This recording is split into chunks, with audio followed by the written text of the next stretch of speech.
Swiftboating. America, exposing the Russiagate fraud from the Steele dossier to the FBI's Crossfire Hurricane investigation. Hans Monkey. Never did I think that I would have to worry about being branded as a Russian spy, especially considering my family's and country's history. It was 2017. We had just finished 2 terms of the Obama administration. I had voted for him based on what I had thought was his brave leadership in rejecting the Iraq War and his optimistic and unifying message that there is no white America, no black America, only the United States of America.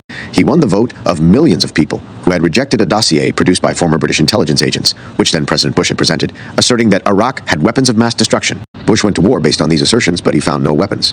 Despite this, hundreds of thousands of Iraqis and over 4,000 American and Allied soldiers were killed. The damage caused by the first fake dossier made many in our country realize what a previous generation had learned during the Vietnam War. Trusting anonymous sources from what President Eisenhower had called the military-industrial complex could lead to horrific outcomes. When BuzzFeed published the now infamous Steele dossier on January 10, 2017, purportedly written by ex-British intelligence agent Christopher Steele, I was suspicious. The Steele dossier asserted that there was a conspiracy between the Russian government and American citizens, led by Donald Trump, to steal the 2016 election. 3 thoughts immediately came to mind. 1, it was not true.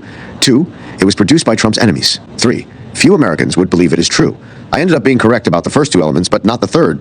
Millions of people believed it. Surprisingly, when I started talking to friends in New York, I was amazed to find that most people who had protested against the Iraq dossier believed the Trump one to be truthful. Given that many people I knew who believed the first dossier was fake thought the second one was real, I decided to become an internet sleuth, along with many other citizen journalists that had become citizen journalists looking into the provenance of the dossier. I scrolled through the dossier, and on page 5, paragraph 3, my jaw immediately dropped and my face warmed with fear. It was so frightening that I hit the exit button and walked away. This cannot be, I thought to myself.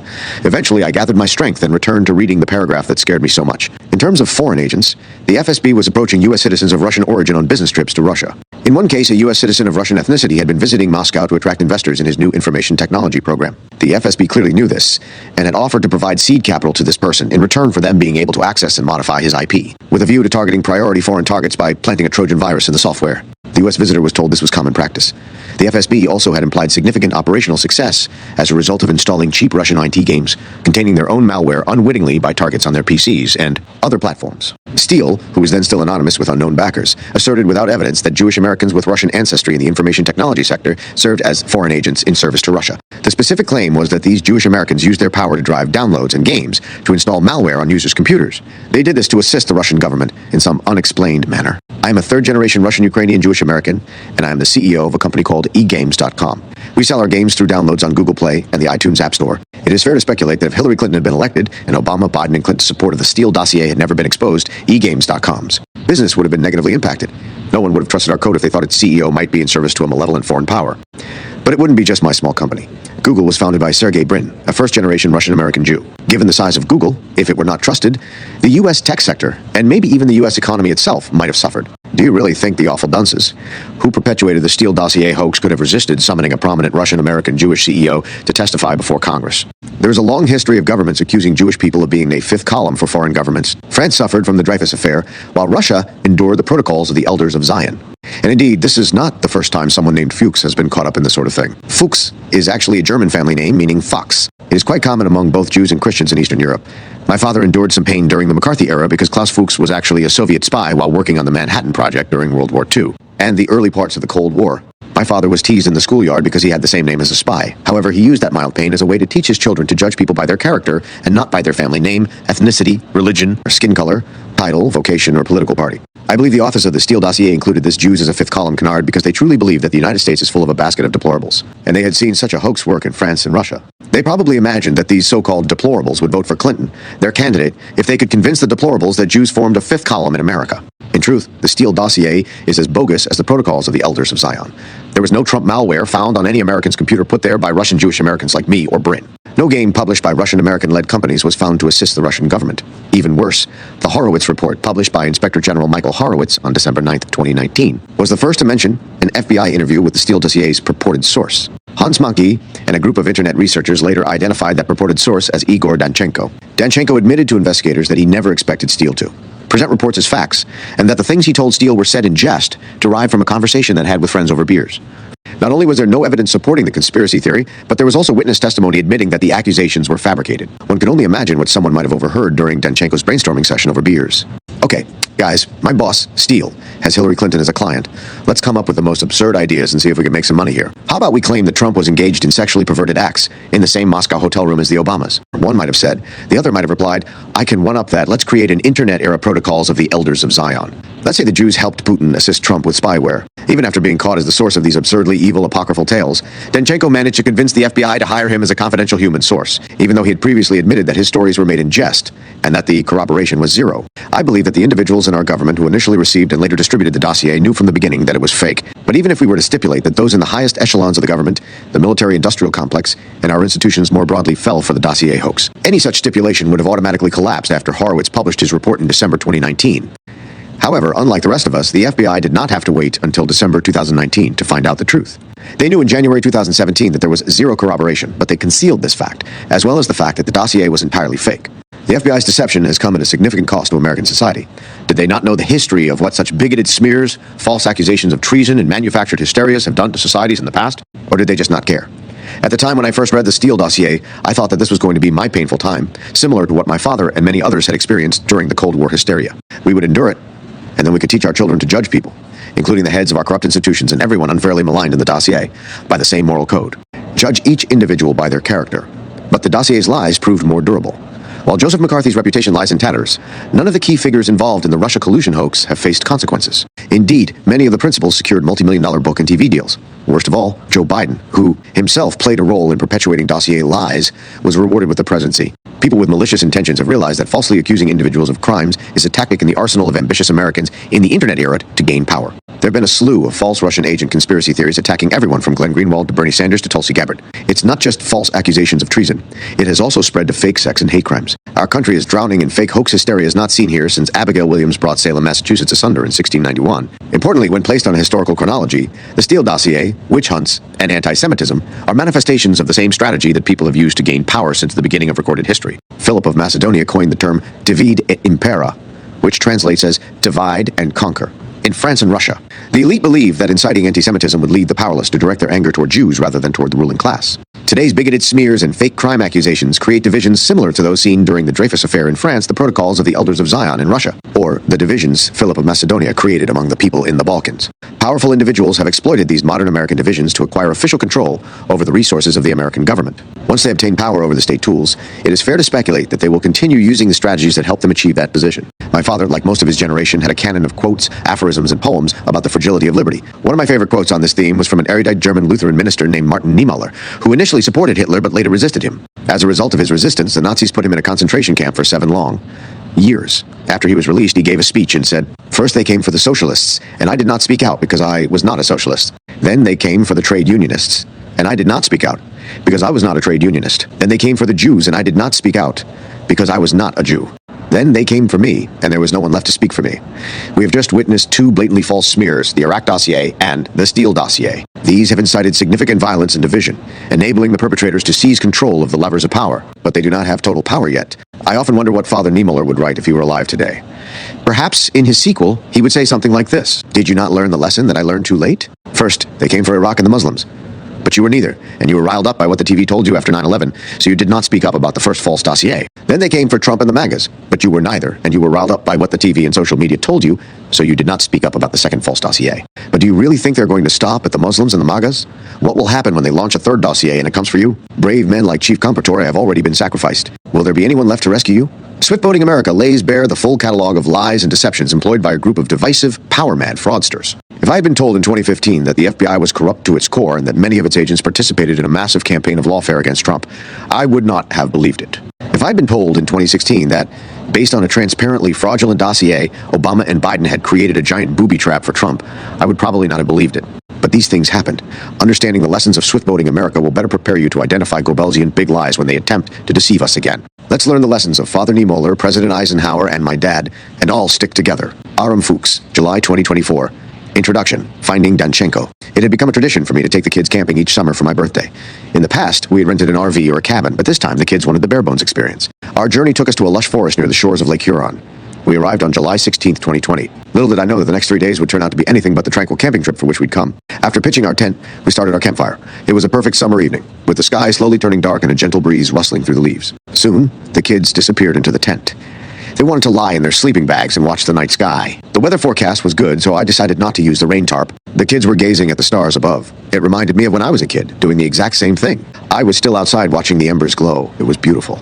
We woke up early the next day to the sound of birds singing. It was my birthday. Everything was perfect. We had picked up some canned coffee on the way, which became my breakfast. We also brought cake, although without any candles. After tidying up, we started making our way to the beach. Having spent their early childhood in the Caribbean, the kids were not very familiar with Great Lakes beaches, but they quickly adapted to them. They liked that the water wasn't salty, and so they set off to splash about and build sandcastles. I happily lay down and started reading The Case Against Reality, Donald Hoffman's book on simulation theory. I spend most of my time reading legal texts, so I was happy to take my mind somewhere completely different. Lunchtime arrived early, as it tends to do when kids are out playing. They were starving. By this time, the sun was at its peak, so we moved to a shaded area.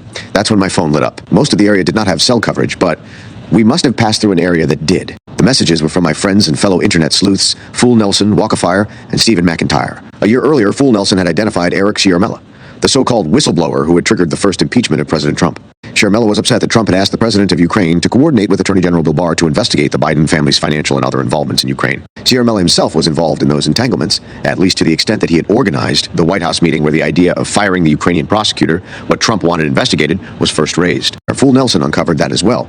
Although I knew their real names by that point, I often thought that it might be better for Fool Nelson and Walkafire to remain anonymous. I knew Stephen the best out of the group. We first met 2 years earlier. At the time, I was working in the Caribbean and was not involved in any online research projects. In contrast, Stephen had been doing it for a while, having made crucial discoveries along the way, including exposing the hockey stick deception as part of the Climategate controversy. My interest began in 2018 when I read about the peculiar case of George Papadopoulos. Papadopoulos was a foreign policy advisor to the Trump campaign. He is supposed to have kicked off the FBI's Trump-Russia investigation in July 2016 by bragging about his Russian connections to Alexander Downer, the Australian ambassador in London. To this day, that entire story remains shrouded in mystery. What is known is that the ambassador's alleged account of his meeting with Papadopoulos was used by the FBI as a pretext to initiate the Crossfire Hurricane investigation into the Trump campaign for collusion with Russia. What is also known is that what Downer later told Special Counsel John Durham, the man appointed to investigate the origins of the Russiagate hoax, does not match the FBI's official story for how the Crossfire Hurricane investigation was opened.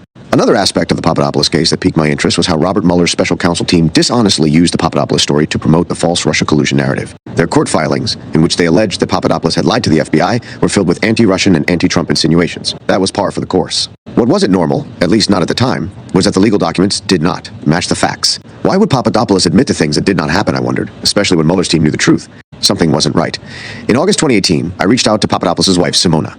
This was after Papadopoulos had pleaded guilty, but before his sentencing hearing. Despite how she has been portrayed by some in the media, Simona is a very kind and thoughtful person. It became clear to me that she and Papadopoulos were stuck in a terrible quagmire. Mueller's team of lawyers convinced Papadopoulos to plead guilty to incidents that did not transpire. Papadopoulos' legal counsel, rather than resisting, appeared to have supported Mueller's tactics. It is possible that he agreed with Mueller's narrative on Russia collusion, or he might have considered it beneficial for Papadopoulos to admit guilt to a minor offense and move forward with his life. While I would have disagreed with that legal strategy, if indeed that is what it was, I have some sympathy for it. Papadopoulos, as I would soon find out, has a tendency to change his story. People like that are not exactly ideal clients. Over time, I discovered that the story of George Papadopoulos is a microcosm of Russiagate. The conspiracy theory alleging that Donald Trump colluded with Vladimir Putin to steal the 2016 election from Hillary Clinton. From the FBI spying on the Trump team to Mueller pressuring Trump associates to fabricate stories, Papadopoulos went through it all, at times completely unaware of what was going on. But Papadopoulos' story is not one of pure victimhood. He made plenty of mistakes along the way. But 2018 wasn't a time for reflection. What mattered to Simona and George Papadopoulos was that he was a few weeks away from facing a federal judge, having already pleaded guilty to things he did not do. Simona, a fellow lawyer, must have shared my concerns. She recognized that her husband had been railroaded and was looking for ways for Papadopoulos to undo his plea. In reality, it is incredibly difficult to retract a guilty plea, as we all learned later in the case of Lieutenant General Michael Flynn. Ultimately, Papadopoulos and Simona decided to follow their lawyer's advice, face the situation head-on, and move forward. Papadopoulos' plight, whether deserved or not, is what prompted me to connect with Stephen. I knew of Stephen from his Climategate wars. Stephen was the first person to uncover the hockey stick deception, two which suggested that global temperatures were expected to rise sharply, resembling the blade of a hockey stick on a graph. Stephen originally comes from a mining background, but he is truly a polymath. He studied for a philosophy, politics, and economics degree at Corpus Christi College, Oxford. Back in the day, graduating with a PPE at Oxford was considered one of the highest forms of academic achievement. It might still be. I doubt it, though. Higher education has undergone significant deterioration, but I digress. Stephen is undoubtedly the smartest person I have ever met. He also happened to be the only person that I could find on the internet who understood George Papadopoulos' predicament. Without any hesitation, he agreed to meet. He too was perplexed that Papadopoulos was pleading guilty to things that he did not do, and that, in any case, could easily be explained. Why would he do that? What was Mueller's team up to? We both agreed that Papadopoulos had been pressured to fabricate stories, or perhaps to repeat stories that Mueller's team had fabricated. Perhaps in return, Mueller had agreed not to charge Papadopoulos with other offenses, such as the potential foreign agent charge that Mueller's team was considering. That potential charge stemmed from Papadopoulos bragging about his Israeli connections to an undercover FBI informant. In truth, Papadopoulos wasn't an Israeli agent, and everyone who knew him was aware of that fact. He wasn't an agent of any country. He was just a young man who stumbled into the Trump campaign, where he tried to impress beyond his abilities. When asked about Papadopoulos boasting about his Russian connections, his former teacher at DePaul University, Professor Richard Farkas, told the media that his former student was simply pretending to be in touch with top Russian officials as a means of enhancing his status on the campaign. 3. Papadopoulos was a braggart, a grandstander who portrayed himself as a big shot. It was his business model, and it had been very successful. How else would a completely unknown 28-year-old with next to no real-life experience become an advisor to a presidential campaign? Engaging in conversation with Stephen can make you easily lose track of time. Our first meeting at a small coffee shop in Toronto's East End lasted 5 hours, but felt like only 20 minutes. We bounced ideas off each other and ended up making real progress in understanding Mueller's special counsel operation, something that we would both end up referring to as an attempted coup against Trump. It was also the beginning of a close friendship that would develop over the months and years to come. Not much was known about Russiagate when I first met Stephen in August 2018. Other than a few court filings that were trickling out of Mueller's operation, our main focal point was what had become known as the Steele dossier.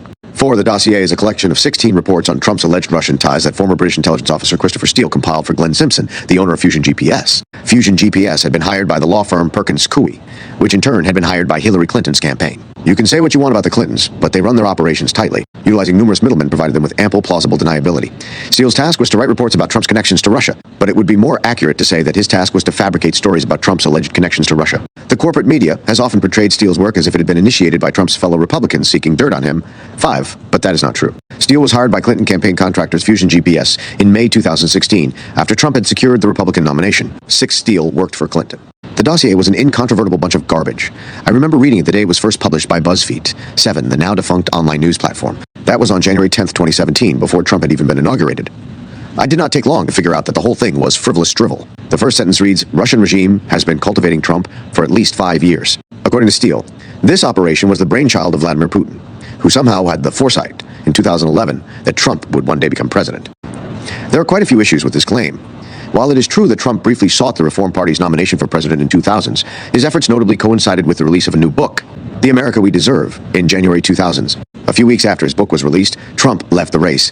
By the time the 2004 presidential election came around, Trump was the host of the hugely successful reality TV show, The Apprentice. Then there's the Clinton problem. Having contributed to Hillary Clinton's campaigns over the years, Trump donated an additional $110,000 to the Clinton Foundation in 2010. Why would Putin cultivate a man he had never met, who was openly supporting the likely future Democratic candidate for president? He didn't. In fact, before Hillary Clinton became Trump's opponent, they were friends. The Clintons attended Trump's wedding. He played golf with Bill Clinton. Trump encouraged Hillary to run in 2008. He sang her praises again in 2012, claiming, Hillary Clinton, I think, is a terrific woman. I think she really works hard and does a good job, and I like her. Now, it is also often overlooked that when Trump announced his candidacy for president on June 16, 2015, he was dismissed as a joke candidate. No one but Trump himself and his core supporters thought he had a chance. But somehow, Putin had secretly determined 5 or more years earlier that Trump was going to win the presidency. It was laughable. As I read on, the list of transparent lies grew page by page. The dossier mentioned Russian operatives operating from the Miami consulate. There is no Russian consulate in Miami. It was reported that Russia had offered Trump advisor Carter Page the brokerage of up to a 19% stake in Rosneft. To anyone with even a hint of business acumen, this was completely fantastical. Rosneft is a Russian oil giant. It has a market capitalization of $50 billion. The claim was preposterous on its face. There were many more claims like that. The one that stuck with me the most, because it was so incredibly crude and immature, was Steele's exclamation that Trump hated Michelle Obama. Steele wrote, "New President and Mrs. Obama." Who would write such a childish thing, let alone in a purported intelligence report? The entire dossier read as if it had been written by a 12-year-old with a vivid imagination. Stephen and I had both come to that conclusion long before we ever met. Anyone with a modicum of sanity would have come to the same conclusion. But why did the FBI rely on what was an obvious fraud? Why was the media echoing the false claim that the dossier had been corroborated? We wanted to find out. Incidentally, to this day, nothing in the dossier has been corroborated. The only verified information consists of names and places that are easily accessible online.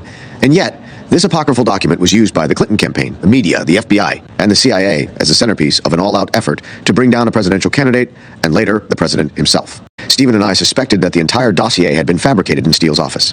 But how do you disprove a fantasy? For that, We needed to know who Steele's alleged sources were. We suspected there weren't any credible sources, at least not individuals with genuine insight into Vladimir, Putin's thinking.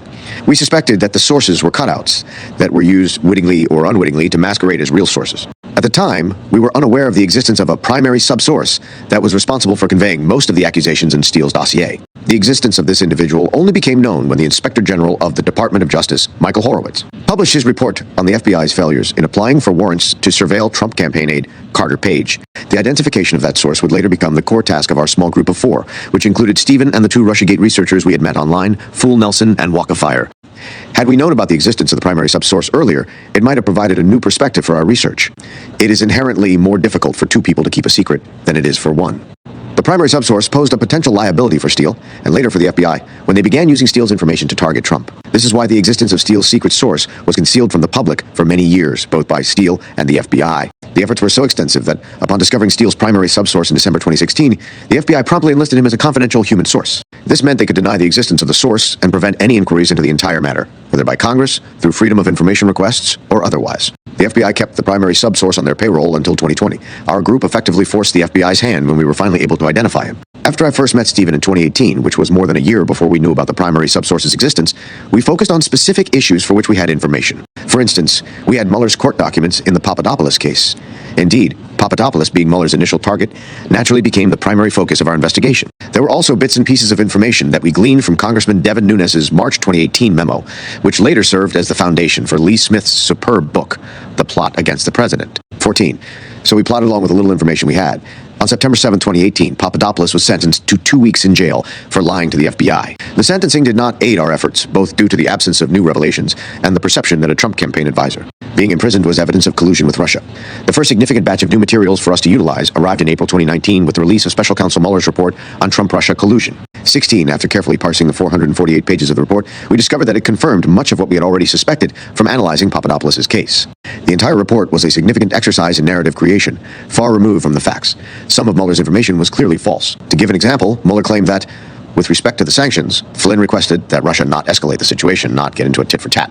Mueller was referring to Trump's first national security advisor, Michael Flynn, whom he had charged with lying to the FBI, similar to Papadopoulos. The problem was that Flynn never mentioned sanctions. We suspected this at the time, but confirmation only came a year later when Flynn's lawyer, Sidney Powell, finally managed to obtain the transcripts of Flynn's call. In truth, Flynn's tit-for-tat statement had nothing to do with sanctions. Flynn never once mentioned sanctions. Just as Steele had done before him, Mueller fabricated information to construct a false narrative of Trump-Russia collusion. There were other blatant lies. But Mueller's main tools are more appropriately described as subterfuge, half-truths, and smoke and mirrors. In that way, the Mueller operation was far more sophisticated than Steele's operation. One example emerged fairly soon after the Mueller report was released. Mueller's team had altered the transcript of a voicemail message from President Trump's then-attorney, John Dowd. Dowd's message was for Flynn's lawyers and requested a heads-up on Flynn's potential cooperation with Mueller. The message was standard communication between lawyers who were essentially on the same side. There was nothing unusual or unethical about it, especially since Dowd added, "without you having to give up any confidential information." Mueller's team deliberately omitted the last part of the message and instead made it appear as if Dowd was illegally requesting confidential information from Flynn's lawyers to assist Trump. Why would Mueller need to fabricate evidence if there was any genuine wrongdoing on Trump's part? Another example of Mueller's deceptions concerns Papadopoulos. Mueller stated that on May 6, 2016, Papadopoulos suggested to a representative of a foreign government that the Trump campaign had received indications from the Russian government that it could assist the campaign through the anonymous release of information that would be damaging to candidate Clinton. 20. If true, this may well have provided the FBI with a semblance of justification to investigate contacts between the Russian government and the Trump campaign. The problem is that it was not true, as confirmed by the foreign government representative, former Australian Foreign Minister Alexander Downer himself. 21 Special Counsel John Durham's report later confirmed that Mueller's claims regarding Downer did not align with what Downer told Durham. 22. Mueller's entire narrative about Papadopoulos aimed to portray him as a Russian spy or stooge. Papadopoulos' communications were recounted by Mueller in a manner that would serve this purpose. One central message Mueller relied on to create the impression that Papadopoulos had nefarious Russian ties was when, early on in the campaign, Papadopoulos emailed Sam Clovis, Trump's foreign policy coordinator. The email, which was later reproduced in its entirety in the Senate Intelligence Committee's Russia report, is completely innocuous. 2-3. In typical fashion, Papadopoulos bragged about his high-level contacts in meeting the Russian ambassador in London. In fact, Papadopoulos never met the man. It was just another example of Papadopoulos' frequent embellishments. In the same email, Papadopoulos also mentioned his connections to leadership in Vietnam. But Mueller needed to make it look as if Papadopoulos was all about Russia. So he simply omitted the part about Vietnam. Mueller did the same again when it came to his depiction of Trump's foreign policy meeting on March 31, 2016, during which Papadopoulos was in attendance. Mueller's report suggests that Papadopoulos was encouraged by other people in attendance, including Trump himself, to pursue Russian ties. In fact, a series of Mueller interview transcripts that have since been released under the Freedom of Information Act have revealed that every person at the meeting remembered that the idea of pursuing Russian ties had been firmly rejected by everyone except Papadopoulos himself. 24.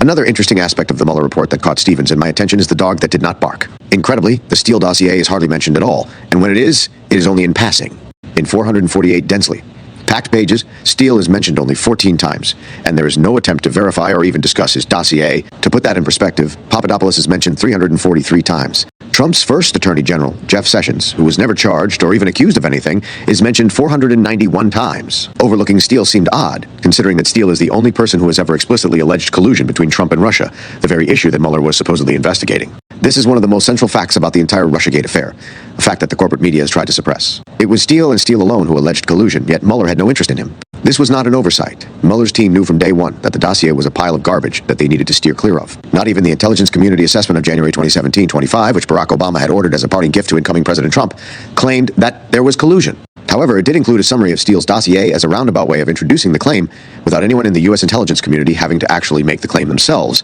Everyone who was deposed by Congress, including a multitude of FBI agents, stated under oath that there was no evidence of collusion. 26.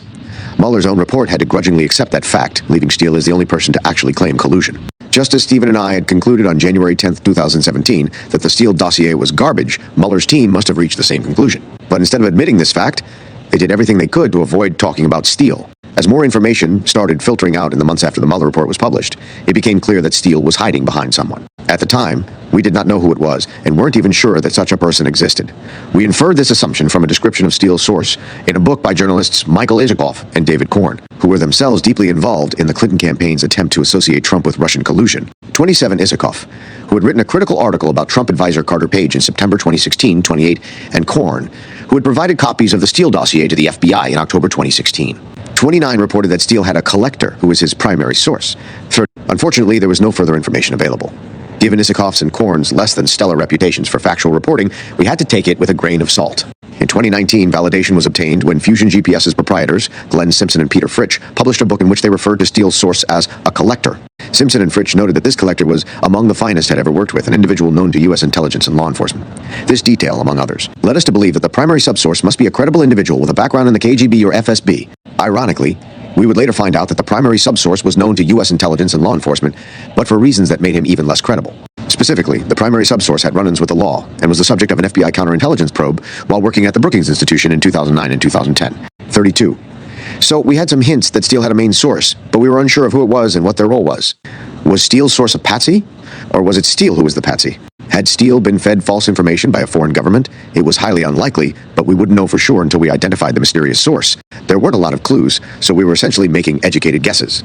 Our basic premise was that the alleged source had to have a measure of credibility. Otherwise, the FBI would never have given Steele the time of day. We completely misunderstood that part.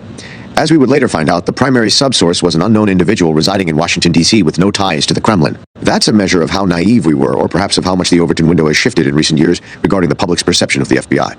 Corruption of the kind we once thought was unthinkable just a few years ago is now perceived as commonplace within the FBI. We thought Steele's source would probably turn out to be a former member of the KGB, or its successor organization, the FSB. Perhaps Steele had met someone during his assignment in Moscow in the 1990s, where he had worked for British intelligence. But our initial assumptions were incorrect. As subsequent events revealed, Steele had the ability to provide the FBI with any information he desired, and they would have proceeded with the investigation regardless, which is exactly what happened. Steele's source was as credible as any individual selected randomly from a phone directory. But the FBI did not care. Like Steele, they only had one goal: to get Trump. Our luck changed with the release of the Horowitz report in December 2019. 33 under the American system of government. Federal agencies have inspectors general, who are tasked with overseeing operations to prevent inefficiency or unlawful practices. Michael Horowitz holds the position of Inspector General at the Department of Justice, where he supervises various agencies, including the FBI. Horowitz was tasked with the investigation of the Foreign Intelligence Surveillance Act warrants issued against Carter Page, an advisor to the Trump campaign. Similar to Papadopoulos, Carter Page was recruited to join the Trump campaign as a foreign policy advisor in March 2016. 34. In contrast to Papadopoulos, Page possessed the necessary credentials. However, he did not originate from the typical Beltway circle that Republican candidates usually rely on to select advisors. Establishment Republicans continued to distance themselves from Trump, prompting him to seek advisors elsewhere. As recounted by Page himself, in early 2016, he walked from his office in Manhattan to Trump Tower and approached the campaign manager at the time, Corey Lewandowski, expressing his interest in joining the team. 35. On March 21, 2016, Page was appointed as a campaign advisor, joining other notable figures such as future Attorney General Jeff Sessions, counterterrorism expert Waleed Phares, former Defense Department Inspector General Joe Schmitz, and retired Lieutenant General Keith Kellogg. At that time, Page held the position of managing partner at Global Energy Capital. He possessed expertise in global energy and had held the position of vice president at Merrill Lynch in Moscow. All this information was publicly known, making Page vulnerable to be used by individuals seeking to incriminate him and, consequently, implicating Trump. This is precisely what transpired. Steele implicated Page through his dossier, and the FBI used Steele's information to obtain a FISA warrant for the direct surveillance of Page, which indirectly extended to monitoring Trump. 36. Eventually, the Carter-Page affair was brought to the attention of the Inspector General's office. This action can be interpreted as the bureaucracy's way of superficially rectifying its own errors. Horowitz's limited responsibility involved evaluating the FBI's compliance with proper procedures in their decision to surveil Page. Horowitz's investigation found that the FBI had failed to adhere to appropriate procedures. Indeed, Horowitz ended up producing a 476-page report, almost all of which is extremely damning of the FBI. 37. That is unusual for an Inspector General report. Things must have been really bad, and they were. Horowitz found massive procedural abuses in how the FBI had obtained the warrants against Page. Despite the damning nature of the report, it was limited to Page alone. Other abuses, such as why the Trump-Russia investigation was initiated in the first place, or why the FBI had relied on a fraudulent dossier, were not within Horowitz's purview. That was by design. However, the report did serve another purpose, at least for those of us who wanted to uncover the entire Russiagate affair. It was the first time that it was officially confirmed that Steele had a primary subsource. Even more significantly, Horowitz's report contained real, tangible clues about the identity of the primary subsource. Straight off the bat, the most shocking revelation in Horowitz's report, one that was largely ignored by the corporate media, was that the person whom Steele cast as his primary subsource had disavowed him. Almost everything that the Steele dossier had attributed to this source was denied by the source. Horowitz lamented that when the FBI obtained the Carter-Page warrant from the Foreign Intelligence Surveillance Court, the court was never informed about these denials. Instead, the FBI told the court that the primary subsource was truthful and cooperative. That may have been technically correct, but what the FBI didn't tell the court was that by truthful and cooperative, the FBI meant that the source had truthfully and cooperatively disavowed Steele. Another falsehood propagated by the FBI, both in congressional briefings and in its Carter-Page warrant application, as revealed by the conviction of FBI lawyer Kevin Kleinsmith, was the claim that Steele's primary subsource was located in Russia. 39, he was not. He resided in a suburb of Washington, D.C. The fact that he was not based in Russia would have raised concerns for the court regarding his potential lack of access to the information that Steele attributed to him. According to Horowitz, Kleinsmith received a warning from a colleague about the inaccuracy but failed to revise Carter-Page's FISA application to indicate that the source was not located in Russia. 40. The fact that the primary subsource was not based in Russia was inexplicably redacted from Horowitz's report, perhaps because DOJ censors, who reviewed the report before its public release, were aware of its implications. Notably, the 122-word footnote describing Kleinsmith's actions is largely unredacted except for the term Russian-based. This strongly indicates that DOJ censors were concealing information both to protect Kleinsmith, who was not charged with spawning this falsehood, and to shield the FBI, which provided false information to the FISC. After the publication of the Horowitz report, Stephen invited Fool, Nelson, and Walker-Fire to participate in our search for the primary subsource. With their assistance, we were able to work out what was behind the DOJ's redaction. Horowitz's reference to the Carter-Page FISA warrant, which indicated that the primary subsource was Russian-based, was helpful in this regard. Subsequently, it was possible to deduce that Horowitz had discovered that the source was, in fact, not Russian-based. Based on additional clues provided by Horowitz, we inferred that the source was likely located in the United States. Our findings were subsequently validated when Attorney General Bill Barr ultimately disclosed the FBI's interview transcript with the primary subsource. 42. Curiously, Kleinsmith was never charged for lying about the primary subsource's location. Instead, he was later charged with doctoring evidence regarding Page's status as a CIA source. Kleinsmith made it appear that Page was not a source, when in reality, he was a source. 43. If the FISC had known that Carter Page had been a CIA source, that would have provided a credible explanation for why he traveled to Russia and why he had contact with Russian individuals. Not that traveling to Russia or knowing Russians is a bad thing, but the FBI portrayed it that way, so they should have at least told the court why Page was doing it. They didn't. Instead, they lied about it. Armed with small clues from the Horowitz report, our group of four also deduced that the primary subsource lived in Northern Virginia, based on the indication that the source had been interviewed in Washington, D.C. over an extended period. This, too, turned out to be true. Thus, we started looking for former KGB or FSB personnel who lived in Northern Virginia and had a history with Steele. We identified a few candidates. What we didn't know at the time was that our initial assumption about the source's professed credibility was incorrect. While we were looking for someone with a semblance of credibility, the actual primary subsource did not have such credibility. We could have never imagined that the source whom the FBI ostensibly believed had obtained Putin's innermost secrets, something that no professional intelligence service has achieved so far, would turn out to be an amateur with no significant experience. We could never have imagined that the FBI would proceed with their investigation based on an entirely unbelievable source, but they did. Which takes us back to the shores of Lake Huron. It was July 17, 2020. Stephen, Fool Nelson, and Walkerfire were exchanging messages about a significant breakthrough in our project. They asked me, "Have you seen it?" I didn't know what they were talking about. Lindsay released the primary subsource interview. Read the next message. Lindsay was Lindsey Graham, the senior senator from South Carolina and the then chairman of the Senate Judiciary Committee. Attorney General Bill Barr had provided him with a rough transcript of one of the primary subsource's FBI interviews, and fortunately, Graham released it to the public, although in a heavily redacted form. 44. This was huge news. The Horowitz report revealed that the primary subsource was interviewed by the FBI in January 2017 and again later in the same year. We also knew that the primary subsource had disavowed Steele, but we did not know who this person was. Was it some bigwig defector with insider knowledge of Kremlin politics, or rather a retired intelligence official, as we had been suspecting? Graham only released the notes of one of the interviews that took place in late January 2017, but that one interview would turn out to be enough for us to identify Steele's mysterious source. I asked Fool Nelson for a link, informing him that I was camping with limited internet access and no computer. Before I could type anything else, I had lost my connection. I spent the next half hour desperately pacing around the beach, trying to find a spot with cell coverage. My kids were wondering what was going on. I tried to explain, but they just assumed Daddy couldn't get away from the internet, which is something they like to joke about. There is some truth to that, of course, but this was an all-hands-on-deck situation, and I was out of commission. Eventually, I found a spot where my phone worked. By this time, I had received a dozen or so additional messages. My three friends were way ahead discussing what they had found. I hadn't even downloaded the file. Fool Nelson had sent a link, so I started downloading it. It was only 33 megabytes, but with barely 1 bar of cell reception, it was taking ages. And then I lost reception again. This was not good. I had to come up with another plan. I gathered the children and told them that we needed to return to our campsite. There had been limited cell coverage there the night before, but it was gone, so we ended up driving to the nearest town. The nearest town required a 40-mile round trip. The kids weren't thrilled, but as luck would have it, we found a Burger King 3/4 of the way along, which made up for the inconvenience. Not exactly how camping is supposed to work, but the kids were happy. With the help of Burger King's Wi-Fi, I got my first look at the source's interview notes. They were astounding. Although the source's name and many other details were redacted, it became clear that this individual was not a former KGB official. Despite the redactions, we were able to glean from the biographical part of the interview that the source was still a child when the KGB was dissolved in 1991. We also noted that the source claimed to have never met a Russian intelligence or security officer in his life. The claim was later disputed when it became known that the source may have had such contacts while working for the Brookings Institution in Washington, D.C. 45. But the overall picture remained. This guy was an amateur. At least that part of the puzzle was resolved. Steele was not a patsy. Instead, he had hired a Russian speaker to serve as an intermediary to assist him in fabricating a story. If later asked why things hadn't panned out, Steele could blame his source. As I read on, things only got worse. Steele had paid his source to fly to Russia to go drinking with his childhood friends. As the primary subsource described it to the FBI, he clearly enjoyed these trips. The problem was that Steele wanted some gossip in return, so the source told Steele whatever he wanted to hear. An unredacted portion of the notes stated that the source felt like he had to report something back to Steele. 6. Another unredacted section revealed that Steele had initially asked the primary subsource to provide him with information about Paul Manafort. The source told the FBI that, at the time, he had no idea who Manafort was.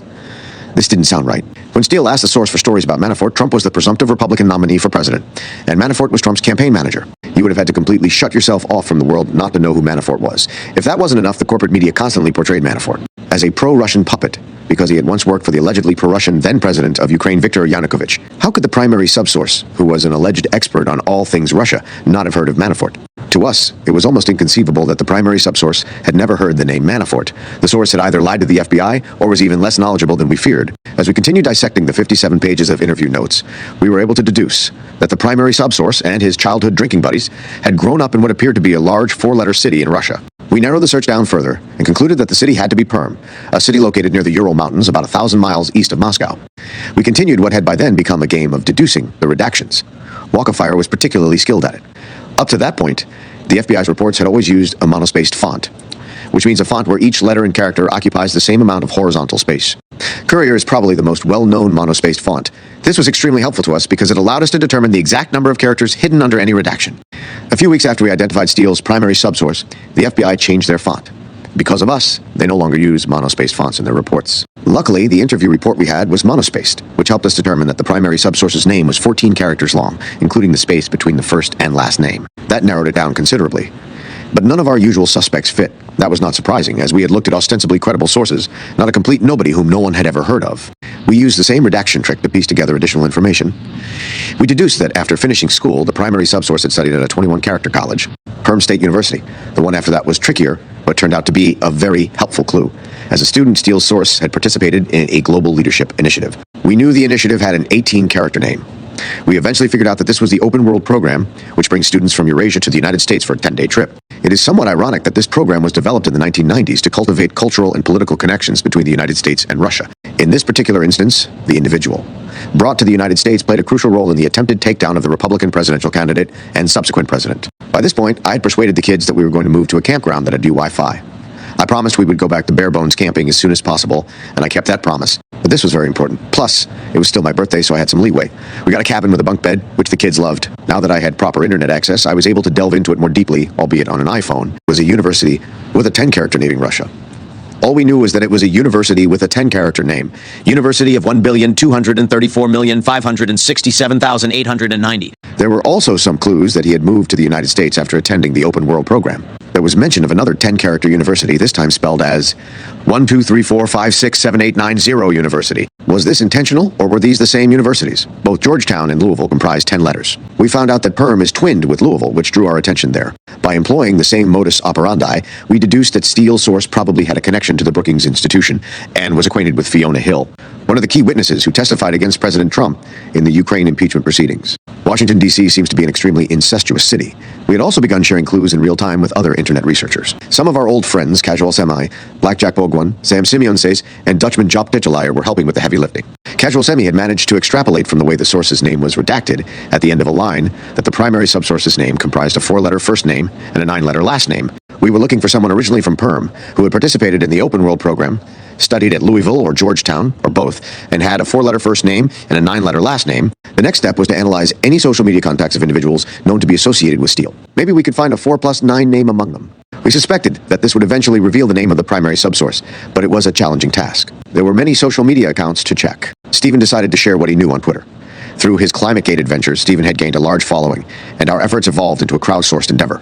While helpful in expediting our search, it would potentially alert the primary subsource to what we were doing. We knew this, but thought it was worth the risk. By Sunday morning, barely 40 hours after Lindsey Graham had released the redacted document, we received a message from someone on Twitter whom we had not met before. He went by the online handle, 57,474,203. He told us that he thought the source's name was Igor Danchenko. To memorialize how he had come up with that name, 57,474,203 wrote a blog post describing how he utilized the different data points Stephen had publicly shared the night before to identify Danchenko. He had combed through the social media accounts of people working for Steele's company Orbis, looking for 4+9 names. Eventually, he came across someone named Kieran Porter. Porter worked for Steele and had a social media friend named Igor Danchenko, which was a 4+9 name. The reason we knew that Porter worked for Steele was due to a previous separate effort by Yakov Appelbaum, another amazing internet sleuth. But Danchenko, as far as we could tell, did not work for Steele, at least not publicly. And so it was. As we later found out, Danchenko used a Washington, D.C.-based cutout as his place of employment. Steele paid the cutout, and the cutout paid Danchenko. We eventually concluded that this probably had more to do with Danchenko's immigration status than with trying to hide Danchenko's connection to Steele. In fact, it is almost certain that the FBI identified Danchenko in December 2016 by tracing payments that Steele sent to the cutout firm. Danchenko seemed like a solid identification, but we needed to be sure. We embarked on the task of confirming that Danchenko was indeed Steele's source. He was from Perm.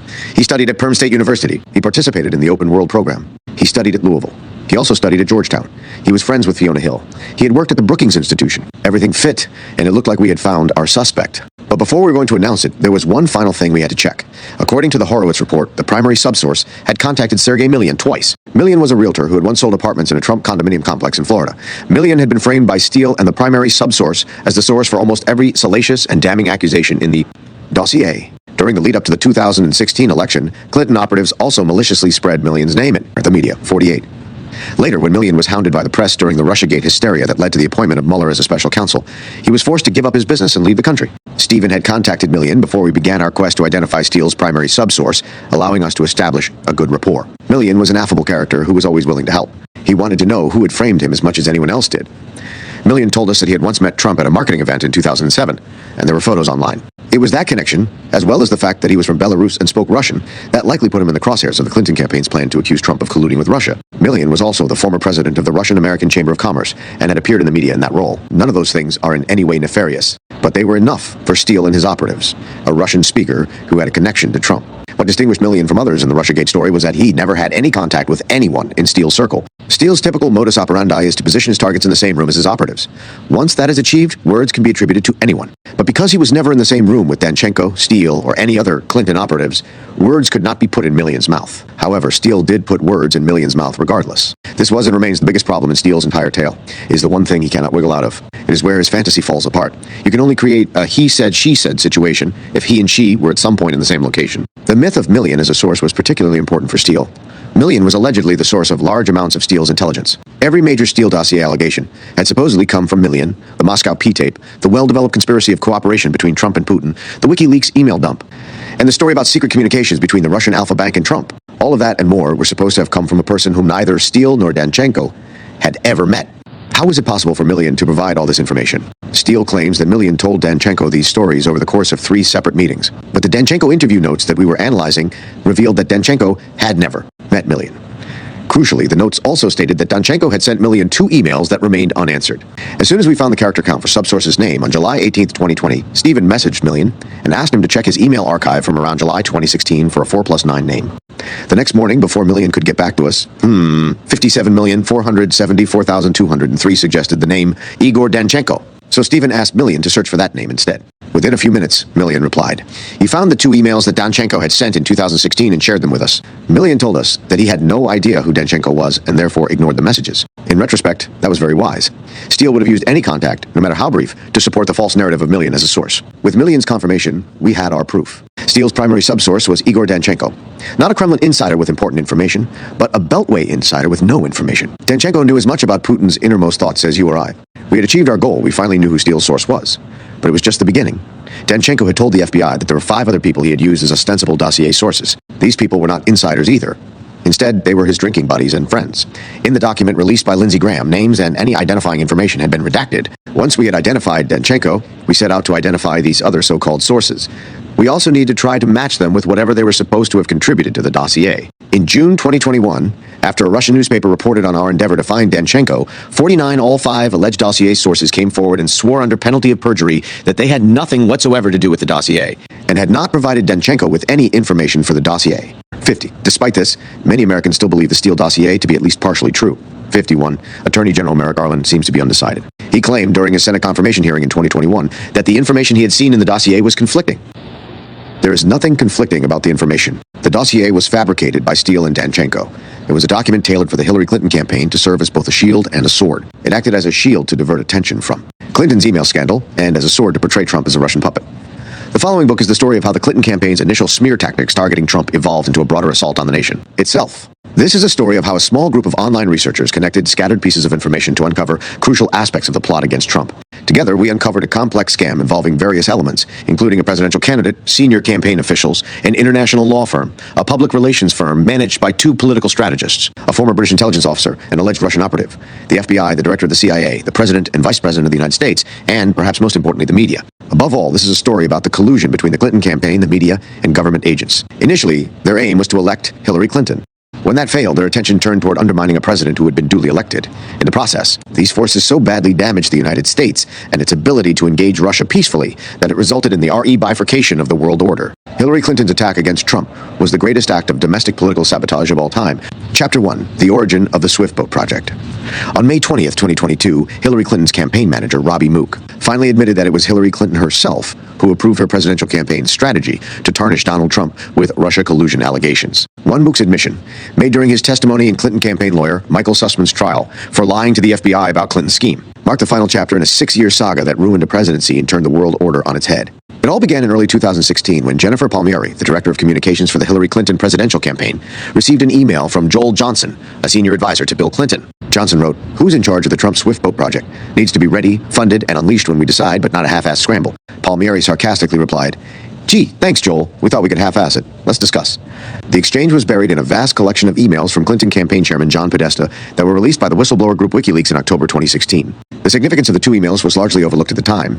It was only with hindsight and the progressive unraveling of Hillary Clinton's scheme to vilify Donald Trump that the importance of their exchange has become apparent. We now know that the two emails marked the inception of the dirtiest political trick of all time, Hillary Clinton's Russiagate scam. A multi-pronged and multi-layered campaign to portray Donald Trump as an asset of the Kremlin. Such a scheme was completely unheard of and beyond the bounds of anything that had happened in the murky world of American politics. On June 17, 1972, individuals associated with President Richard Nixon conducted a break-in at the Democratic National Committee headquarters located in the Watergate office building in Washington, D.C. The ostensible purpose of the break-in was to eavesdrop, but even that act pales in comparison to what Clinton did. Clinton intended to execute an elaborate scheme that portrayed her opponent as an agent of a foreign power. It was a devious plan, and it came at a heavy price for all Americans. The Russiagate scandal not only engulfed Trump's presidency, but also reshaped the geopolitical balance of power for generations to come. In her failed attempt to become president, Hillary Clinton sabotaged America herself. Trump's slogan throughout the 2016 campaign was, "Make America Great Again."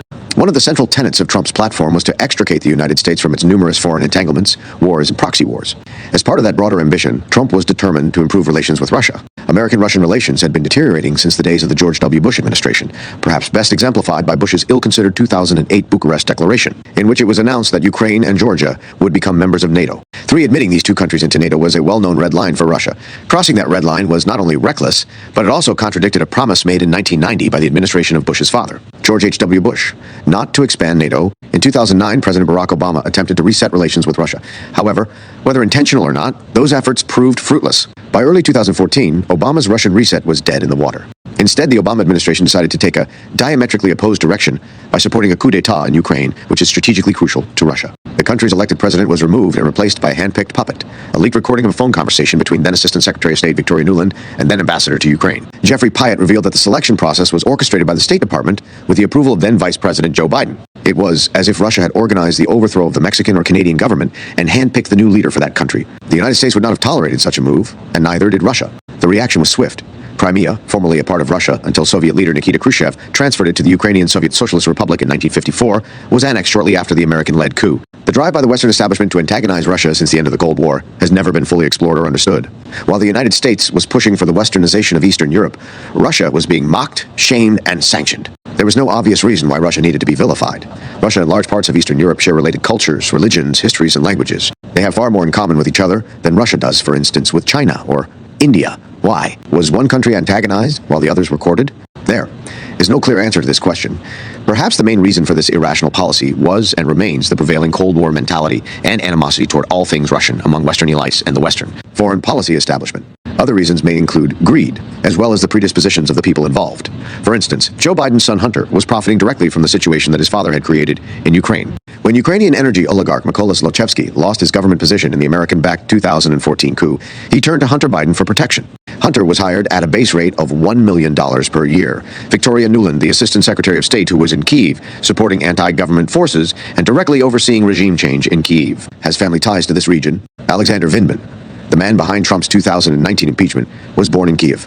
More recently, Russia has served as a convenient scapegoat for a variety of domestic problems, with energy dependency being at the top of that list. The incessant vilification of Russia has intentionally or otherwise also diverted attention from China, far more formidable threat to freedom and global order. Perhaps worst of all, the denigration of all things Russian extends to the entire Russian population, even including sports stars like Daniil Medvedev, the former world #1 tennis player. The vilification of Russia has come at a steep price. As Russia became increasingly isolated, it began to forge new friendships, most notably with Beijing. It was the worst possible outcome for the so-called Western alliance, and it was completely unnecessary. China and Russia are not natural partners. In 1969, the Soviet Union and China fought a 6-month-long war, which was only finally resolved in 2008 when Moscow and Beijing signed a border agreement. Although it appears almost unthinkable from today's perspective, Russia and Taiwan, Beijing's archenemy, once maintained favorable relations. In the 1990s, Taiwan was on the verge of purchasing Russian Su-27 fighter jets, but was pressured by the United States to cancel the deal. In the early 2000s, Taiwan's then new president, Chen Shui-bian, and Russia's then new president, Vladimir Putin, maintained a friendship that dated back to 1995 when Chen was the mayor of Taipei and Putin was the deputy mayor of St. Petersburg. It was this friendship that led to the development of a joint Taiwanese and Russian spacecraft, which was launched in 2009. As recently as 2014, Russia and Taiwan initiated non-stop commercial flights between their respective capitals. The notion that the Kremlin is inherently allied with Beijing was always as false as the idea that Russia could not be part of the Western alliance. In reality, it was reckless, thoughtless, and corrupt Western elites that pushed the Kremlin ever closer to Beijing. Trump recognized this problem long before he became president. One of Trump's campaign promises since 2015 was to enhance relations with Russia. He would often ask at his rallies, if we could get along with Russia, wouldn't that be a good thing instead of a bad thing? Trump's vision was correct. The only serious adversary the United States faces in the world today is China. The Western foreign policy establishment's actions of pushing Russia with its abundant supply of raw materials and energy toward China would only serve to strengthen China. Trump intended to put the brakes on this dangerous trend and realign the relationship between Washington and the Kremlin. Directly tied to Trump's desire to normalize relations with Russia was his view that NATO was obsolete. NATO was created in 1949 by the United States to provide 10 Western European nations with a security guarantee against an attack by the Soviet Union. Once the Soviet Union was dissolved, NATO no longer had a reason to exist. But international institutions have a persistent tendency to perpetuate their own existence. One way to perpetuate NATO was to equate Russia with the old Soviet Union. Instead of disbanding, or at least maintaining the status quo as George H.W. Bush had promised the Kremlin in 1990, NATO expanded eastward 14 times, incorporating several former Soviet republics in the process. NATO also began transitioning its mission from a commitment by the United States to defend a select group of countries in case of a Soviet attack to a broader concept of promoting human rights. The first application of this new justification for its existence came in 1999 when NATO attacked a historic Russian ally, Yugoslavia. Similar justifications were used in 2011 when NATO intervened in Libya. Such military adventurism for ill-defined purposes did not align with Trump's America First vision, nor did it help with containing China, which is by far the West's greatest foreign policy challenge of the 21st century. On top of all that, open-ended NATO expansion antagonized Russia. Unsurprisingly, the Washington establishment was alarmed by what Trump was proposing. They could not allow Trump to realign the geopolitical landscape. Disengaging from other countries' problems would have been detrimental to the perception of American preeminence and its role as the world's so-called policeman. It would have been detrimental to globalization, which aims to promote increasing interconnectedness and interdependence among the world's economies. That, in turn, would have been detrimental to China, something the Chinese Communist Party's numerous allies in Washington, D.C. and corporate America could not allow to happen. Lastly, American disentanglement from overseas military adventures would also have been detrimental to the military-industrial complex. For all these reasons, combined forces of the pushback from the American establishment were strong. Trump's views were well known. In his first foray into public policy writing in 2000s, Trump articulated in The America We Deserve that the expenses associated with stationing troops in Europe are substantial, suggesting that these resources could be more effectively allocated elsewhere. Trump reiterated these views during his presidential campaign. In August 2015, he stated that he would not care that much about Ukraine's entry into NATO. This was anathema to the D.C. foreign policy establishment. The media ran breathless headlines proclaiming that Trump had abandoned Ukraine and ditched Europe. Most notably, all of this was happening long before Hillary Clinton kicked off her Russia-focused smear campaign against Trump. The apprehension among Washington, D.C. elites that Trump might disrupt their favored world order laid the groundwork for Hillary Clinton's choice to prioritize the Trump-Russia collusion narrative in her Swiftboat project. Like all political campaigns, the Clinton campaign was looking for an issue to use against her opponent. There was a lot to choose from, including Trump's checkered past in the real estate industry and his philandering. But those issues had strings attached. Reminding voters of Trump's business background might have enhanced his image as an outsider who could accomplish tasks effectively. Highlighting his extramarital affairs would not have had the same impact as it would have had in the past. Ironically, it was Hillary Clinton's husband, Bill, who broke that particular glass ceiling. What was needed was something that would catalyze traditional political smears involving suspect business deals and extramarital affairs into something more explosive. Russia was the catalyst. Best of all, it was an issue that the entire Washington, D.C. establishment could coalesce around. By painting Trump as a Russian stooge, the Clinton campaign aimed to gather a broad coalition of support, including globalists and warmongering neoconservatives. The Russian stooge story could be interspersed with more familiar stories about shady business dealings and illicit affairs. Placing Trump and the Kremlin in the same corner also served as an insurance policy for Hillary Clinton in case any of the 30,000 deleted emails from the covert server she used during her tenure as Secretary of State were leaked. Any disclosure could be attributed to the Russian government and, consequently, to Trump, thereby diverting attention from the content of those emails. In the end, Clinton's 30,000 missing emails never surfaced. But that did not affect the implementation of Hillary Clinton's devious plan. When unrelated emails from the DNC were released in July 2016, Clinton initiated her carefully planned Swiftboat project. It was Clinton's communications director, Jennifer Palmieri, who initially got the Swiftboat plan rolling, as we would later find out from WikiLeaks' release of Clinton campaign chairman John Podesta's emails. The term Swiftboating originated from the 2004 presidential campaign, when a group of veterans, known as Swiftboat Veterans for Truth, attacked the war record of presidential candidate John Kerry, who had served as a Swiftboat commander in the Vietnam War. Just like the Clinton campaign's ruthless tactics against Trump, the Swiftboat attack on Kerry was similarly aggressive. The Swiftboat Veterans for Truth challenged aspects of Kerry's military service record and the circumstances surrounding the conferral of his combat decorations. And just like the Clinton campaign attack against Trump, the Swiftboat attack on Kerry was multi-pronged. It cast doubt on various events involving Kerry during the Vietnam War and publicized its claims through different television ads, media appearances, and a book titled Unfit for Command. Moreover, Kerry's opponent, George W. Bush, disavowed any connection with the Swiftboat Veterans for Truth campaign. The Clinton campaign, too, was very careful to distance itself from their own Swiftboat project. In fact, it wasn't until a year into Trump's presidency that Clinton's involvement in and funding of the infamous Steele dossier first became known. But this is where the comparisons end. No matter how viciously Kerry was swiftboated, the 2004 attacks are dwarfed in planning, scope, and effect by Clinton's 2016 Swiftboat project. Chapter 2. Swiftboating America, the Clinton Campaign. 3 days after the February 2016 exchange between Palmieri and Johnson regarding the Trump Swiftboat project, Peter Fritsch emailed a senior figure in the Democratic Party, exclaiming that Trump has to be stopped. The response was affirmative. Yes, let's talk. Peter Fritsch is the co-founder of Fusion GPS, a firm of political operatives that he established with Glenn Simpson, who, like Fritsch, is a former Wall Street Journal reporter. Soon after Fritsch's email, Fusion GPS was hired by the Clinton campaign to develop and promote the Swiftboat project. 10 months later, after Trump miraculously won the election against all odds, the Fusion GPS founder's Wall Street Journal connection would become crucial in efforts to conceal the existence of Clinton's Swiftboat project. But more on that later. The unidentified senior figure in the Democratic Party, whom Fritsch had contacted, soon arranged for Fritsch and Simpson to meet Mark Elias. Elias is a Democratic Party elections lawyer who was known at the time for leading the political law unit at Perkins Coie, an international law firm aligned with the Democratic Party. He was also known for his efforts in overturning the contested Minnesota Senate election in 2008 in favor of Al Franken. Elias spearheaded the Democratic Party's highly successful fortification efforts in the 2020 presidential election. The term fortification originated from a Time magazine article in 2021, in which a left-wing activist boasted about engineering Biden's win. They were not rigging the election, they were fortifying it. In 2016, Elias was the attorney of record for the Clinton campaign. He was not only in charge of every aspect of campaign lawyering, but also led the Swiftboat project, which included shielding the campaign from any fallout associated with the project. In practice, this meant establishing multiple layers of deniability for Hillary Clinton herself. The Swiftboat project would be run out of Perkins Coie, the law firm where Elias was a partner until his sudden departure in 2021. In March 2022, the Clinton campaign was fined by the Federal Election Commission for violating election laws. Specifically, they were penalized for concealing that they had funded the phony Steele dossier. The campaign had claimed in its filings that the Steele dossier payments were legal expenses incurred by Elias on behalf of the campaign. Elias's associate in representing the Clinton campaign was his fellow Perkins partner, Michael Sussman, who was indicted in September 2021 for lying to the FBI on Clinton's behalf. The general modus operandi was that Elias and Sussman would hire external operatives, creating a first layer of deniability. In addition, they would claim attorney-client privilege over all communications between themselves and these operatives. That would create the second layer of deniability. In reality, outside the world of Clinton campaign machinations. Attorney-client privilege does not apply when the communication is not intended for requesting or receiving legal advice. But they claimed that it did. Most, if not all, aspects of the Swiftboat project, such as planting fake stories about Trump with sympathetic media outlets, cannot be categorized as providing or receiving legal advice. There simply was no basis for invoking the privilege. But it is very difficult to persuade a judge to pierce supposed attorney-client privilege. Elias and Sussman were counting on this, and they were proven right. The falsely claimed privilege was not pierced, so we never found out exactly what Elias and Sussman were telling their contractors. As a next step, those contractors, such as Fusion GPS, would outsource tasks to their own subcontractors. This added another layer of distance to the campaign. Ideally, the subcontractor would then use their own subcontractor, which would result in the Clinton campaign being 5 steps removed from any potential malfeasance. One of Fusion GPS's subcontractors was Steele. In turn, Steele had his own subcontractor, Igor Danchenko, whose main purpose was to provide Steele with a layer of deniability. In case the entire scheme blew up, Steele could claim that he was just reporting what Danchenko told him. In fact, this is exactly what Steele later claimed in various interviews and legal disputes that arose from his authorship of the dossier. There were other subcontractors, particularly in the media. The extent of their contractual relationship with Fusion remained shrouded in mystery. What can be said with certainty is that members of the media, including those from ABC and the Wall Street Journal, were involved in performing tasks for Fusion related to the Swiftboat project. After Elias hired Fusion GPS on April 20th, 2016, Fusion immediately began writing a dossier on Trump.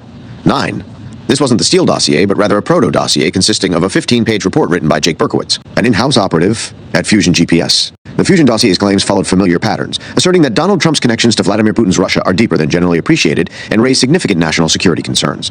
Fusion's preliminary dossier highlighted Trump advisors Paul Manafort and Carter Page, Trump's alleged visits to Moscow, and Trump's purported financial connections to Russia. These themes were later adopted and repackaged by Steele.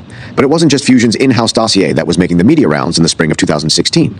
A Clinton operative named Cody Shearer had authored his own memos on Trump. We know of the existence of 2 Shearer memos, titled Donald Trump, Background Notes, The Compromise Candidate, and FSB Interview. FSB stands for the Russian Federal Security Service, which is roughly equivalent to the FBI. Shearer is the brother-in-law of Bill Clinton's Oxford study mate, Strobe Talbot. Talbot later served as a deputy secretary in Bill Clinton's State Department, while Shearer is said to have worked as a behind-the-scenes fixer under the direction of another Clinton operative, Sidney Blumenthal. 12. Shearer shared his memos with favored members of the media, as well as with Jonathan Weiner, who was the State Department's special envoy to Libya. 13. In September 2016. At the height of the Clinton campaign's efforts to promote the Russia hoax, Blumenthal provided Jonathan Weiner at the State Department with a copy of at least one of Shearer's 2 memos. In turn, Weiner gave the memo to Steele, who then passed it on to the FBI. 14.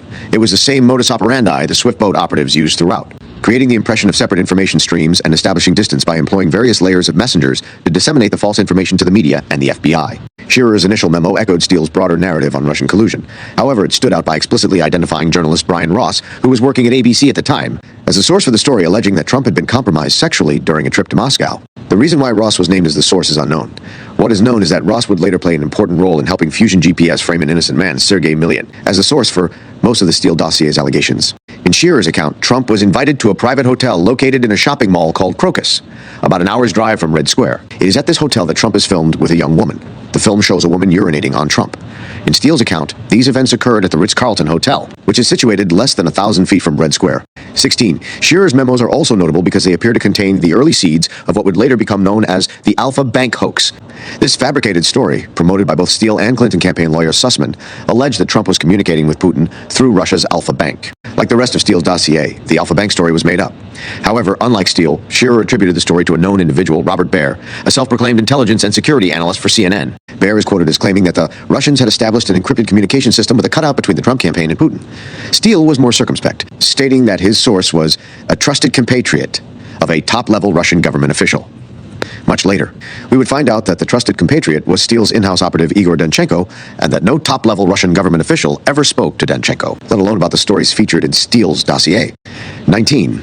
Baer's mindset is illustratively captured in his recent claims that Elon Musk's efforts to restore free speech to Twitter were something the Russian government had been waiting for. Putin is going to be all over Twitter if there's no regulations on this. Fake accounts, spoofed accounts, the rest of it. This is a great opportunity for him. And so when he's talking about the popular voice, Musk, he's really talking about Russian intelligence. The Russians are waiting for something like this. Stories from both Fusion's proto-dossier and Shearer's memos were shared with members of Clinton-friendly media, including ABC's Matthew Mosk, Reuters' Mark Rosenball, and Slate's Franklin Foer. 21. As email exchanges between Fusion and these media allies would later reveal, this wasn't just a symbiotic relationship, but rather a full-fledged collaboration. 22. As early as April 2016, Foer, who had become one of Fusion's most important media figures, was actively shaping the narrative of Trump-Russia collusion. 2-3, by July 4th, 2016, Foer was publishing articles portraying Trump as Putin's puppet. Musk received a copy of Fusion's proto-dossier in May 2016, before Steele had even arrived on the scene. In early July 2016, Fusion assigned Musk to pursue an innocent man, Sergei Millian, whom Steele falsely accused of being a major source of the Steele dossier. 25. It is not known whether Musk knew that his task was directly related to fabricating a narrative for the Steele dossier. Notably, all of this occurred long before the tip the FBI received from Australian diplomat Alexander Downer on July 26, 2016. That tip would later be characterized by both the media and the FBI as the official starting point of the FBI's investigation into Trump-Russia collusion. Foer's initial critique also preceded the launch of the public rollout of the Swiftboat project on July 24, 2016. On that day, Clinton's campaign manager, Robbie Mook, announced to the world that Russia was assisting Trump in his election campaign. Experts are telling us Russian state actors broke into the DNC, stole these emails, and other experts are now saying that the Russians are releasing these emails for the purpose of actually helping Donald Trump. 26. Just before Mook's announcement on July 24, WikiLeaks had released a trove of DNC emails. The emails were not particularly damaging to Clinton or Trump. The emails were mainly about how the Democratic Party had sidelined Hillary's primary opponent, Bernie Sanders. There was speculation at the time that the emails had been leaked by a disgruntled Sanders supporter. 27. It is not known why the Clinton campaign chose July 24 to implement its Swiftboat plan. It is likely they did so in anticipation of more damaging email leaks, perhaps also fearing that Clinton's 30,000 deleted emails from her homebrew server might be released. Whatever the reason, Mook had fired the starting shot, and the Swiftboat project was in full swing. Within hours of Mook's statement, media coverage of alleged Russian interference in the 2016 election was widespread, exemplified by Politico's headline the next day, "Why Putin Hates Hillary." In fact, as per intercepted communication from July 26, 2016, which was disclosed in 2020 by Director of National Intelligence John Ratcliffe, Hillary Clinton had personally sanctioned the strategy to discredit Trump by linking him to Russia as a means of distracting the public from her private email server. Mook later confirmed that Clinton had personally approved a plan to spread the Trump-Russia collusion narrative among the media. 30. A lot of preparation had gone into the project, starting long before Mook pulled the trigger. While Fusion's proto-dossiers were sufficient for dissemination by a select group of Fusion's familial media collaborators, something bigger was needed to make the story go viral with other media outlets. Clinton needed a 007, and she found him in London. It was Christopher Steele, who was hired in May 2016. 31. Hiring Steele had several advantages. First and foremost, as a former British intelligence officer, he brought a significant amount of persuasive power. A British agent who had uncovered a conspiracy involving the Kremlin and a billionaire real estate magnate sounded like a scene straight out of a James Bond movie. Steele had another significant advantage. He had extensive contacts in both the FBI and the State Department, and his background lent credibility to the Trump-Russia allegations within those agencies. This was something that Fusion GPS, Fusion's proto-dossier author Jake Berkowitz, and Cody Shearer did not possess. Lastly, Steele created distance and deniability. Anything that Steele did or said could be disavowed by Fusion, Perkins Coie, and the Clinton campaign itself. Berkowitz and Shearer did not provide such distance.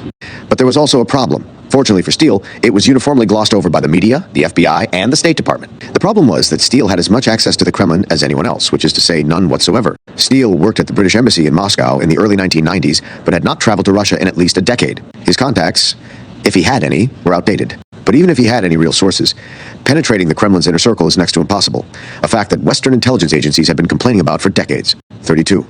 The idea that Steele could magically accomplish what the combined efforts of Western governments could not was preposterous from the start, but no one seems to have cared. The allegations of collusion by Steele were entirely fabricated. Igor Danchenko, Steele's primary subsource, later informed the FBI that there was no corroboration for any of Steele's stories. 33. In fact, any factual statements in Steele's reports pertain to information that was already in the public domain. For instance, it was reported at the time that Trump campaign advisor Carter Page had traveled to Moscow in July 2016. 34. In contrast, Steele's allegations about Page's activities in Moscow, particularly his meeting with Igor Sechin, the head of one of the world's largest energy companies and former Russian deputy prime minister, were not reported anywhere. Those allegations were fabricated. Not coincidentally, at the same time that Steele was writing his fictitious Carter Page dossier stories, Fusion GPS was promoting the same narratives to their media partners. When the Washington Post, whose reporter Tom Hamburger had links to Fusion, took the effort to investigate the Sechin claims through their established network of sources in Moscow, those sources promptly refuted the allegations as bullshit and impossible. But again, no one cared. The Sechin story not only made it into the media, but was also later used by the FBI to obtain a warrant to surveil Carter Page, and consequently, the Trump campaign. 36. Similarly, public reporting has also revealed that the Russian government was looking to sell 19% of its stake in Rosneft.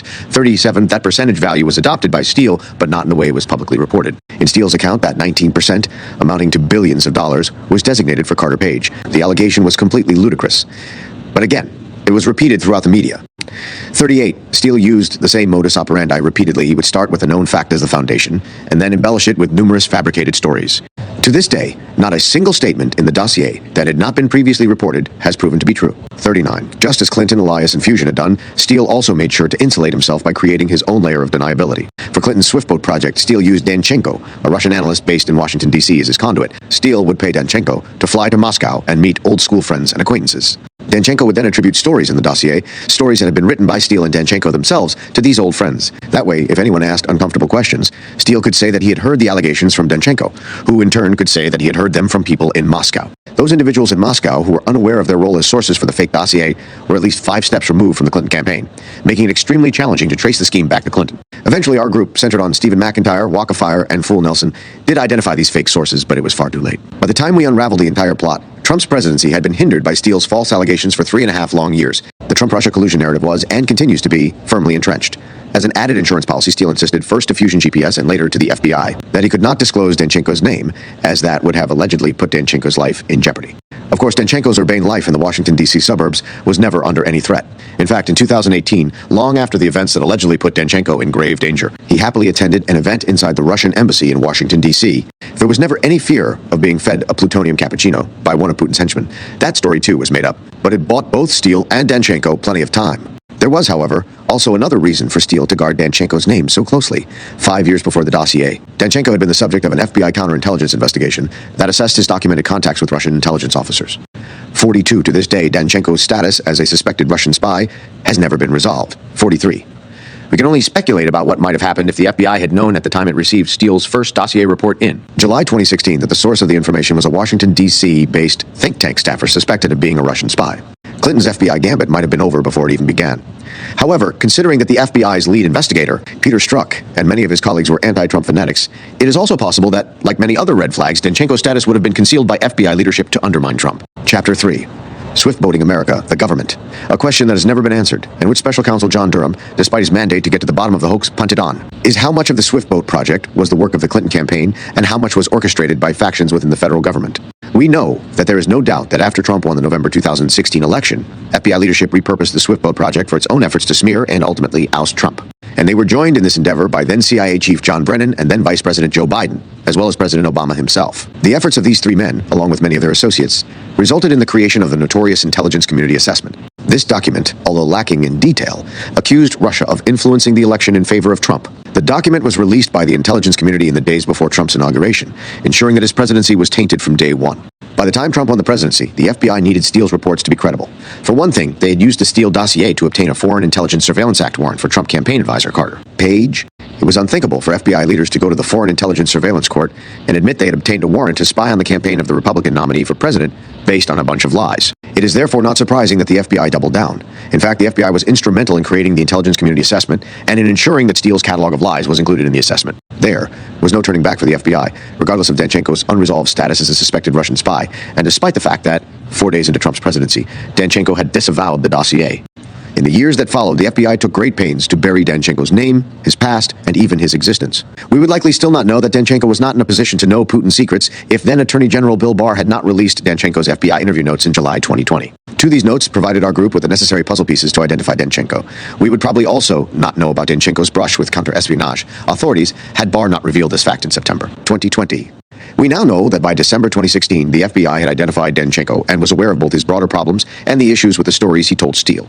Yet, instead of coming clean, the FBI doubled down. In other words, by December 2016, the FBI was a full-fledged participant in the Swiftboat project. But how did the FBI get there? Were the FBI's efforts to target Trump a result of his election victory? Or did the FBI hijack Clinton's Swiftboat project from the beginning? While feeding Trump-Russia collusion tales to the media might be considered by some as nothing more than an ambitious political smear, the Clinton campaign did not plan to stop there. The Swiftboat project was built on two main axes. Once a sufficient amount of allegations against Trump had been compiled, a new phase of Clinton's Swiftboat project kicked in. That phase involved triggering an FBI investigation of Trump. That aspect of the plan surpassed traditional smear campaigns. Once an investigation into Trump's alleged ties to the Kremlin was initiated, the information about the investigation would be leaked to the media. In theory, that should have effectively ended Trump's hopes of winning the presidency. By design, this part of Clinton's Swiftboat project did not concern itself with whether the allegations would stand up to scrutiny. It just had to work long enough to ensure a Clinton victory. If Clinton had won on November 8th, everything would have been quickly forgotten. The FBI would have ended its investigation. The dossier, which had not been published and had only been superficially mentioned in the media, would have disappeared. And the fact that the dossier had been commissioned by the Clinton campaign would likely have never been discovered. To put it another way, if Clinton had won, we would never have discovered the Swiftboat project. The term Trump Swiftboat project would have remained an obscure reference in one of thousands of leaked emails. The fact that it did not turn out this way is, at least in part, due to the fact that Clinton's attempts to push the Swiftboat smears into the FBI remained largely unsuccessful during the pre-election period. To be more precise, the push was successful itself, however. It did not lead to the expected leaks and media uproar. Consequently, unlike his entire presidency, Trump effectively did not have to deal with false Russia collusion allegations during the 2016 campaign. There's no simple explanation for why the Clinton plan to trigger an FBI investigation worked, but the accompanying plan to get the fact that there was an investigation into the media did not succeed. The most plausible explanation is that the FBI was so confident in a Clinton victory that they did not see the need for an elaborate media leak strategy on their part. The element of the plan that worked perfectly was getting the FBI to investigate Trump. The architects of the Swiftboat project had devised two parallel paths to accomplish this goal: the Steele path and the Sussman path. Steele provided an early dossier report to an FBI agent with whom he had prior interactions. That was on July 5th, 2016, 4 before the Clinton campaign initiated the Swiftboat project in earnest on July 24, and before the FBI officially opened its Trump-Russia investigation, codenamed Crossfire Hurricane, on July 31st. 5. After Steele submitted his initial dossier report to his FBI handler, Michael Gaeta, Gaeta forwarded the report to an assistant special agent in charge at the FBI's New York office. 6. From there, the report quickly made its way up to the top levels of the FBI in Washington, D.C. It is unknown who within Clinton's Swiftboat group instructed Steele to provide the FBI with the dossier. Given that Steele had just been hired a few weeks earlier, it is unlikely that he would have voluntarily approached the FBI so soon without being prompted to do so. This inference is supported by the fact that Steele must have known that by taking this route, he would ultimately destroy whatever credibility he had. For instance, if Steele had not provided his dossier to the FBI, it would not have been used to secure the Carter Page FISA warrant. In turn, there would not have been an investigation by Inspector General Michael Horowitz into the dossier's provenance. What is also not known is the extent to which the existence of the dossier influenced the FBI's decision to open an investigation into Trump-Russia collusion. The FBI's official stance is that the dossier did not influence that decision. Yet the timing of the delivery of the dossier to the FBI and the subsequent opening of the investigation suggests that the dossier played some role. There was also a second prong to push false information about Trump to the FBI. The plan involved setting up a false Russia collusion trail, a cyber trail. And however, while the Steele dossier prong was executed perfectly, the cyber prong, orchestrated by Clinton campaign lawyer Michael Sussman, did not go as planned. Sussman had been put in charge of a cyberlinks offensive against Trump.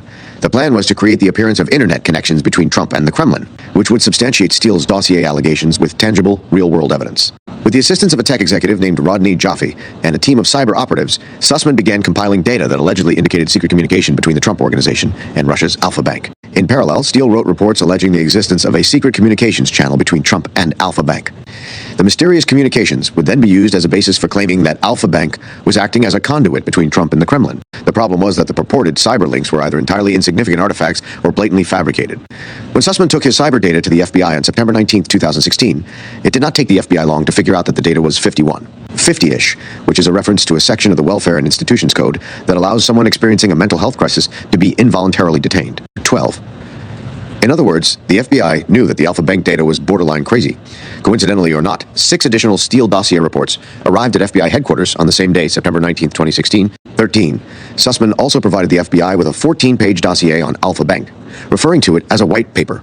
He billed the Clinton campaign for his work on the phony cyber data and the Alfa Bank dossier, as well as for delivering it to the FBI. The billing is important because Sussman, who was later charged with providing false information to the FBI, claimed that he was merely acting as a good Samaritan. 14.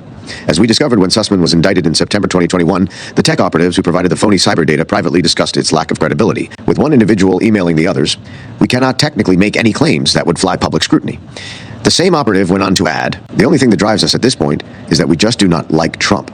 The Clinton operatives behind the cyber data knew it did not say what they claimed it said. Even more incriminating is the fact that the white paper that Sussman delivered to the FBI bore a striking resemblance in formatting and style to the proto-dossier prepared by Fusion GPS in April 2016, before Steele or Sussman had even entered the picture.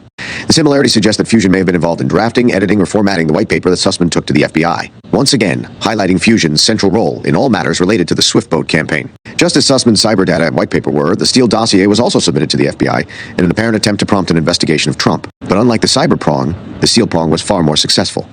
Steele's first dossier report was completed on June 20th. March 18th, 2016. It was the infamous P-tape report, Report 80, that laid the groundwork for the Clinton-Trump-Russia collusion narrative. It alleged that the Kremlin was assisting Trump in his election campaign and possessed compromising material in the form of lewd sex tapes from Trump's 2013 visit to the Miss Universe competition in Moscow. The dossier contains many paradoxes, such as why Trump, a well-known germaphobe who would reprimand individuals for simply coughing in his vicinity, 19 would participate in golden showers. The P-tape story, along with the other stories in Report 80 and subsequent Steele reports, was transparently false, but accuracy was not the point. The point was to get these stories into the media and to the FBI. By July 5, 2016, Steele had personally shared Report 80 with FBI agent Michael Gaeta. Coincidentally, July 5th was the same day on which FBI Director James Comey held his press conference, absolving Hillary Clinton of wrongdoing regarding her use of a clandestine email server. Comey infamously stated that no reasonable prosecutor would bring such a case. One of the reasons Steele was such an appealing choice for the Swiftboat conspirators was his previous connection with the FBI. This was due to his involvement in providing information about suspected vote rigging within the international soccer governing body, FIFA. 22. As our group would discover, Steele's FIFA reports bore a remarkable resemblance to his Trump reports, even using the same Russian villains for his stories, such as Igor Setin, the CEO of Russian energy company Rosneft, whom Steele falsely accused of colluding with Carter Page. Sechin traveled to best sources. Sechin traveled to Qatar at the same time as Russia's World Cup bid team in order to swap World Cup votes. By late July, Steele's Report 80 was circulating in the upper echelons of the FBI. 25. The first sentence of that report read, Russian regime has been cultivating, supporting, and assisting Trump for at least 5 years. A few weeks later, in Report 97, Steele exposed the dossier's lack of credibility by altering 5 years to 8 years.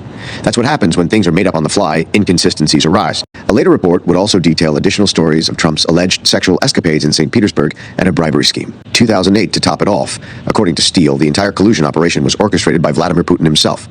29 Steele stories were transparently fake, as anyone with a modicum of sanity would have realized within a few minutes of reading his dossier. Indeed, that was the reaction of many people who read the dossier on January 10, 2017, when it was first publicly released by BuzzFeed. By January 13, Forbes magazine ran a story headlined, "The Trump dossier is fake, and here are the reasons why." But the FBI did not care. Now that Trump had been elected, Steele's dossier became the focal point of concerted efforts by Washington elites to bring him down. Only days before the dossier was publicly released on January 10, 2017, the euphemistically named intelligence community, under the guidance of CIA Director John Brennan, issued an intelligence community assessment. 32. The assessment alleged with extraordinary certainty that the Kremlin had interfered in the 2016 election with the express goal of helping Trump. In 2020, Brennan made headlines once again, this time for influencing the 2020 presidential election by signing a statement that falsely asserted Hunter Biden's laptop exhibited all the earmarks of a Russian information operation, implying it was part of a Russian plot. 33.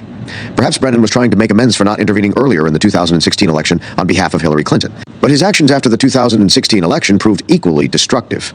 The January 6, 2017 ICA, written under Brennan's direction, was a laughable assortment of talking points. It included the claim that the Russian state TV channel RT had made negative remarks about Hillary Clinton, as if an obscure TV channel that most people have never heard of could influence the outcome of an election. The assessment's real purpose was to legitimize the Steele dossier, a summary of which was attached in the annex. While the media had been reluctant to promote an unverified and unverifiable dossier, the ICA changed that. Overnight, the entire focus of the media's breathless reporting on Trump shifted to the Steele dossier. This is what Clinton had hoped would happen during the election.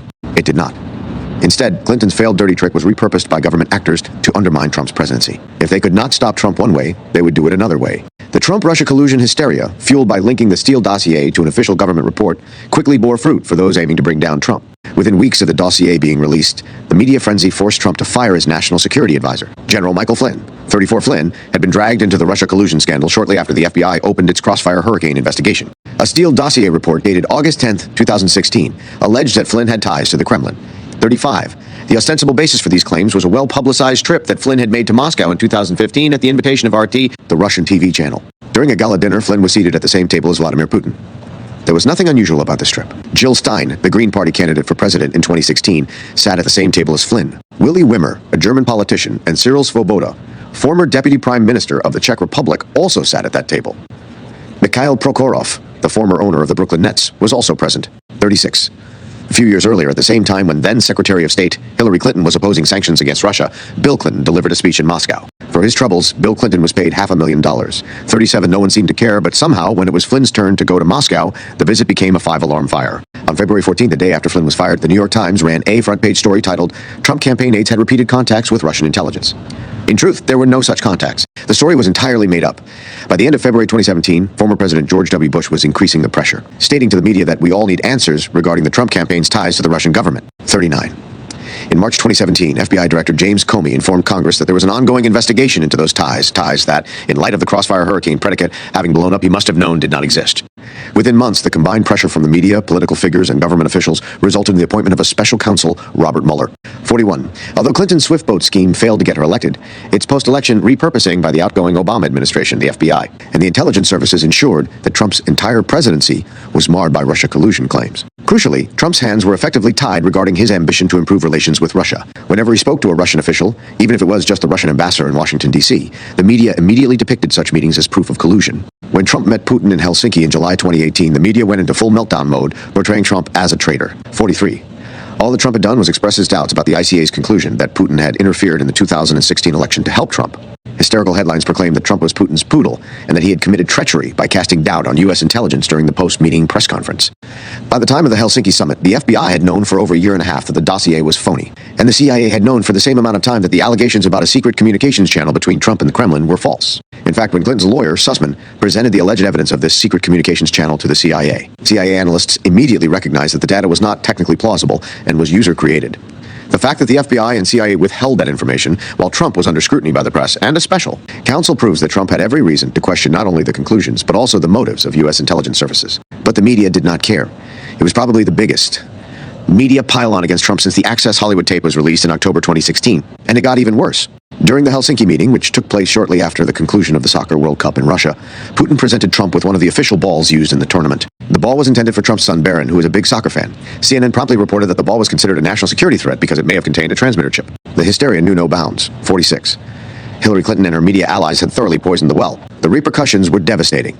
Instead of détente with Russia, relations grew worse. Trump's hands were similarly tied concerning Ukraine, the strategically crucial neighbor of Russia, where the United States government, led by Joe Biden and Victoria Nuland, had supported a coup d'etat in 2014. It is not a coincidence that when the Russia collusion hoax nominally ended after Special Counsel Mueller found no collusion, Trump was confronted with a new hoax. Trump's infamous July 25, 2019 phone call with Ukrainian President Volodymyr Zelensky, 47, which was used as a pretense for Trump's first impeachment, happened the day after Mueller testified to Congress that there was no evidence of collusion. 48.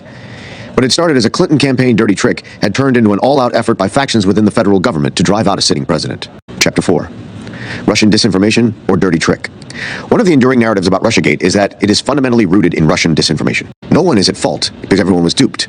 Senator Lindsey Graham, who asserts that Steele dossier source Igor Danchenko was played like a fiddle by Russian intelligence services, strongly advocates for this perspective. When in truth, this is a false narrative designed to blame a foreign scapegoat and deflect attention from the actual culprits, Hillary Clinton, and, more insidiously, factions within the federal government.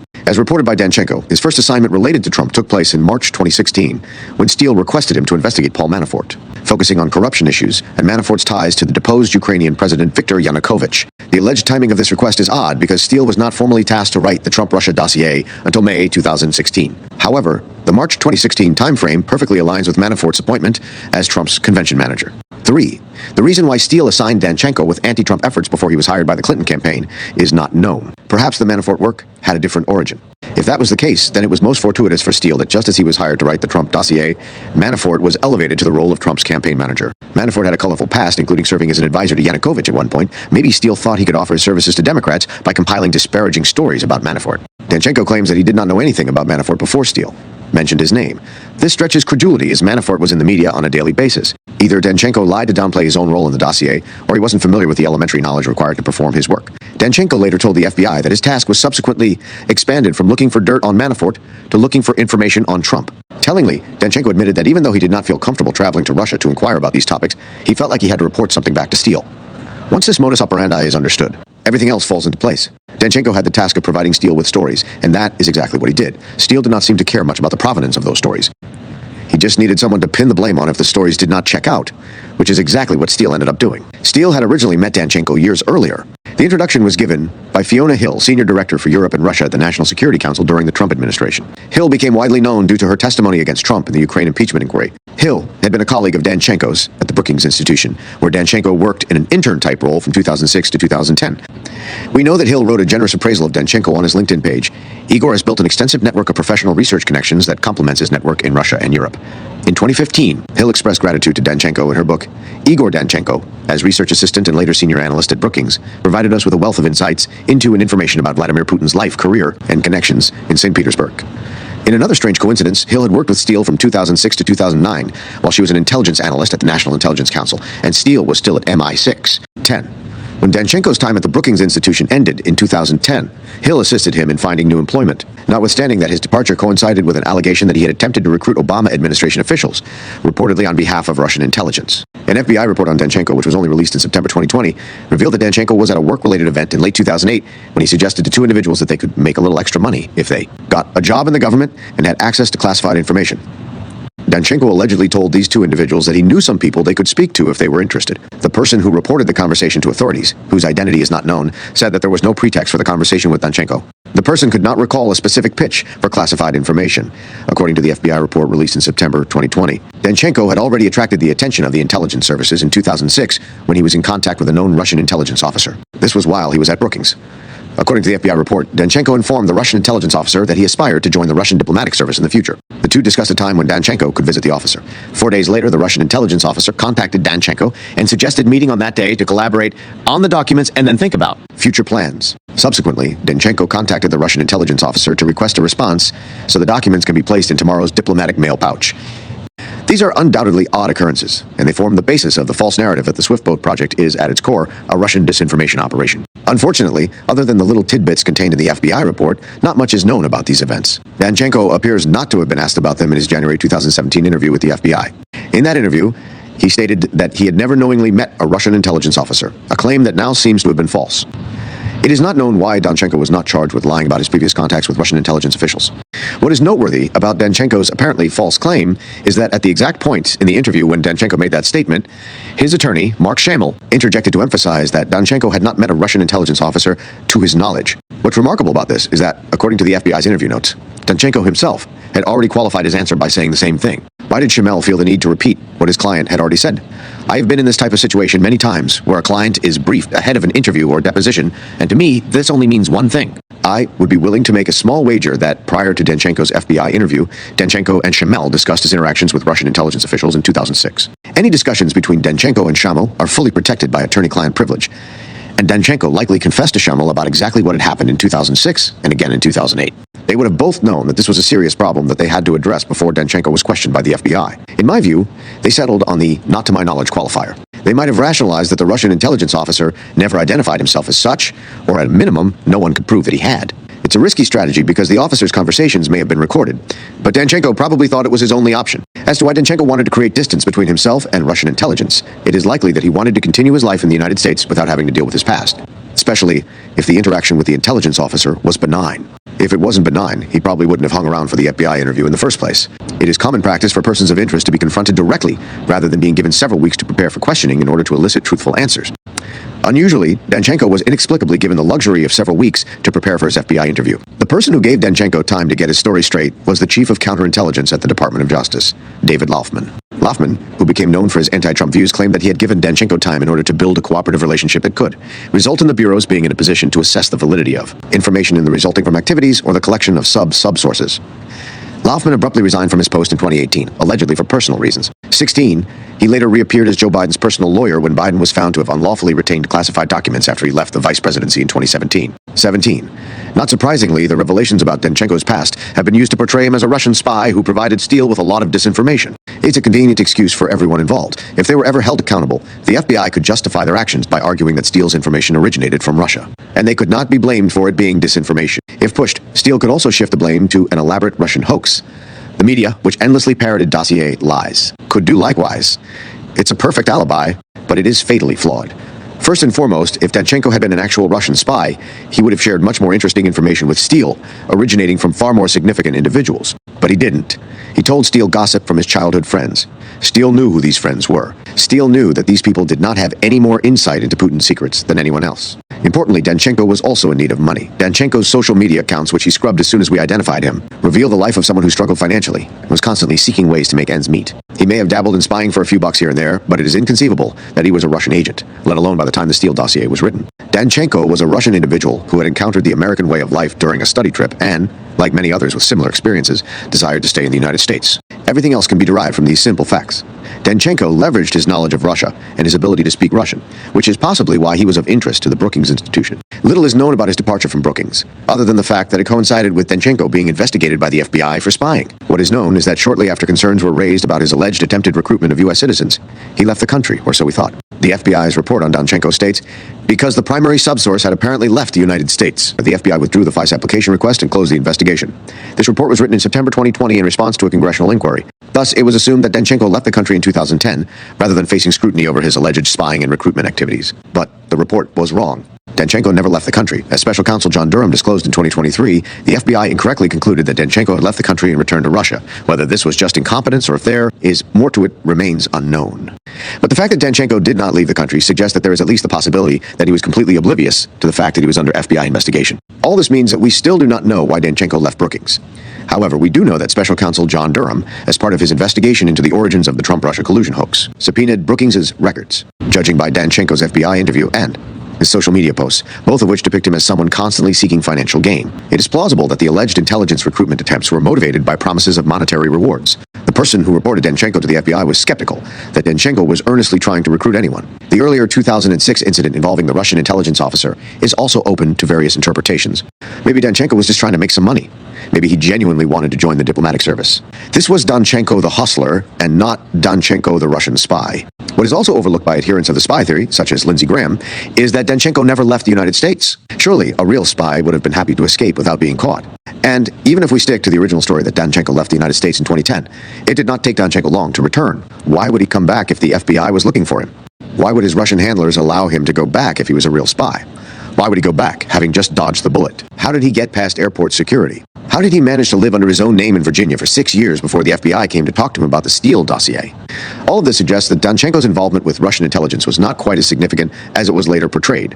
It was around the time when Danchenko left the Brookings Institution that he was first introduced to Steele. The introduction was apparently made via email by Cenk Sidar, an acquaintance of Danchenko's who ran Sidar Global Ventures, a company specializing in commercial intelligence. 21. The reason this information is not confirmed is that most of the parts related to Danchenko's life during this time are redacted from his FBI interview transcript. However, using their ingenious methods for filling the gaps, Stephen McIntyre, Fool Nelson, and Walk of Fire were able to deduce that it was Sidar who put Steele in touch with Danchenko. One interesting note about Sidar is that, although he seems to have had no involvement in the Swiftboat project, either knowingly or unknowingly, his name surfaced during Danchenko's 2022 trial for lying to the FBI. According to Durham, Danchenko wrote Sidar an email in 2016 in which he advised Sidar, when necessary, to fabricate sources of information. It is not known in which context Danchenko gave this advice to Sidar, but it aligns perfectly with the excuse he gave the FBI regarding the dossier, stating that he felt he had to tell Steele something. 23, of course, it also fits perfectly with the fact that so many dossier stories were in fact made up. According to Danchenko's January 2017 interview with the FBI, Steele was not interested in his background, but rather in his contacts in Russia. Initially, Steele did not assign any tasks to Danchenko, but later he hired him to conduct open-source analysis on investment risks. Danchenko says he was paid a few $100s for this, which was very welcome as he had no income. At some point, Danchenko claims to have been given a more formal role by Steele, which involved signing a confidentiality agreement with Steele's company, Orbis. Although Danchenko claims to have had no insight into Steele's clients, he told the FBI that he was always trying to understand the tangible results of his work. Notably, Danchenko's attorney Shamel interjected to stress that Danchenko was never informed nor questioned about Steele's clients. Danchenko elaborated that his tasks were kept vague, saying, "Can you do some checking on this?" Sometime later, the exact date is redacted. Steele asked Danchenko to travel to Russia for what Danchenko described as a due diligence assignment that preceded the Trump-Russia collusion tasking. He was paid $3,000, which included the airfare and expenses. This would not have left much money as remuneration, a fact that stands in stark contrast with the notion that Danchenko is being portrayed as a supersource with access to Kremlin secrets. It appears that Steele was aware of Danchenko's financial circumstances and was keeping him on a tight leash. Another trip followed, and Danchenko made a stopover in London on his way back to Washington, D.C. to share the latest gossip with Steele. Danchenko told the FBI that when the parent company of his primary sponsor in the United States, whose name is redacted but seems to be Cenk Sidar's company Sidar Global Ventures, went bankrupt, he turned to Steele for help. There is no record of Sidar Global Ventures itself going bankrupt, and as of this writing, the company seems to be up and running. Thus, it is far from clear why Danchenko would have had to leave the company, let alone why he told the FBI that the company was bankrupt. In any case, the FBI does not seem to have cared. We also know that he wanted to remain in the United States, which meant that whatever the reason things did not work out with Sidar, he needed a new sponsor. Steele was initially unable to help because his British firm could not sponsor U.S. employment visas. Based on Danchenko's FBI interview notes, it seems that Steele, Danchenko, and a U.S.-based firm named Target Labs devised a plan for Danchenko to stay in the United States. Danchenko would be employed by Target Labs in name, and they would sponsor his visa. However, in reality, he would be working for Steele full-time. Danchenko described the arrangement to the FBI as a contract vehicle, whereby Steele would pay Target Labs, and Target Labs would pay Danchenko. 26 thus, from around 2014 onward, Danchenko worked solely for Steele. None of this aligns with the idea that Danchenko was covertly working for the Russian government to disseminate disinformation. The most striking aspect of the story Danchenko told the FBI about his relationship with Steele is dependency. Steele had groomed Danchenko for a number of years, providing him with small amounts of money and fostering an increasing dependency. Danchenko transitioned from working on various projects to becoming a full-time employee, although he did so through a cutout firm. The bottom line is that without Steele, Danchenko would have had no income and no visa. The FBI does not appear to have questioned Danchenko about his potential involvement in other Steele projects, such as the FIFA dossier, which shows a notable similarity to the Trump dossier. Instead, the FBI jumped straight to Danchenko's role in the Trump-Russia report. According to Danchenko, after completing the first task of the Manafort assignment, Steele sent him to Russia to gather information on Trump. This trip took place in June 2016. As we will see later, the trip provided Steele with the fake sources, or cutouts, needed for Report 80, the first of the Steele dossier reports. The next phase, according to Danchenko, was to inquire about Kremlin spokesman Dmitry Peskov. The last phase was to inquire about Trump Organization attorney Michael Cohen. All phases matched the Steele reports at that time. The modus operandi was always the same. Steele asked Danchenko to share stories about 10th. Subsequently, Steele would write whatever Clinton required about X, attributing those stories to Danchenko and his alleged sources. The success of the scheme depended on Danchenko and his associates not being identified, or so Steele thought. Little did Steele know at the time that the FBI did not care about having credible sources, and so Steele proceeded, concealing himself behind multiple layers of deniability. It was an impressive array of safeguards that Steele and the Clinton campaign had set up. The first step was for the Clinton campaign to hire a law firm, Perkins Coie. That was doubly advantageous. As a contractor, Perkins Coie provided a layer of deniability, but they were also a law firm, thus shielding their clients behind attorney-client privilege. Of course, the privilege does not ordinarily extend to dirty tricks campaigns, but they had thought of that. Perkins Coie was formally hired to prepare for any potential election challenges after the 2016 presidential election. It was a line that Steele would often repeat. If the work was related to legal services, such as an election challenge, they could all claim attorney-client privilege. They all knew how the game worked. In turn, Perkins Coie hired Glenn Simpson's firm, Fusion GPS. At this point, the Clinton campaign was 2 steps removed from the dirty tricks campaign they were about to carry out. But it didn't end there. When Simpson hired Steele, the Clinton campaign was 3 steps removed, 4 steps after Steele tasked Danchenko. When Danchenko spoke to his high school friends and drinking buddies, they were 5 steps removed. Steele was the source. Danchenko was the subsource. Danchenko's drinking buddies were sub-sources, and the people the buddies were talking about were sub-sub-sub-sources. In total, the Clinton campaign was at least 6 steps removed from the false stories that they themselves had conceived. Steele himself had pretty good cover as well. He was 3 steps removed. The reason we finally discovered the names of Steele's fake sources is largely due to Congressman Devin Nunes's persistence. It was through his dogged determination in the face of a media and Democratic Party onslaught, including a phony ethics investigation, that we first found out the connection between Perkins Coie and Steele. 27 without that, Steele's dossier might have never been publicly linked to Hillary Clinton. But Steele still had many layers of deniability in reserve. Danchenko and the various subsources were his insurance policy. As long as their identities remained unknown, Steele was safe.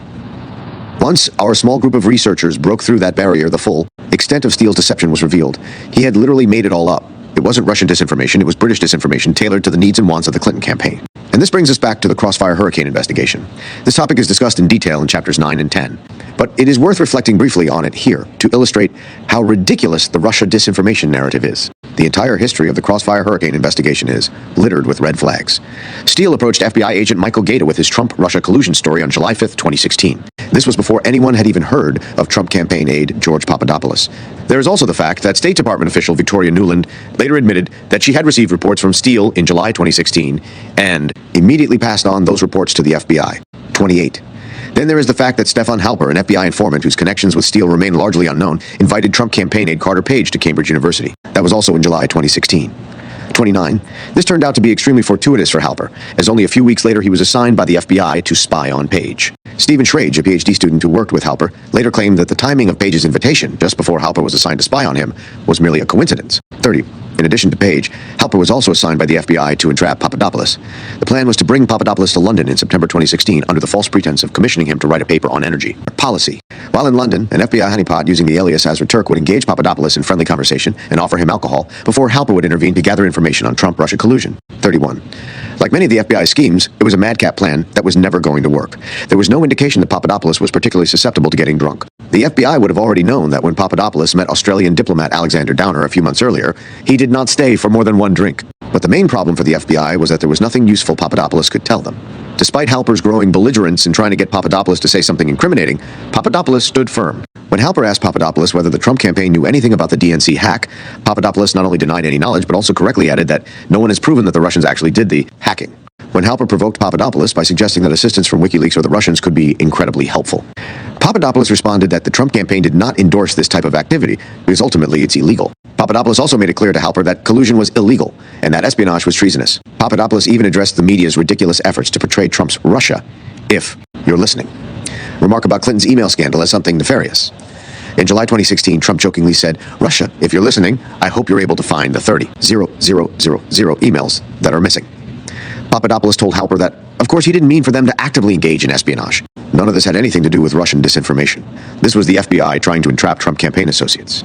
Despite Halper's extensive efforts to elicit incriminating statements from Page or Papadopoulos, all the FBI was able to uncover was a plethora of exculpatory evidence. Yet, none of the exculpatory information, including Papadopoulos' vehement denials of any connections to either WikiLeaks or Russia, was included in the FISA warrant against Carter Page. The FISA warrant not only permitted surveillance, but also provided access to his email archive. Additionally, it enabled monitoring individuals who had been in contact with Page. The FBI even secretly searched Page's home.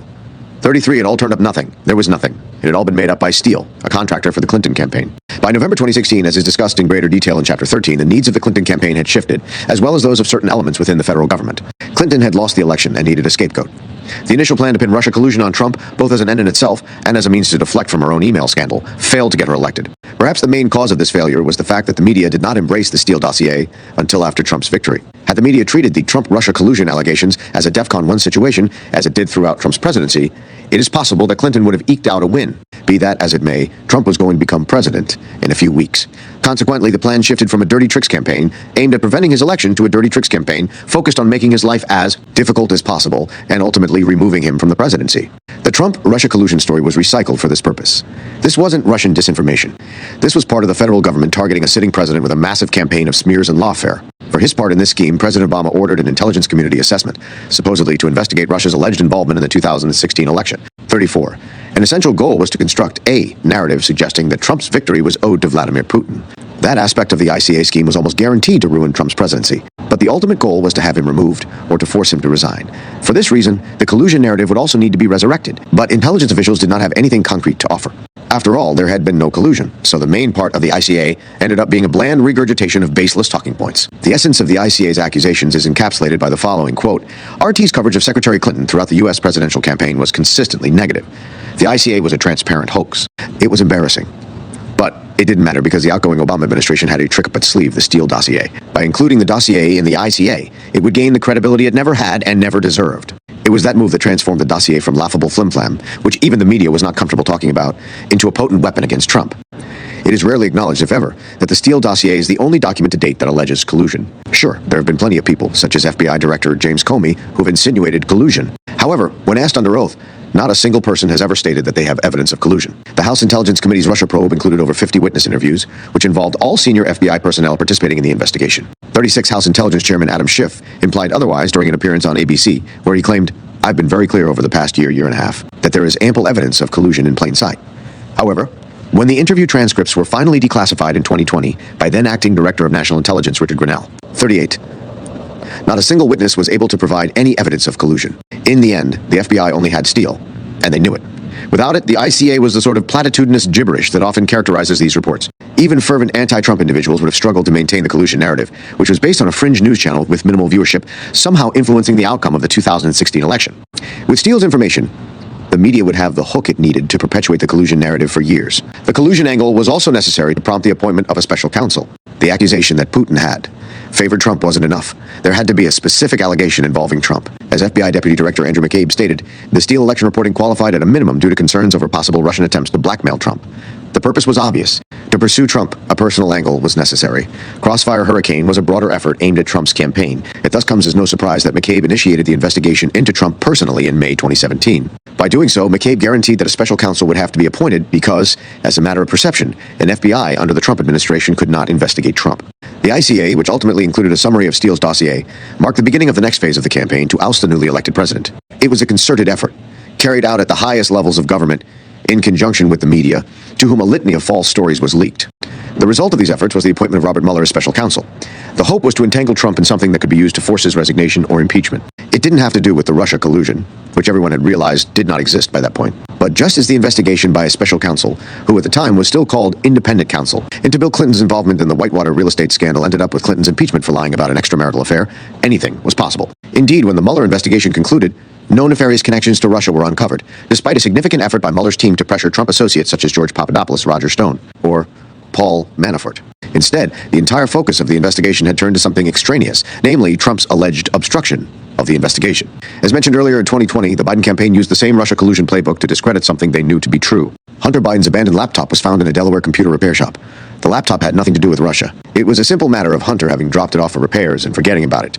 But the absence of a Russian angle did not prevent the Biden campaign and the media from portraying it in that manner. Biden even explicitly blamed Russia during the second presidential debate. Trump pushed back against the ridiculous claim, but he was cut off by the debate's moderator, Kristen Welker, 41. Just as Clinton had been supported by the intelligence services for her plan to tarnish Trump, Biden also received similar assistance. In Biden's case, it did not come in the form of a phony FBI investigation, but rather in the form of a letter signed by more than 50 former U.S. intelligence officials. The letter claimed that Russia had fabricated Hunter Biden's laptop. 42, in truth, Russian disinformation had nothing to do with Hunter's laptop.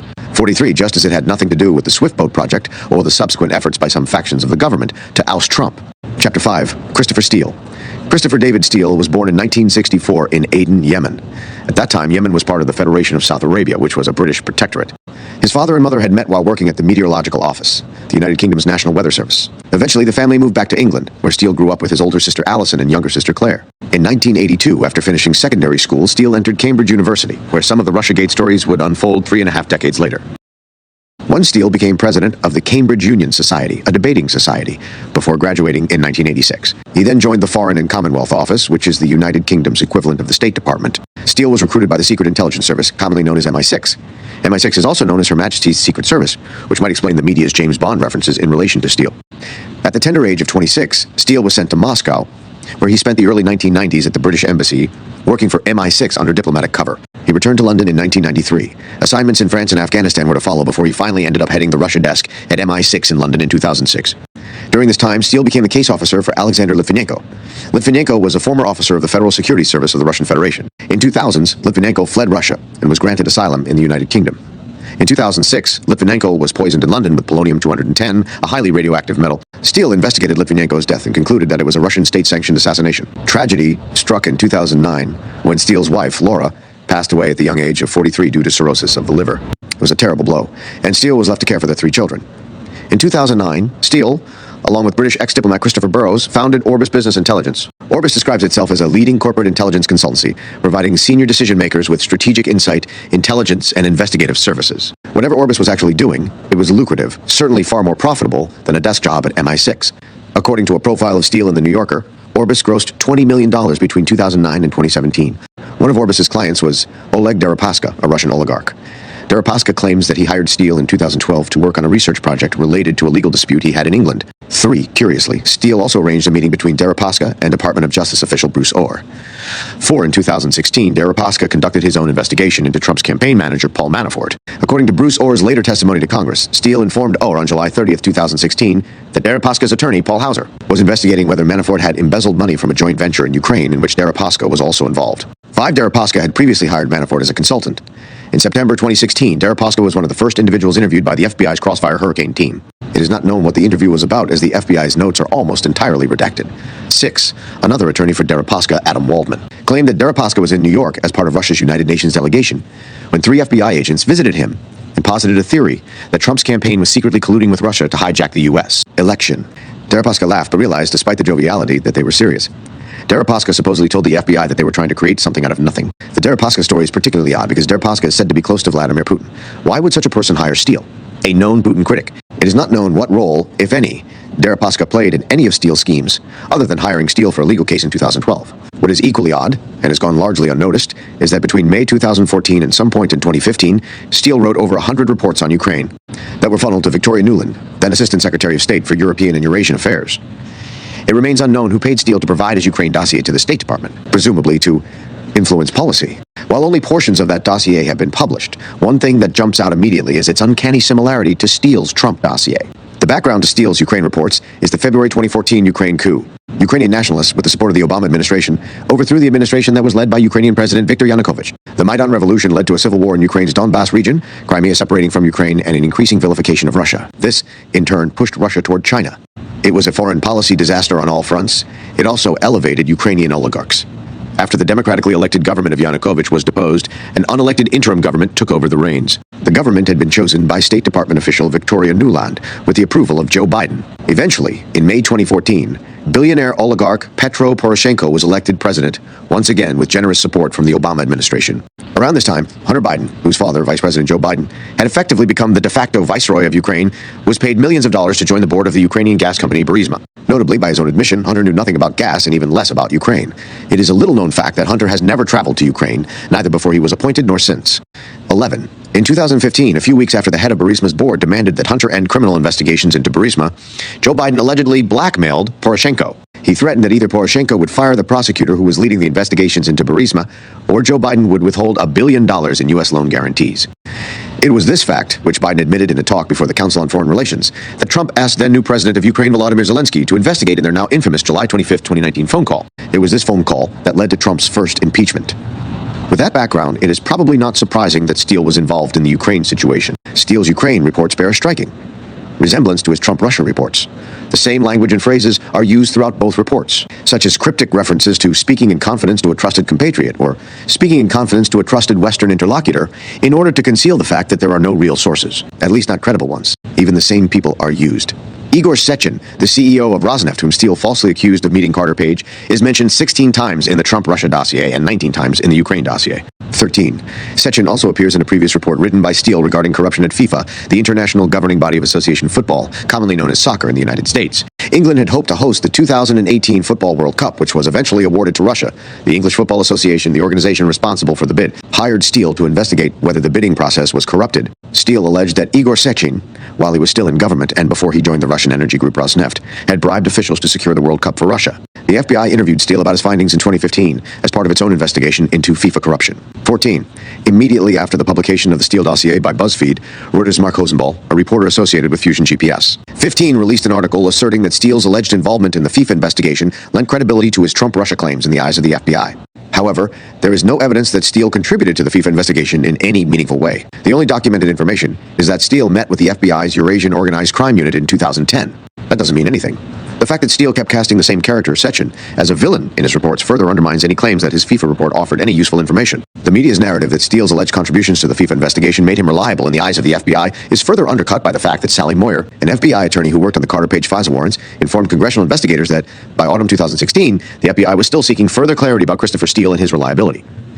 Although Sechin is a central figure in at least 3 Steele dossiers, Ukraine, FIFA, and Trump, he is not Steele's only go-to bogeyman. There is also Sergei Ivanov, the head of Russia's presidential administration. Ivanov is mentioned 21 times in the Ukraine dossier and 26 times in the Trump-Russia dossier. These figures pertain to known reports There are other unpublished reports on Ukraine, Trump, Russia, and possibly FIFA, so the actual number of mentions might be even higher. As a State Department employee, Jonathan Weiner later admitted that Steele provided the State Department with over 100 reports on Ukraine, only a fraction of which have been released. 18. There are also at least 3 Trump-Russia dossier reports. Reports 132, 137, and 139 that have not been released, and their contents remain unknown. Just as with Steele's Trump dossier, Steele's Ukraine dossier purports to be sourced from individuals with insights into Putin's innermost thoughts and secret deliberations. In a September 2014 report, Steele describes the Kremlin's evolving views on the Ukraine conflict.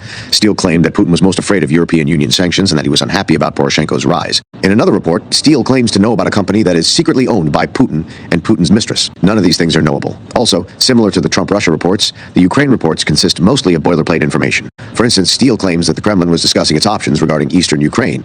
A 5-year-old could have figured that out. Such trivialities are interspersed with nuggets of supposed intelligence, such as Putin's secret company.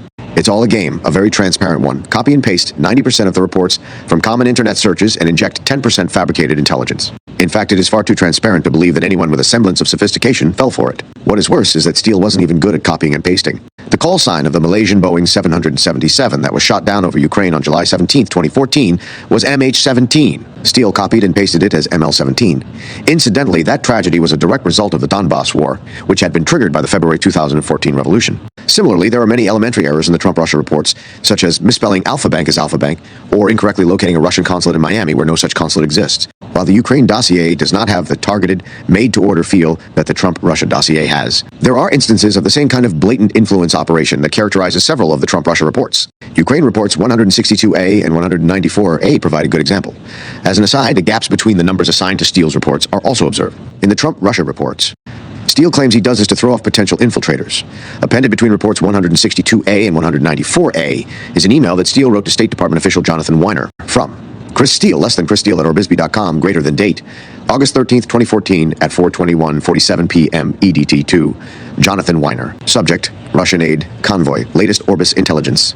Dear John, we have just received some new intelligence on the Russian aid convoy approaching Ukraine, which, although from a source whose reliability is not yet fully established, we thought we should share with you. According to this source, bilateral talks between Poroshenko and the Kremlin over the conditions for the convoy entering Ukraine have broken down, and the Russians are rerouting it through a pro-Russian rebel-held border checkpoint near Lugansk. Clearly, there is now the potential for a confrontation, which we believe may have been the Kremlin's intention all along. Best, Chris 19.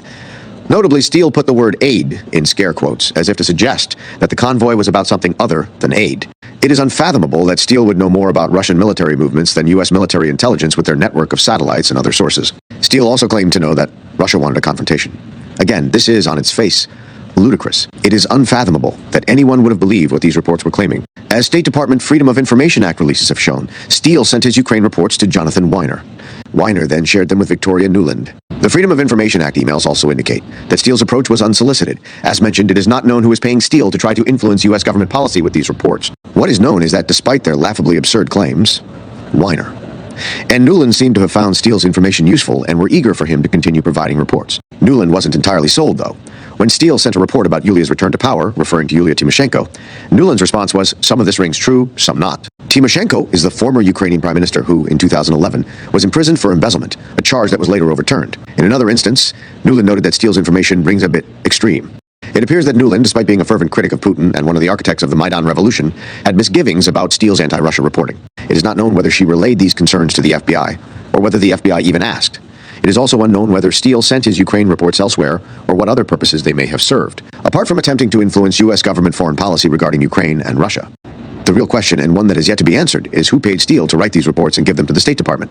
A related issue concerns the Foreign Agents Registration Act. Every individual or organization that engages in lobbying on behalf of a foreign principal is required to register under FARA. The foreign principal does not necessarily need to be a foreign government. FARA was used against Trump associates Papadopoulos, Manafort, and most notably, Michael Flynn. However, it was not used against Tony Podesta, the brother of Clinton campaign chairman John Podesta, who was engaged in a similar kind of lobbying as Manafort.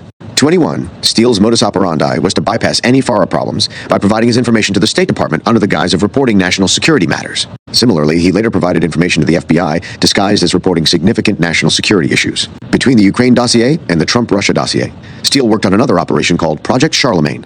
It was a sort of dry run for the Trump-Russia dossier.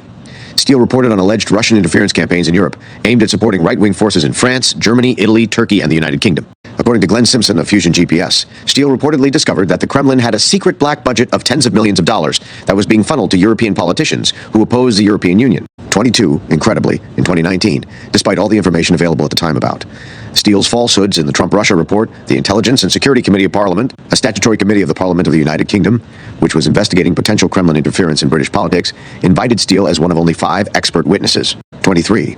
To be fair to Steele, he wasn't the odd one out. Among the other 4 individuals were Anne Applebaum, known for her strong anti-Russia stance and affiliation with the Washington Post, 24, and William Browder, a controversial businessman who amassed wealth in Russia before his dispute with the Kremlin. Subsequently, he began advocating for sanctions against Russia, unsurprisingly given the composition of its panel of supposed experts. The British Committee's report found widespread Russian interference in Western democracies. As with the Ukraine dossier, it is not known who funded Project Charlemagne. Shortly after Project Charlemagne, Steele started working for Fusion GPS, being assigned to a project investigating alleged Russian interference in U.S. elections right after completing a project on alleged Russian interference in European elections. Must have felt like a very serendipitous circumstance. Or perhaps that is why Fusion went straight to Steele. Steele did not require any coaching. He knew what to do. At the time the dossier was conceived, Clinton was dogged by an email scandal. As Secretary of State, she used a private email server to conduct her official business. She claimed to have done this out of convenience. A more plausible explanation is that she did it to avoid Freedom of Information requests for her communications. Not surprisingly, when those Freedom of Information requests were made, Clinton deleted 30,000 emails from her private server, claiming they were personal emails related to her yoga classes and her daughter Chelsea's wedding. Of course, all 30,000 of them weren't about that. The secret server was, in many ways, the initial driving force behind the Swiftboat project. Clinton needed to insulate herself in the event that someone had obtained her 30,000 emails before they were deleted. There was much speculation at the time that foreign governments had access to those emails, possibly from China, Iran, or Russia. That wouldn't have been surprising, since the emails were stored on an unsecured mom-and-pop server that was apparently located in the Clintons' spare bathroom. Long before anyone fixated on Trump-Russia collusion, there were articles detailing that foreign governments had access to Clinton's emails. Professor Paul Gregory, a foreign policy advisor for Ben Carson's 2016 presidential campaign, published an article in Forbes on February 12, 2016, outlining the possibility that Russia could have access to Clinton's emails. In February 2016, former National Security Agency and CIA Director General Michael Hayden went on CNN claiming that it was a near certainty that the Russian government had Hillary Clinton's emails. On May, former New Jersey Superior Court judge and TV analyst Andrew Napolitano informed Maria Bartiromo of Fox News that China, Russia, and even Israel had access to Clinton's emails from the private server. 28. 4 days later, on May 9th, Napolitano informed Megyn Kelly, who was still at Fox News at the time, that the Russian government did indeed possess Clinton's emails and was planning its next move. 29. Incidentally or not, Napolitano's May 5 statement came a day before Papadopoulos' meeting with Erica Thompson, an assistant to Australian Ambassador Alexander Downer. The meeting set in motion what would later become the FBI's official narrative for why they opened the Crossfire Hurricane investigation into Trump-Russia collusion. Allegedly, Papadopoulos told the Australian diplomats that Russia had damaging information on Clinton. Napolitano's statement on May 9th came a day before Papadopoulos' infamous wine bar encounter with Downer himself. It remains unclear which of the 2 meetings with Australian diplomats allegedly triggered the FBI to open their investigation into Trump. The widely accepted story is that it was the May 10th meeting, but tellingly, the Mueller report cites the May 6th meeting. 30%. Could Papadopoulos' mention of Russia having damaging information on Clinton have been influenced by watching Napolitano on Fox News? Could it have been inspired by Professor Paul Gregory's article about Putin having Clinton's emails? After all, both Gregory and Papadopoulos were on the Carson campaign. Either one of these is certainly far more credible than the notion that Papadopoulos had some secret source. Be that as it may, the point that is not nearly made enough is that there was nothing at all unusual about people having conversations about Clinton's missing emails. Many people were having those same conversations at the time when Papadopoulos met with the Australian diplomats. The scene was set for an October surprise. If the Russian government, or perhaps another government, were to release the 30,000 deleted emails, it could have potentially dealt a fatal blow to the Clinton campaign. This would be especially true if the emails revealed information about the Clinton Foundation or other questionable activities, rather than just being about yoga and Chelsea's wedding. Clinton had to insulate herself against that possibility, and the plan was to blame Trump. By also blaming the Russians, she got 2 for the price of 1. If and when the emails were released, the plan was to blame Russian disinformation. Steele was the perfect person to execute this plan. His task was simple: to attribute email hacking to Russia and blame Trump for colluding with them. Chapter 6. Framing Million. Why have Steele's lies been so successful? Why have they persisted? To understand this, we need to go beyond the media and intelligence community that covered for both Steele and, more recently, for Biden. They can only achieve so much without a compelling narrative. And a good narrative is what the Clinton campaign provided. The Clinton campaign did not just release a story for the media to echo. They planned it meticulously, and they had the backing of the intelligence community. They also incorporated layers of complexity, deniability into their plan. They used a former British intelligence officer to give the story a veneer of credibility. They used compromised journalists to advance not only the overall narrative, but also specific aspects of it. One of the most egregious episodes in the entire Swiftboat plan was the framing of Sergei Milyan. It is an episode that combines all the various layers of the plan: the initial smear, collaboration from the media, and help from the intelligence services, On November 4th, 2021, Igor Danchenko was arrested in the early morning for lying to the FBI. Later that day, Special Counsel John Durham unveiled a 5-count indictment. 4 of those indictments related directly to Danchenko's lies about Millian. Stephen, Fool Nelson, Walkafire, and I had made the exact points that Durham put forward many years earlier. While Danchenko would later be acquitted by an Alexandria, Virginia jury, the facts were never contested. Millian was never a source for anything. He never even met Steele or Danchenko. And yet, he was put through hell for the simple reason of being a Trump supporter with a Russian-sounding name. As his longtime friend from New York described him to me, Millian was a gregarious character who enjoyed life. But that changed after what the Swiftboat Project's operatives did to him. He became wary. The wary Millian is the one I have gotten to know. Millian first heard of me online when I was posting my research on Russiagate. He could see that I knew his story in great detail, and that I knew that he had been framed. But it still took a long time to gain his trust. Every now and then, I catch glimpses of the vibrant man his old friend described to me, but they are fleeting. When you have been framed as the fall guy in an elaborate scheme to take down the President of the United States, you don't trust anyone. Originally from Belarus, a former Soviet Union satellite state, Millian first came to the United States in his early 20s after being offered a scholarship. He speaks 7 languages, so it is not surprising that he ended up taking a job as a translator in Atlanta. He also started a real estate business, which briefly brought him into the Trump Organization's orbit in 2007. Like any real estate agent, Millian made sure to let people know he had sold Trump apartments.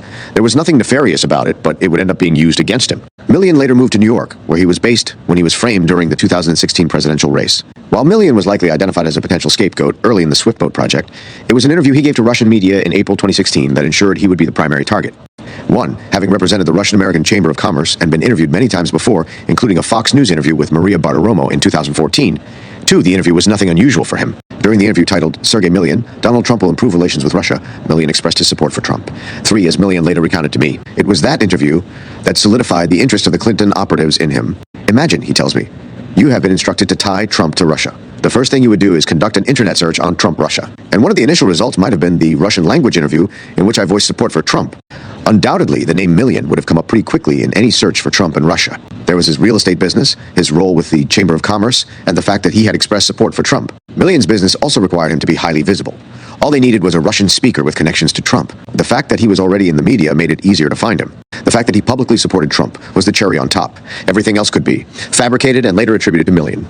Curiously, Glenn Simpson, the Clinton campaign contractor who hired Steele to produce the Trump-Russia collusion dossier, employed his own researcher, Nellie Orr, who also identified Sergey Millian. Simpson claims that although Orr had encountered the name Millian in 2015, she only began investigating him after Steele informed Simpson about Millian. If it truly was a coincidence, it is one that reinforces how perfectly Millian was suited to the Swiftboat conspirators. Steele told a London court that he was first tasked by Simpson during a meeting they had at Heathrow Airport in May 2016, which was followed up by a phone call from Simpson formally engaging Steele. This matches the account in Simpson's book. 7 OHR's first report on Millian is dated June 25, 2016. Orr eventually handed her research on Millian to her husband Bruce, who then passed it to the FBI. There was nothing nefarious about what she had found. It was all open source information, but handing it to the FBI still served a purpose. It created the false impression of a second source stream, suggesting that Millian was truly worth looking into. Such was the sophistication of the operation. As luck would have it, Bruce Orr was also a close friend of Steele's. After the FBI was forced to formally cut ties with Steele for leaking stories to the media, Bruce Orr became the informal intermediary through which Steele and the FBI maintained communication. Steele's ties to OHR had another benefit. When the FBI finally figured out that Steele's super source was Danchenko, Steele panicked that his web of lies would unravel. He bombarded Orr with incessant messages, claiming that Danchenko was in serious jeopardy and imploring OHR to take action. This fabricated narrative suggested that if Danchenko distanced himself from Steele, he was only doing so to safeguard himself. Put another way, Steele was creating a cover story for the likely eventuality that Danchenko would disavow the dossier when interviewed by the FBI. Unbeknownst to Steele, his panicking was completely unnecessary. FBI leadership had his back. They had an even bigger interest in covering up Steele's lies than Steele himself did. After all, based on Steele's lies, they had already spent 6 months investigating the campaign of the person who had become the President of the United States, including his national security advisor. The FBI had also lied to the Foreign Intelligence Surveillance Court, a fact that the FBI wasn't going to concede so easily. But far more importantly, FBI leadership, including individuals like Comey, McCabe, and Strzok, wanted to bring down Trump. They needed Steele's lies to be true. By July 2016, Millian was unwittingly being utilized by Orr, Steele, and Simpson, as well as Matthew Mosk and Brian Ross of ABC, as the central figure of the fabricated collusion narrative. When Mosk called on July 5, 2016, asking for an interview, Millian agreed. Millian was traveling on business in Asia at the time, but agreed to do the interview in New York upon his return. The interview was scheduled for July 29. Steele had intended to place Millian in a room with his operative Danchenko in the days leading up to the interview. This was crucial to the plan because you cannot plausibly frame someone as having said something unless you are able to place that person in the same room as your purported source. So Steele needed Danchenko to be in the same room as Millian. By doing so, he could assert that Millian had informed Danchenko about the Trump-Russia collusion. Danchenko emailed Millian on July 21st, pretending to pose a question on behalf of a construction company in Switzerland. Danchenko also mentioned China and Trump. Open source materials online would have shown that Millian had business connections with all three. The issue lies in the absence of a connection between Trump, Switzerland, and China. The sole purpose of mentioning them was to lure Millian. Thus, the email, which was written in Russian, reads like a potpourri of bait. Danchenko had clearly not worked out a plan to approach Millian, thus he just threw out whatever he could find that might interest Millian. That is not particularly good spycraft. Danchenko wasn't as skilled at this game as Steele would have us believe. The entire email, as translated into English by Stephen McIntyre, reads as follows. 9. Hello, Sergey. Colleagues from RIA Novosti gave me your contact. You spoke with Dmitry Zlodorov about Donald Trump and his travels to Russia. I wanted to ask you, what projects did he consider, or were they purely fashion trips or beauty contests? There has been a lot of speculation on this topic for a month. It would be interesting to talk about this topic. Question from a construction company in Switzerland. I think there is a political component, but it can't be leveled. I'm also very interested in Russian-Chinese cooperation, the sanctions aspect including. There are projects in Russia that are looking for investors and equipment suppliers. Like many in Russia, they look back at Asia, China, Hong Kong, but they don't know how to approach. Confidentially, of course, I have things to do with the media, although there are certainly acquaintances there. In any case, it would be interesting if possible to talk to you by phone or meet for coffee beer in Washington or New York, where I will be next week. I myself am in Washington. You can also by email, mail in Russian or in English. I sent you a request on LinkedIn. My work is clearer there. Igor Danchenko, business analyst. Danchenko dispatched a subsequent email on August 18th. Once again, it was written in Russian and is provided here in English, courtesy of Stephen McIntyre, 10. Hello, Sergey. I wrote to you a few weeks ago. We are in touch on LinkedIn. There is a proposal for a site in the Kaluga region not far from New Moscow. I am attaching the information in a separate letter. My friends are lawyers. They repeatedly asked me to suggest someone. I thought that you or your contacts might be interested. The cadastral value is about 300 million rubles. Respectively, the market value is slightly higher. When selling, you can immediately take into account the share of the intermediary. Attached are 8 JPEGs. If there is an opportunity and interest, let us meet and talk about this and other projects. Other projects also involve investments in existing sites, but production is there. And in some cases, technology is needed, in others, investment. The stakes in Russia are high, you know it yourself, so I would like to consider some simple and profitable schemes. Write, call. Contacts below. Respectfully, Igor Danchenko, Business Analyst, Target Labs, Inc. The second email was slightly more focused. Danchenko's ruse was a project in Russia. But again, the delivery was extremely sloppy. Why would Danchenko, out of the blue, think of Millian and Millian's friends, neither of whom he had ever met, as business partners? It made no sense, and Millian wisely ignored the messages. Millian tells me that it was Danchenko mentioning beer that made him realize something was amiss. Why would a serious business inquiry mention meeting for beers? Millian smelled a rat, and he was right. Despite this, in late July 2016, Danchenko traveled from his home in Northern Virginia to New York to locate Millian at his office. We know this because of geolocated photos that Danchenko posted on his social media. He took down the photos, as well as his entire social media presence, when we discovered Danchenko's name on July 19, 2020. The fact that Danchenko had traveled to New York to try and meet Millian was later confirmed by special counsel John Durham. 11. It is almost certain that Danchenko chose the late July 2016 timeframe for his visit because of Steele, who needed Millian as an imaginary source for an upcoming dossier report. Perhaps Steele had informed Danchenko about the ABC interview scheduled for July 29 and directed him to contact Millian before the interview. In any case, Steele urgently needed the two men in the same room. Unbeknownst to both Steele and Danchenko, Millian was in Asia and only returned to New York right before his ABC interview. Steele's and Danchenko's ploy failed. There would be no face-to-face encounter with Millian, and therefore no opportunity to put words into Millian's mouth. Despite Danchenko's failure to get Millian in the same room, Steele proceeded to use Millian as a source anyway. Steele's infamous Report 95, in which Steele cites Millian as having confessed that there was a well-developed conspiracy of cooperation between Trump and the Russian government, was produced by July 28th. It is perhaps the most obviously made-to-order report of all his reports. Steele had been instructed on what needed to be included in light of the July 22, 2016 DNC email leak, blame the Russians and link Trump to them. We may never know why Steele proceeded without a plausible explanation for how he obtained information from Millian. He must have known that his story about an imaginary New York meeting would fall apart under the slightest scrutiny. Maybe Steele had no choice in the matter, because Simpson, or another Swiftboat operative, had set a deadline for Report 95. Maybe it had something to do with the FBI opening its own investigation into Trump-Russia collusion on July 31st. There's at least one other possibility, and that is that Danchenko lied to Steele. Perhaps Danchenko told Steele that the meeting with Millian had taken place after all. Whatever the reason, history will prove it to be Steele's undoing. The fact that it is left to history at all, and that Steele was not immediately discredited, is owed to the FBI, which incredibly never bothered to investigate Steele's implausible story about Millian. It would have been extremely easy for the FBI to verify that Millian could not have told Steele or Danchenko anything. That is because he never met them. But the FBI never looked into it, not even after Danchenko admitted during his January 2017 interview that he had, in fact, never met Millian. To be fair, by that time, the FBI was one of the main drivers of the Swiftboat project, so there would have been no incentive to investigate. What is perhaps even more incredible than the case of the imaginary New York meeting is that Steele also cited Millian as a source for an earlier report, Report 80, dated June 20th, 2016. This was more than a month before Danchenko ever reached out to Millian. Time and again, the shoddiness of Steele's dossier workmanship becomes apparent. The fact that he got away with it for all these years is a testament to the corruption of the FBI and U.S. intelligence agencies more generally. For some reason, perhaps out of embarrassment for failing in his mission to be in the same room as Millian, Danchenko tried to manipulate the situation. He knew he couldn't say that he had met Millian. That would have been an outright lie, which might have landed him in jail. So, he told the FBI a story about a mysterious, anonymous phone call that he had allegedly received. He said the call might have come from Millian, because the voice sounded similar to a YouTube video of Millian.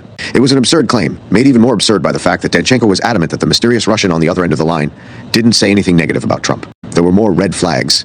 Danchenko claimed that he received the call after sending his second email. That would put the call after August 18th, 2016.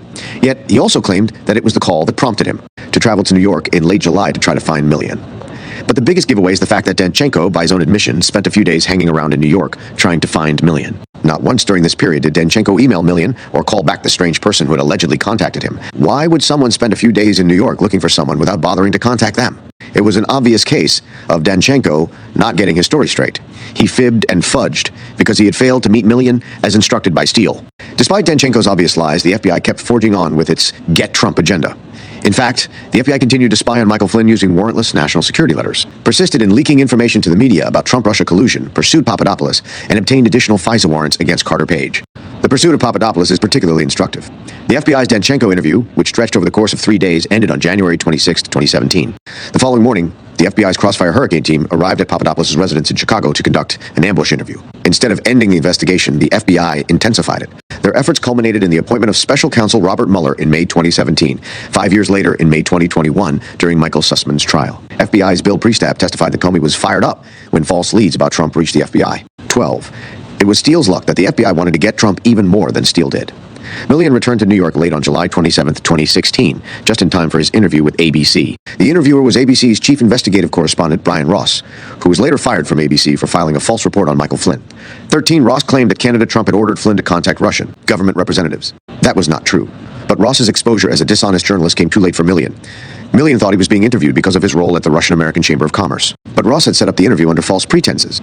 According to Michael Isikoff and David Korn, two journalists who were used by Steele to disseminate his stories, Steele informed Simpson about Millian, after which Simpson tipped off ABC News, which conducted an on-air interview with Millian. However, this does not fully explain why Ross arranged the interview. Simpson's main goal, as he admits in his own 2019 book, Crime in Progress, was for Ross to get Millian on camera. Simpson needed footage that the Clinton campaign could use, and he got it. Despite spending an hour answering Ross's questions, Millian's interview was never broadcast. That was Millian's first clue as to what was really going on. 2 months later, on September 22, ABC's Good Morning America finally aired a short clip of Ross's interview. The interview had become stale by that point, but ABC's George Stephanopoulos, who had previously been Bill Clinton's White House communications director, pretended it was serious breaking news. In fact, it was a huge nothing burger. Donald Trump sold apartments to Russian nationals, so what? But ABC wanted to escalate the innuendo. Stephanopoulos even managed to get George W. Bush's White House ethics lawyer, Richard Painter, to chime in. Painter eagerly declared, "The appearance is that a foreign government or other foreign organizations have influence over the President of the United States." It was a planned hit job that facilitated the release of the Millian footage for the Clinton campaign to use. On that very same day, the Clinton campaign began airing advertisements featuring Ross's Millian clip. This was a coordinated effort. For all the talk about foreign election interference, the real interference has always been on the part of the domestic media. The ad ran under the heading, "The man who could be your next president may be deeply indebted to another country. Do you trust him to run ours?"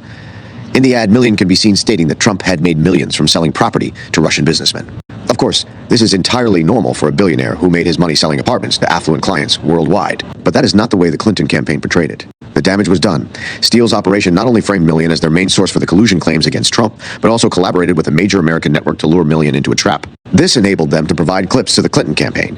To this day, there has never been an accounting for what ABC News did to Millian. The operation was as sophisticated as it was despicable. The Clinton campaign had paid a British operative to portray an American man as the main source for their fabricated collusion claim. They destroyed Sergei Millian's life. Tellingly, when Simpson was asked by the House Intelligence Committee whether Millian was a source, he claimed that he couldn't disclose this information, allegedly for security reasons. He had no such concerns when he sent Ross to hunt down Millian. Things only got worse from there. In September 2016, the Daily Beast published an article about Millian titled, "Meet the Man Who is Spinning for Donald Trump in Russia." In October 2016, a friend of Steele's, journalist Catherine Belton, published a hit piece about Millian in the Financial Times. The article portrayed him as a shadowy Russian emigre and suggested that Millian could be Moscow's link to Trump. 20 Millian was neither Russian nor was he Moscow's link to Trump. In an unrelated case, Belton was sued for defamation by a Russian oligarch and the former owner of Chelsea Football Club, Roman Abramovich. While that case was not about the Steele dossier, it revealed Belton's anti-Putin zealotry. She claimed that Abramovich allegedly bought Chelsea at Putin's direction. Allegedly, this was part of Putin's wider plan to raise Russia's profile in the West. Belton's apparent source, Sergei Pugachev, an ex-Russian investor, had previously been deemed self-serving and impossible to believe by London's High Court. Abramovich allowed the case to be settled after Belton agreed to change the offending sections of her book. 21. At another High Court hearing in London, Steele admitted that he and Belton were friends. 22, but he denied telling her about the dossier. That seemed implausible. How would Belton, a personal friend of Steele's, have known to write a hit piece on Millian? Millian tells me that by October 2016, he was receiving multiple calls from the media every day.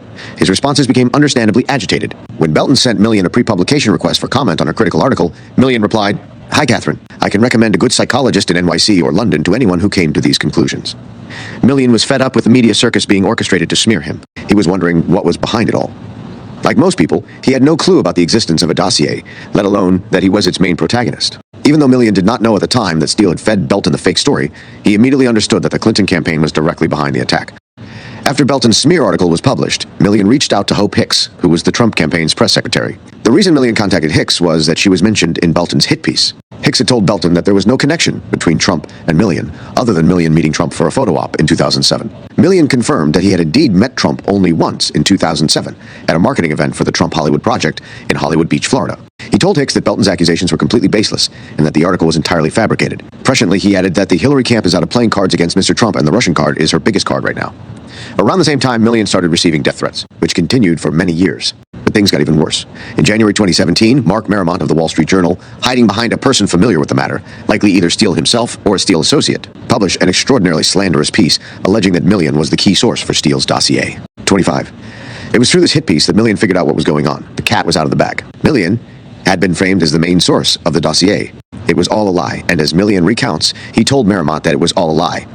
As we went through the article together, Millian showed me a request for comment he received from Merrimont, as well as his own reply. Merrimont claimed in his piece that Millian did not respond to a long list of other questions, including whether he was a source for the dossier. That is typical tradecraft for dishonest journalists. I have seen Millian's response. Millian outright rejected all claims against him unequivocally. Why should he have bothered with providing a detailed answer to each and every question, of which there were many, if he had already dismissed the entire premise of the article? But it was not just Merrimont. The same ABC reporters who, at the behest of Fusion GPS, had lured Millian into the July 2016 interview under false pretenses, published a similar smear piece on January 24, the same date that the Merrimont article appeared. Ross and Musk identified Millian as he's source of the most salacious allegations in the uncorroborated dossier, stating that their source was a person familiar with the raw intelligence provided to the FBI. Referring to someone matching the description of Danchenko, whose name and even existence would not become known for several more years, Ross and Moss suggested that Millian may have unwittingly described Trump's alleged tryst during a conversation with someone who was secretly reporting to Christopher Steele. Ross and Moss even alluded to the existence of Report 139, which had not been published at the time and remains unpublished, while the published dossier never names Millian. A version provided to the FBI included Millian's name as a source. According to someone who has seen the version given to the FBI, whoever fed Steele's lies about Millian to Merrimont, the only viable candidates appear to be Fusion's owners or Steele himself, also fed them to Ross and Musk. The reason why it is not likely that the FBI seeded these false stories is not because the FBI is somehow less devious, but because Merrimont, Ross, and Musk were all closely associated with Fusion's owners. In Merrimont's case, he was a friend and colleague of Simpson and Fritsch when they all worked at the Wall Street Journal. They even published under the same byline in the Wall Street Journal. 27. Similarly, Musk, who collaborated closely with Ross, was also a longtime acquaintance of Simpson. 28. In contrast, when FBI Deputy Director Andrew McCabe was investigated by Inspector General Horowitz for lying about his leaks to the media as Deputy Director, he was apparently entitled to leak, but not to later lie about it. The names of Fusion GPS-friendly reporters did not show up in Horowitz's 39-page report. 29. It wasn't that the FBI didn't leak. They just leaked to their own coterie of reporters. The Wall Street Journal and ABC articles made Millian realize that he had no chance of clearing his name. The entire media and political establishment were out to get him. What Millian did not know at the time is why the article was published when it was. It was obviously intended to damage Trump, who had just been inaugurated. But why January 24? As we would later find out, this was the day of Danchenko's FBI interview. It appears that the two hit pieces were intended to provide Danchenko with a pretext to fabricate a false story about Millian being the primary source, to persuade the FBI that Millian was the main source, or both. January 24 also happened to be the day when FBI Director Comey sent Peter Strzok to ambush Michael Flynn at the White House. Once again, it is notable that just as the Trump-Russia investigation should have been winding down, it was being ramped up. ABC later took Ross's and Musk's names off the byline and changed the article's date from January 24 to January 30. 30. Millian told me that he was in Washington, D.C. at the time of the ABC and Wall Street Journal smears, having attended Trump's inauguration, and that he was also poisoned at his hotel. He said that he had never felt so sick in his life. Millian blamed a spiked bottle of water. While we may never know exactly what happened, it is easy to appreciate the situation from Millian's perspective. Here was a completely innocent man who had never heard of, let alone met, Steele or Danchenko, and yet the media was claiming he was behind the Steele dossier. It is a testament to Millian's courage and tenacity that he kept his mind. Most people would have crumpled under such pressure. Millian knew he had to remove himself from the firing line before anything worse happened to him. He left the country. It has been suggested that this was somehow a sign of guilt. It is doubtful that those who make such claims have experienced what Sergei Millian went through. It is a particularly tragic story when you consider that Millian came from the former Soviet Union seeking a better life. Instead, he ended up being hounded out of the country. Even if he had decided to stay, he had already lost his livelihood. Everyone except his closest friends had abandoned him. No one would talk to him. The media had ceaselessly pestered his business partners and customers. There was no way he could still be a realtor or work for the Russian-American Chamber of Commerce. His business lay in ruins. Millian spent 15 years building a life and career in the United States. His home, his company, his friends, partners, and colleagues, it had all been taken away from him in an instant, and there was nothing he could do about it. As Millian told me, the powers that be can bring down the National Security Advisor with a bunch of lies. They can bring down anyone. Danchenko, for his part, omitted the plan to frame Millian from his report to the FBI. Instead, he told the FBI that he heard the name Millian from two RIA Novosti reporters. RIA Novosti is the Russian news agency that conducted the Millian interview in April 2016, during which Millian expressed his support for Trump. Danchenko claims that the RIA Novosti reporters informed him about Millian around July 20th, 2016. That would have been a month after Nellie Orr, Fusion GPS's in-house research operative, started looking into Millian, allegedly at Steele's suggestion. While it might be possible to imagine a situation where Fusion and Steele came up with the name Millian initially, it is inconceivable that Danchenko just happened to stumble upon the same name a month later and then immediately proceeded to try to ambush Millian in New York. There is also the fact that in early July, Fusion Simpson instructed ABC to track down Millian. Steele used Millian as a source for Report 80, dated June 20th, 2016. The report was shared with Michael Gaeta of the FBI on July 5th, 2016. Which was more than 2 weeks before Danchenko allegedly first heard of the name Millian. It does not take a genius to figure out that Danchenko's story about being informed about Millian by the RIA Novosti reporters does not pass the smell test. Danchenko did not randomly learn about Millian through acquaintances while Steele and Simpson were already actively framing Millian. It appears certain that Steele had instructed Danchenko to locate Millian and set up a meeting with him. It did not matter what Millian told Danchenko. As long as they spent time together, Steele could easily invent stories. Why would Danchenko try to conceal that Steele informed him about Millian? Why did he tell the FBI his story about the RIA Novosti reporters? Why would he hide Steele's involvement, especially after he had already disavowed Steele? My guess is that Danchenko was embarrassed for failing in his task. Similar to what Danchenko disclosed to the FBI about his assignment regarding Paul Manafort, he felt obligated to inform Steele about something, even if it never happened. It's more likely than not that Danchenko informed Steele that he had met Millian, when in reality he had. Not would this absolve Steele? Not at all. The earliest possible time. Danchenko could have met Millian was at the end of July when he traveled to New York.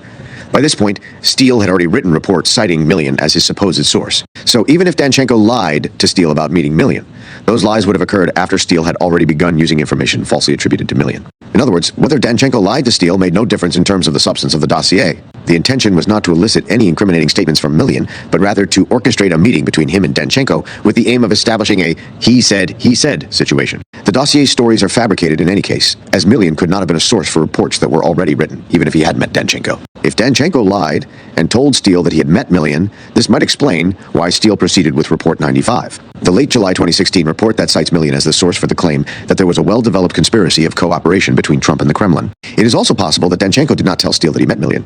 Perhaps Steele proceeded because the Clinton campaign required Report 95, and he could no longer delay its production. In the end, it doesn't really matter.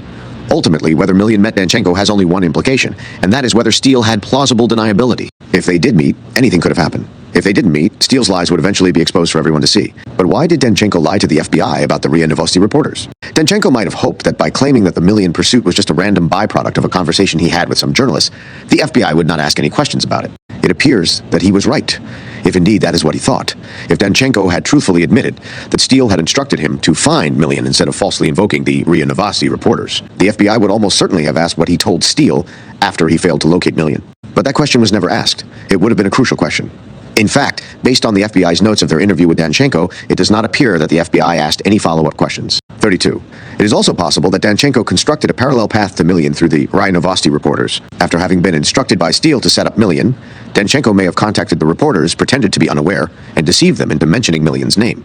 The case of the Russian intelligence officers, whom Danchenko claimed not to have knowingly met, and his recommendation to Cenk Sidar to fabricate sources suggests that Danchenko is not averse to engaging in deceptive practices. By misleading the Raya Novosti reporters, Danchenko could later assert that the information about Milian had not originated from Steele. However, given the timing issues and the improbability of Steele, OHR, and Danchenko independently discovering Milian, it would have been relatively simple to expose such a scheme, assuming that is what Danchenko orchestrated. It is also important to consider that, similar to Steele, Danchenko could not have anticipated the high level of cooperation that he received from the FBI. Both Steele and Danchenko likely harbored the expectation that the FBI was influenced by anti-Trump sentiments. However, expecting the FBI to deliberately ignore a series of falsehoods may have been overly optimistic. Yet that is precisely what happened. Steele and Danchenko probably could not believe their good fortune. Danchenko's attorney, Mark Shamel, who had managed to obtain a number of significant concessions for Danchenko's FBI interview, such as conducting it in Shamel's office, does not seem to be a stranger to pushing boundaries either. After our group finally managed to identify Danchenko in July 2020, Alpha Bank immediately proceeded to try to depose Danchenko. The deposition was supposed to be part of a defamation lawsuit that Alpha Bank had filed in October 2017 against Fusion GPS. Specifically, Alpha Bank's owners alleged that they had been smeared in the Steele dossier's report 112, which portrayed them as Putin's bagmen. The fact that we identified Danchenko was a significant breakthrough for Alpha Bank's lawyers, because they finally had a chance to uncover the source of the smears against their clients. They would certainly not have given Danchenko the same easy ride that he received from the FBI. He would likely have been forced to admit that the claims about Alpha Bank's owners had been fabricated, which would have forced Fusion into a settlement. But despite immense efforts from Alpha Bank, the deposition never materialized. As the court docket in the Alpha Bank case reveals, Shamel obstructed and thwarted the efforts to depose Danchenko at every turn. 33 Danchenko was initially served with a subpoena in August 2020. This was a direct consequence of our group identifying him. It was at that point that Shamel stepped forward once again, as he had in January 2017, claiming to represent Danchenko. As is customary when both sides are represented by legal counsel, communications between the parties are conducted through their respective attorneys. But Shamel had other plans. After a few months of back and forth, he claimed that Alpha Bank's lawyers had failed to provide Danchenko with various documents. The problem is that Alpha Bank had given those documents to Shamel, who acknowledged receipt.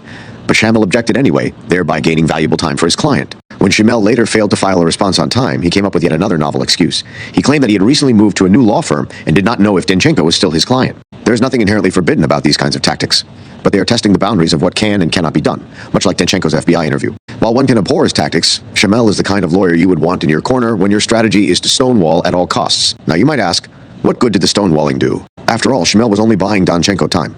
There was no way he could prevent the deposition from taking place eventually. That is technically correct. But as the Alpha Bank case shows, persevering to fight another day is not a hopeless strategy. Life is full of twists and turns, and you never know what the next day might bring. In Danchenko's and Shamel's case, it was the Ukraine war. Danchenko had almost run out of time when hostilities broke out in February 2022. That changed everything. As part of Western efforts to punish Russia, the owners of Alpha Bank were sanctioned and forced to drop their lawsuit against Fusion GPS. And thus, in one fell swoop, Danchenko's problems had disappeared. As I was writing this, the phone rang. It was Milian. We're using an encrypted service that I had never heard of. Milian suggested that we use it. He learned about these things the hard way. One day, it will be his turn to tell his story. It is not my place to preempt him, but suffice it to say that, having heard him tell it, it would easily pass muster for a new Jason Bourne-type franchise. What Steele, Danchenko, Comey, the media, and the government did to this American citizen is beyond despicable. Milian is wary of lawyers, but he knows me as a Russiagate researcher, not as a lawyer. We bounce ideas off each other. We discuss the Danchenko and Sussman cases. Milian wants a full and complete public exoneration, and he wants Steele and his cohorts to be held accountable. The way to do it, he told me, is to expose Steele's fraud once and for all. Anything that does not involve exposing Steele for the total fraud that he is won't do. Milian knows that Danchenko is the weakest link. Just as Steele exploited Danchenko's vulnerabilities, those weaknesses will eventually come back to haunt Steele. But will Danchenko come clean? We know he has already disavowed Steele, but the FBI let him off the hook. They never asked what exactly he told Steele.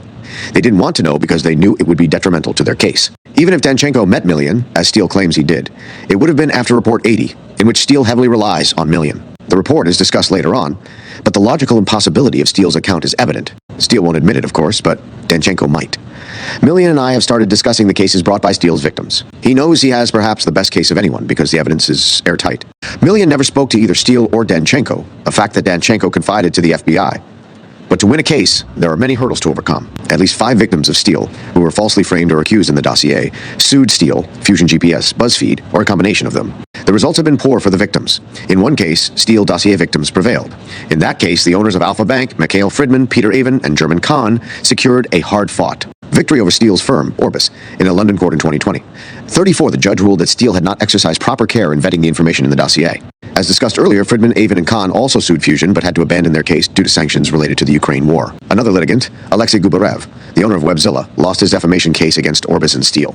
Steele's Report 166 alleged that over the period March-September 2016, a company called XBT Webzilla and its affiliates had been using botnets and porn traffic to transmit viruses, plant bugs, steal data, and conduct altering operations against the Democratic Party leadership.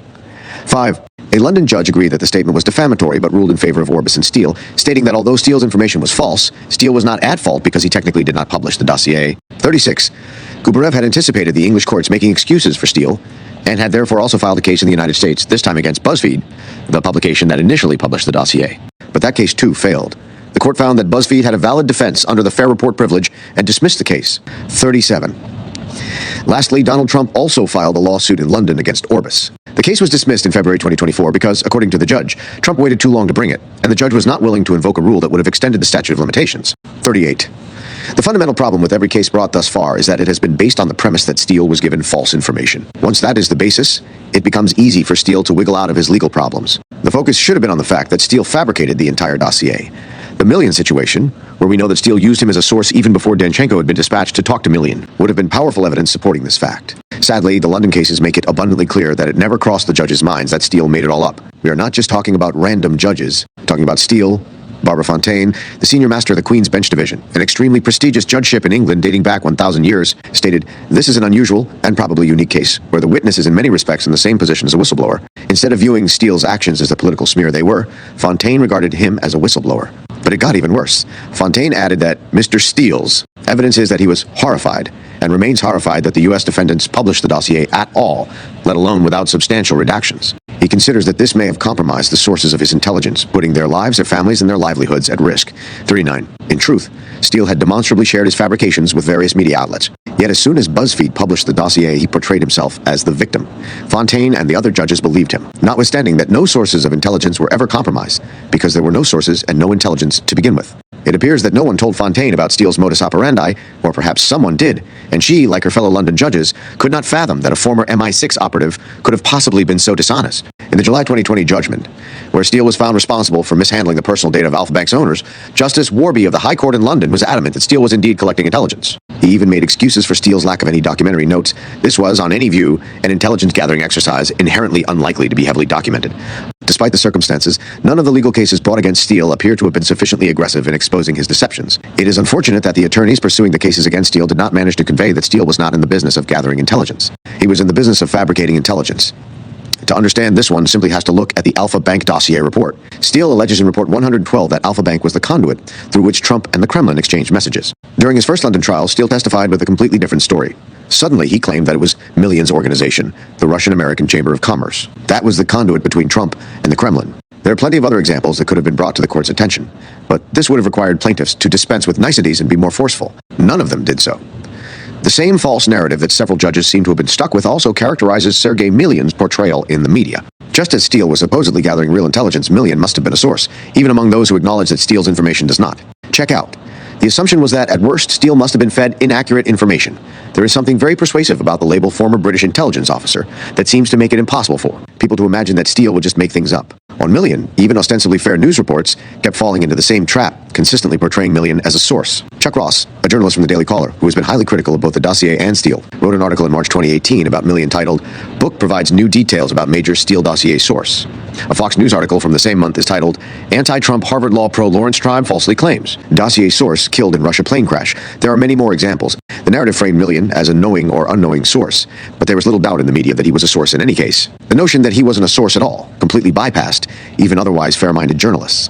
The entrenched narrative that Steele's sources are supposedly credible allowed Steele to persist for many years. It helped that the FBI supported Steele, but the scheme would not have been possible without the widely accepted belief that Steele had genuine sources. Chapter 7, Report 80, Made-to-Order Fairy Tale.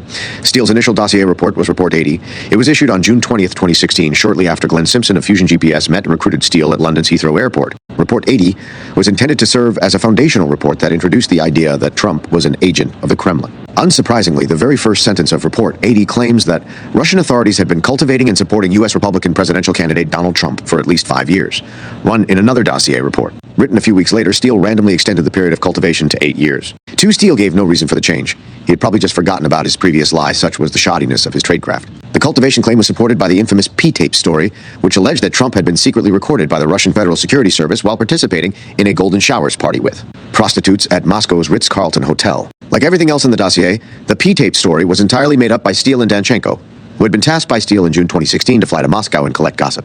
Danchenko later told the FBI that he didn't really know what to do with his instructions.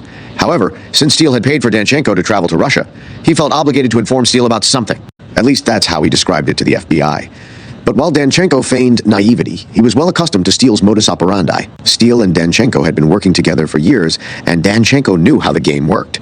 Danchenko received some money and free trips to Russia in exchange for providing Steele with gossip that could be used as the foundation for Steele's fabricated intelligence reports. Steele knew that the gossip meant nothing.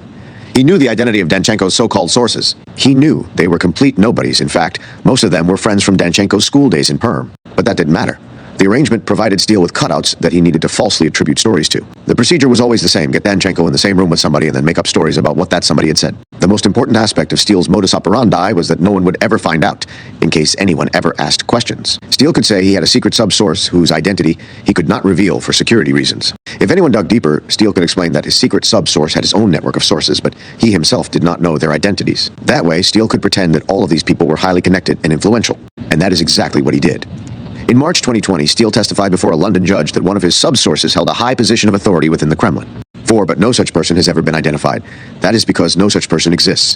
When our group, led by Fool Nelson, identified Danchenko's alleged subsources in July 2025, the most senior person among them was Sergei Abyshev, a former deputy director of the Department of Legislative Affairs within the Ministry of Energy, far removed from the Kremlin, let alone the highest echelons of power. As it turned out, Abyshev was an important part of Steele's scheme. Armed with his initial assignment, Danchenko traveled to Russia in June 2016 and met two of his old friends. In Danchenko's January 2017 FBI interview, they are identified as Source 1 and Source 2. But the FBI had left some clues about their real identities. We knew from the FBI's redactions that Source 1 had a 6+7 name. We also knew that he had held some positions in city and local government, but he was unable to advance further in his career. Source 1's ties with Danchenko stretched back to the Open World program, the exchange program that had brought Danchenko to the United States in the early 2000s. Danchenko told the FBI that he met Source 1 whenever he visited Russia. Danchenko also explained that some years ago, Source 1 needed help with a language course in the United Kingdom. At the time, Danchenko asked Steele's firm to assist. This was a strong hint that whoever Source 1 was, he wasn't a big shot, but rather someone dependent on financial assistance. It was also a strong hint that Steele knew exactly who Danchenko's supposed sources were. According to Danchenko, Source 1 frequently pestered him with requests for projects he could work on, suggesting that he was not a high achiever by any means. According to Danchenko, he once assisted Source 1 with research for an academic book, which required him to visit the Library of Congress. Armed with these clues, chief among them being the 6+7 name, we scoured Danchenko's social media accounts to find the correct person. Chuck Ross, the Daily Caller journalist, eventually found a person with a 6+7 name among Danchenko's Facebook friends. It was Sergei Abyshev. Steele's particular interest in Abyshev seems to have been his potential to establish a false link to former Russian intelligence officer Vyacheslav Trubnikov. Trubnikov, who died in 2022, was a Russian diplomat and intelligence officer who served as Russia's ambassador in India in the 2000s and as the director of the Russian Foreign Intelligence Service between 1996 and 2000s.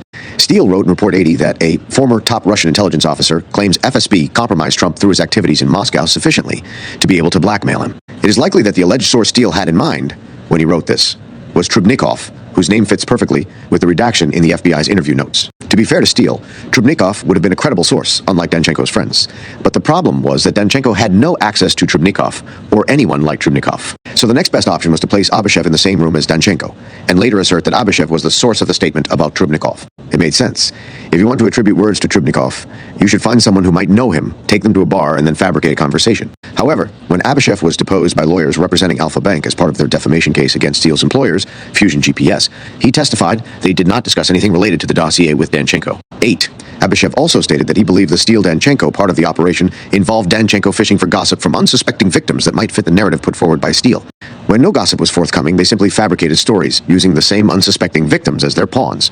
For his part, Abyshev claims that he never even met Trubnikov until May 2017, which was a year after his June 2016 meeting with Danchenko, which was used for Report 80. Trubnikov emerges in another aspect of the Russiagate saga, specifically in relation to Stefan Halper, the dubious FBI informant who surveilled Trump. Advisors Carter Page, George Papadopoulos, and Sam Clovis. Halper was also the originator of the false smears alleging that Michael Flynn had an affair with Svetlana Lukova, a Russian-born British academic at Cambridge University. Halper hosted Trubnikov at 2 Cambridge University intelligence seminars in 2012 and 2015.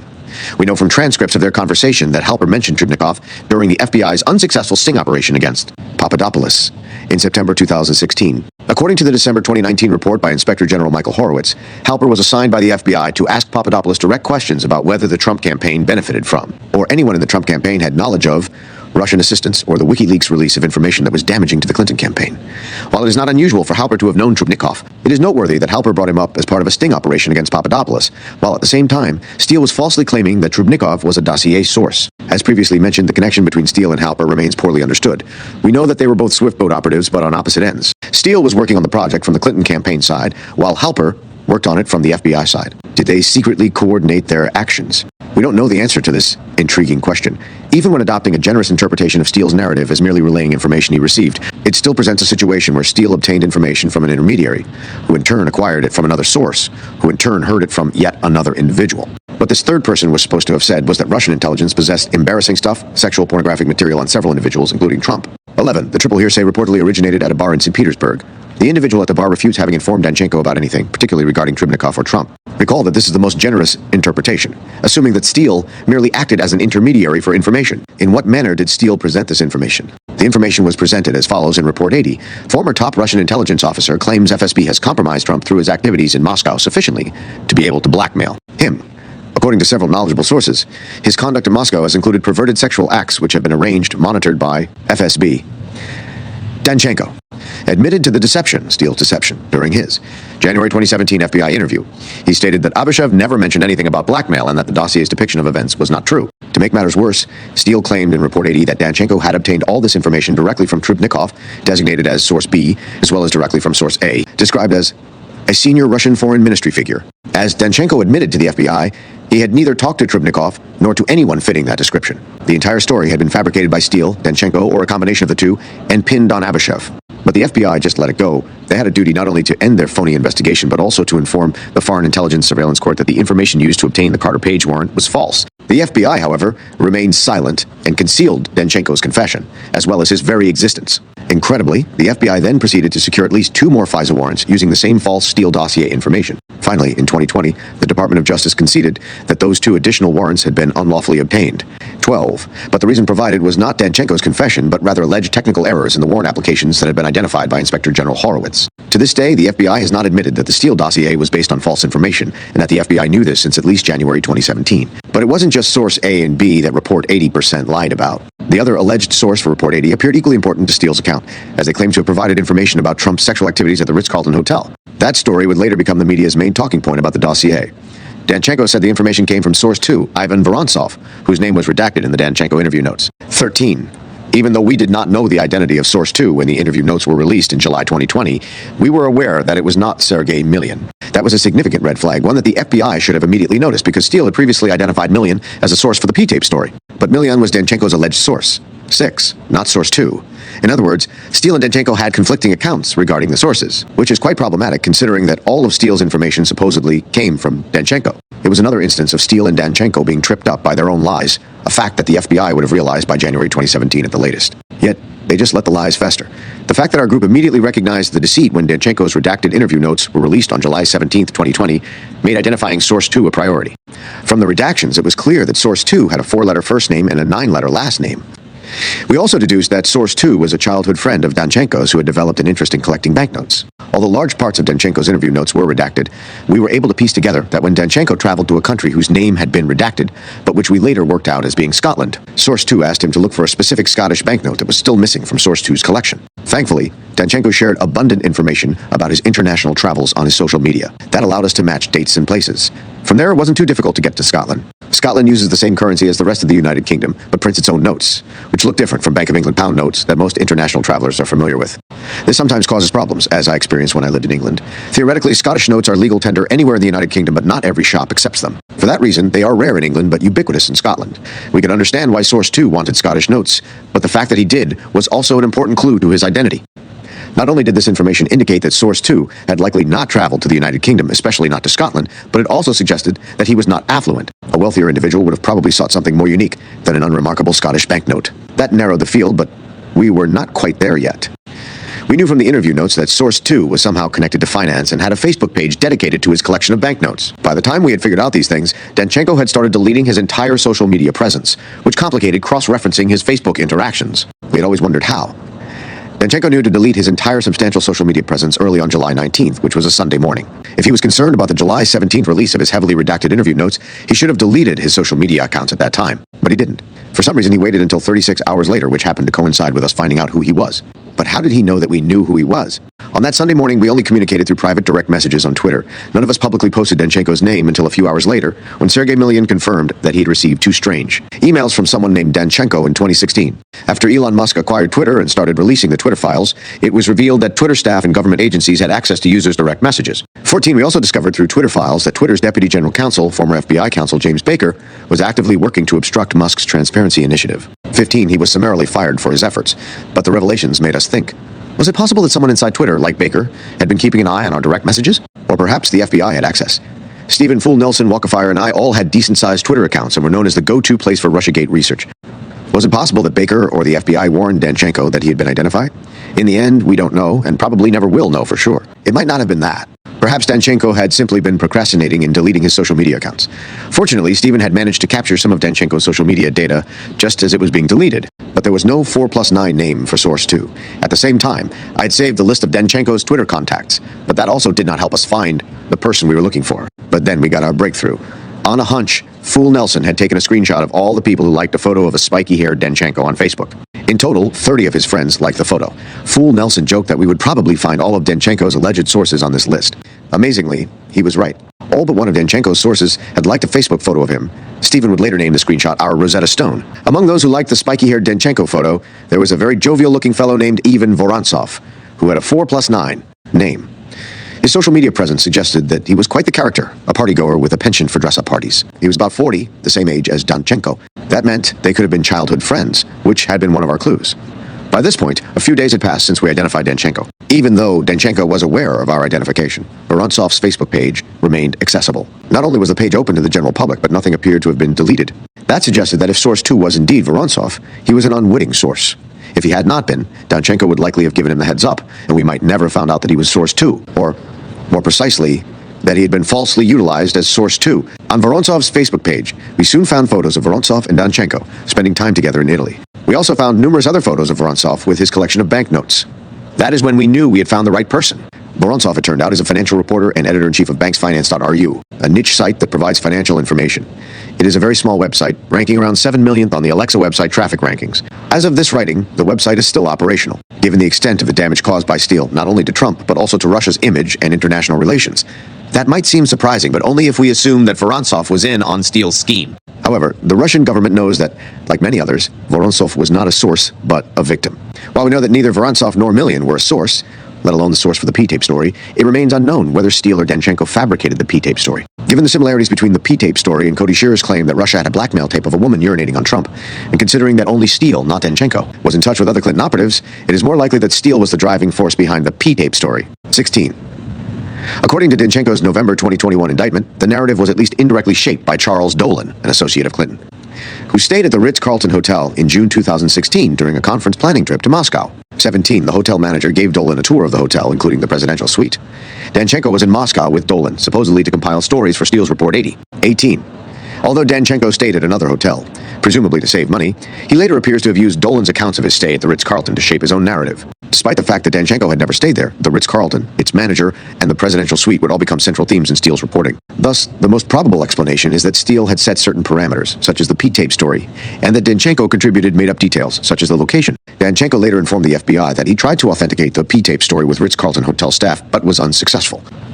Leaving aside the fact that it is extremely unlikely for Ritz-Carlton staff to discuss their guests, we know that Danchenko did not stay at the Ritz-Carlton, and there is no evidence that Danchenko even spoke to anyone at the hotel, but none of this mattered to Steele. He made the imaginary P-tape story the centerpiece of his first report. After we identified Vorontsov, the Russian media followed up on the story by tracking down Danchenko's supposed sources. When asked whether he told any dossier stories to Danchenko, Vorontsov told the Medusa outlet, "No, it wasn't me. You'd need to have been there to tell such stories. I'm hearing about the mattress and Trump for the first time in my life. And this is the first time I'm hearing that Igor could somehow be connected to something like that. In conversations, he's never let anything like that slip." Vorontsov also informed Medusa that he had initially met Danchenko 8 years earlier at an energy forum in Moscow. Danchenko had purported to be an expert in Washington, D.C., preparing analytical reports about various industries, which is why he was at the oil forum. They stayed in contact, but Vorontsov was very firm that they did not discuss the topics Steele alleges they did. Talking to Medusa, Vorontsov emphasized that he was naturally cautious of Russian expatriates working in the business intelligence sector. Interestingly, Vorontsov also said that Danchenko was only interested in alcohol. "I told him, let's drink and be friends. No business and no politics. It's a deal," he said. Vorontsov's account appears to align with other accounts of Danchenko, especially that of Abishev, who later testified that Danchenko had a severe drinking problem. Incidentally, the Medusa story was published on November 3rd, 2020, which was the day of the U.S. presidential election. I have often contemplated the potential impact of the information regarding Danchenko, that he and Steele had fabricated everything on that election, if the public had been truthfully informed. In 2021, Vorontsov, along with all of Danchenko's other alleged sources, signed affidavits attesting that he did not provide any information for the dossier and that Danchenko had fabricated it all. 21. There was also an oddity in Report 80, where Steele used the designation Source E for different individuals. While Steele might argue that this was meant to mislead people like us, just as his irregular report numbering was supposed to do, the truth is that Steele had inserted placeholder designations, so he could later change who would be implicated as the alleged source for any specific claim. A name could be assigned later, depending on the circumstances. In Report 80, Source E was a placeholder for a staff member at Moscow's Ritz-Carlton Hotel. However, Steele made a mistake in his scheming when he later used the same placeholder designation, Source E, to describe a Trump insider in Report 95. The supposed Trump insider was identified as Millian. Of course, in no universe could Millian have been a Ritz-Carlton staffer, not even in Steele's fantasy universe. It had long been clear that Steele was playing a smoke and mirrors game regarding his source for the P-tape. But it was his sloppiness with placeholder names that gave the game away. To make matters worse, Steele told the FBI during an October 2016 interview in Rome that Source E was Millian in both cases. In fact, it was not just that Steele could not get his story about Source E straight. According to Steele, Millian was described as Source D in Report 80, as Source E in Report 95, as a Russian emigre figure close to the Republican U.S. presidential candidate Donald Trump's campaign team in Report 97, and as an ethnic Russian associate of Republican U.S. presidential candidate Donald Trump in Report 102. Incidentally, as we would later find out during Danchenko's trial, it was at the October 3rd, 2016 meeting between Steele and his FBI handler that the Crossfire Hurricane team offered Steele $1 million if he could corroborate. His dossier claims, or 23, he could not. At this point, meaning on October 3rd, 2016, even before the Carter Page FISA warrant had been obtained, the FBI would have known, or should have known, that Steele's reporting was fabricated. The FBI had been watching Millian and knew perfectly well that he did not work at the Ritz-Carlton in Moscow. They also knew that he was not Russian and that he could not have taken on all the roles Steele attributed to him, and they knew that despite the $1 million offer, Steele was unable to provide any corroborating evidence. But the FBI did not care and simply forged ahead. Even worse, the Page FISA warrant was obtained a few weeks after the Rome meeting based solely on Steele's say-so. But it wasn't just the fake Ritz-Carlton story that revealed Steele's lies. Source D was similarly fabricated, and the FBI was aware of it. According to Steele, Source D was Millian. But according to Report 80, Source D was a close associate of Trump who had organized and managed his recent trips to Moscow. There was no recent trip, only one trip, and Millian had demonstrably not organized it. During that trip, Trump traveled to Moscow for the November 9th, 2013 Miss Universe pageant, an event that he owned at the time. 24, Trump's trip was organized by Aras Agalarov, an Azerbaijani property mogul who had helped finance the 2013 pageant. Aras's pop star son, Emin, performed at the pageant. Steele's description of Source D was meant to point the finger at Agalarov. When the FBI interviewed Danchenko in January 2017, he stated that Source D was actually a different individual, Danchenko's longtime friend, Ivan Vorontsov. Once again, Steele was caught red-handed, and once again the FBI ignored the obvious contradiction. Special counsel Robert Mueller and his deputy, Andrew Weissman, later spent an inordinate amount of time and money investigating possible connections between Trump and the Agalarovs, even though his team knew perfectly well that Steele and Danchenko had fabricated the information. Incredibly, the name Agalarov appears 79 times in Mueller's report. Steele's name appears only 14 times. Report 80 was Steele's attempt to anchor the Russia collusion narrative by suggesting that the Kremlin had compromising information on Trump. Once we obtained Danchenko's interview notes from January 2017, it took only a few hours to identify significant inconsistencies among Steele's statements, Danchenko's statements, and the information presented in the report. The FBI had all the relevant information to completely discredit Steele even before Trump was inaugurated. But they ignored the lies and discrepancies in their attempt to bring down a sitting president. Handwritten notes from Bill Priestap, the FBI's head of counterintelligence, that were released during the trial of Clinton campaign lawyer Sussman, revealed that they claimed the dossier was well-sourced, even though they knew it was entirely fabricated. 25. The FBI's talking points for a March 8, 2017 congressional briefing, which were also released during the Sussman trial, revealed that even at that late stage, the FBI was lying about its case against the Trump campaign and about Steele. The FBI falsely claimed that some of reporting has been corroborated, that Steele maintained a network of subsources, and that Danchenko was a Russian-based source. The FBI knew all those things were untrue. Yet, unlike Trump associates such as Roger Stone, no one was charged with lying to Congress. Chapter 8, Reports 86 and 95 pinning WikiLeaks on Russia. With the handover of Report 80 to Steele's FBI handler on July 5, 2016, the notion that Trump was compromised by the Kremlin was planted. Steele's next task was to promote another idea, that Russia was responsible for hacking attacks aimed at interfering in the 2016 presidential election. He came up with Report 86 about 1 month after Report 80 was written. To underline Steele's lack of thoroughness once more, Report 86 was dated July 26, 2015, a mistake which Steele later attributed to a typo. According to Steele, he did not number his reports sequentially because he wanted to confuse potential infiltrators and spies. In truth, he just wanted to appear sophisticated and impress his audience with supposed spycraft. But Report 86 turned out to be a total dud. Steele had asked Danchenko to compile stories about the cyber activities of the Russian Federal Security Service, an agency that is technically equivalent to the FBI. Danchenko only managed to cobble together some boilerplate stories about how the FSB had failed to penetrate first-tier targets such as the G7 and NATO. The failures had apparently been masked by successful cyber attacks on secondary targets, such as banks in Latvia. Report 86 contains no information about Trump. His name is not mentioned once. While the report was completely useless to Steele's paymasters, it does offer insight into Danchenko's or Steele's prejudices. One of the stories reported claims that the FSB was actively approaching U.S. citizens of Russian origin on business trips to Russia. Allegedly, the FSB was bribing Jewish American IT executives to implant Trojan viruses in their software.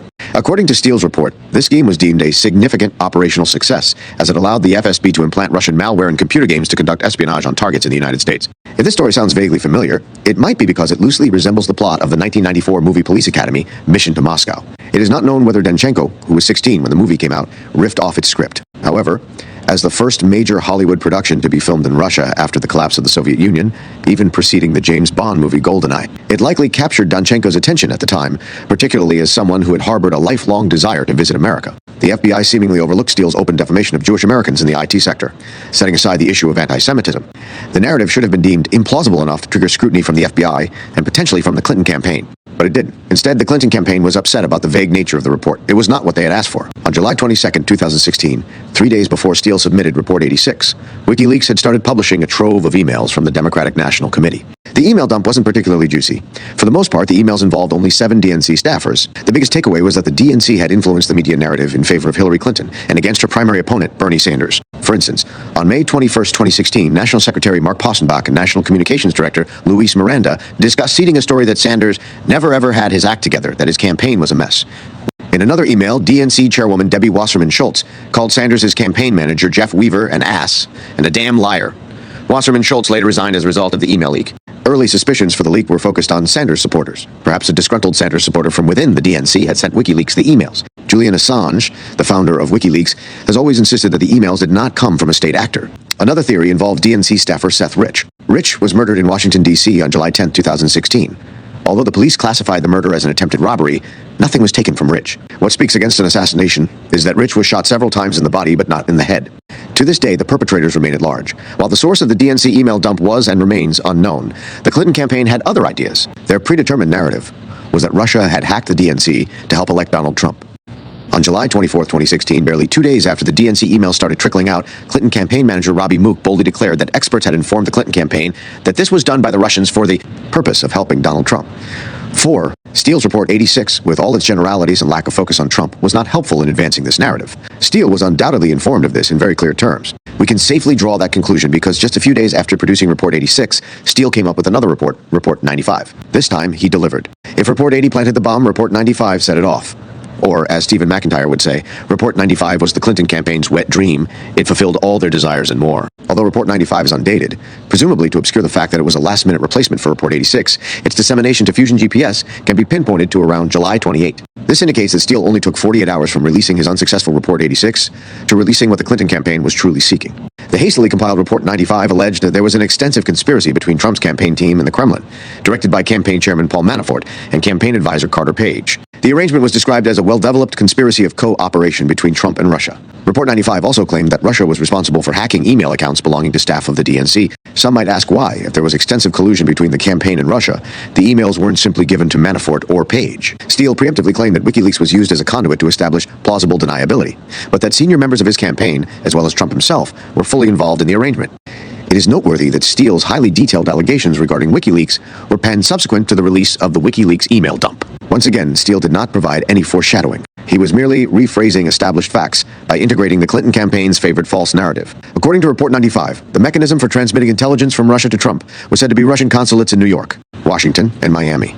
The problem is that there is no Russian consulate in Miami. Steele's typical approach of blending readily accessible information with made-up fantasies had once again faltered, possibly because of the haste in putting together Report 95. But the job was done. Steele had tied Trump directly to the WikiLeaks email dump, echoing the claim made by Clinton campaign manager Robbie Mook a few days earlier.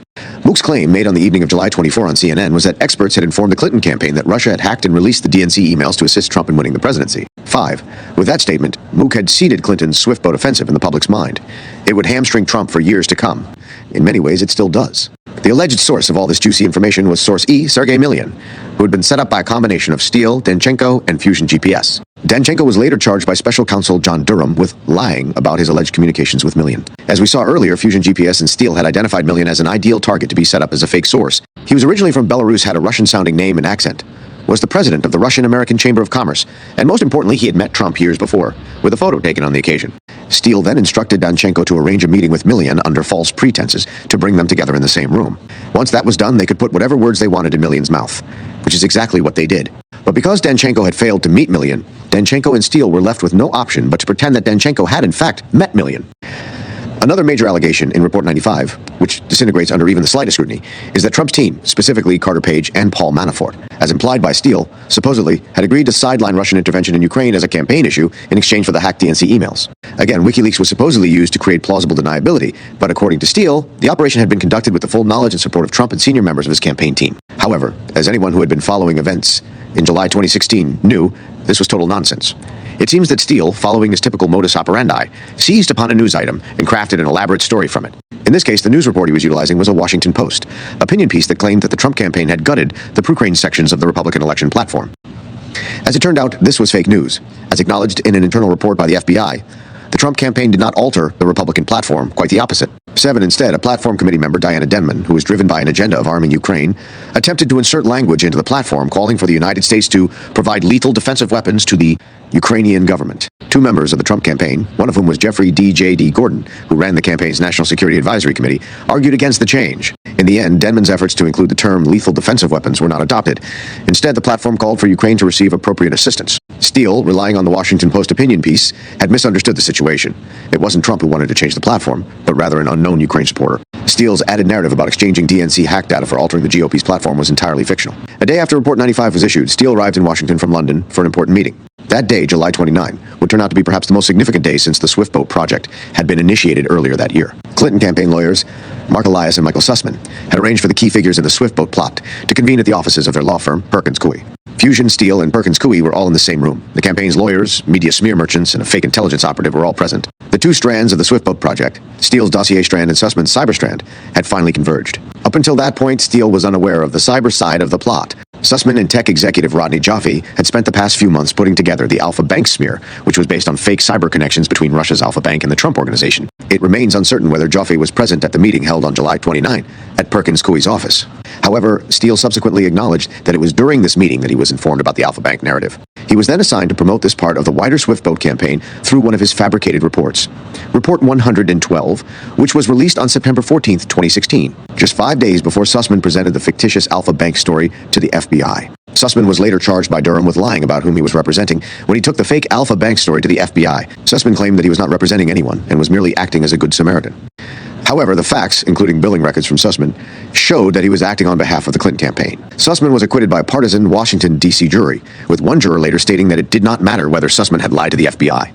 The juror claimed that there are bigger issues than lying to the FBI. The jury's verdict was not surprising. 3 jurors were donors to Hillary Clinton. One was a donor to Alexandria Ocasio-Cortez, and one was the mother of a close friend of Sussman's daughter.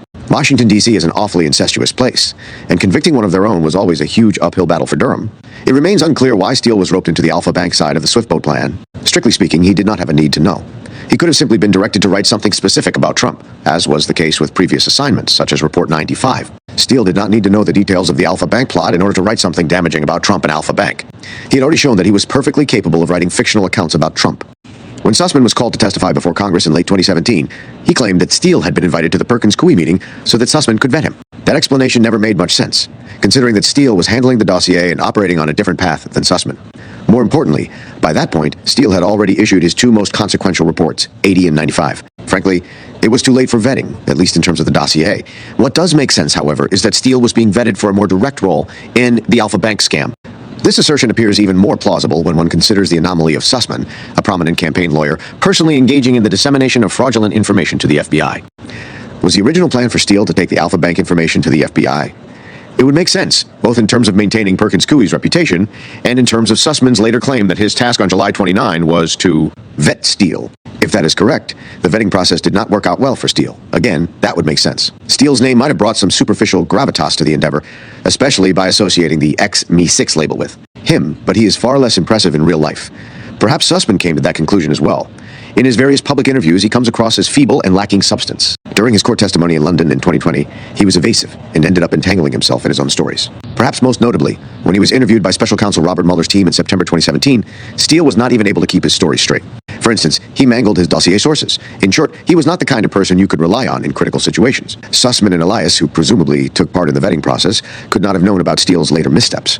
However, as seasoned lawyers who had examined and cross-examined thousands of witnesses, they might have realized that Steele could not be relied upon to handle the Alpha Bank plot effectively. And so, that task may have fallen back to a reluctant Sussman. Chapter 9. How did Crossfire Hurricane begin?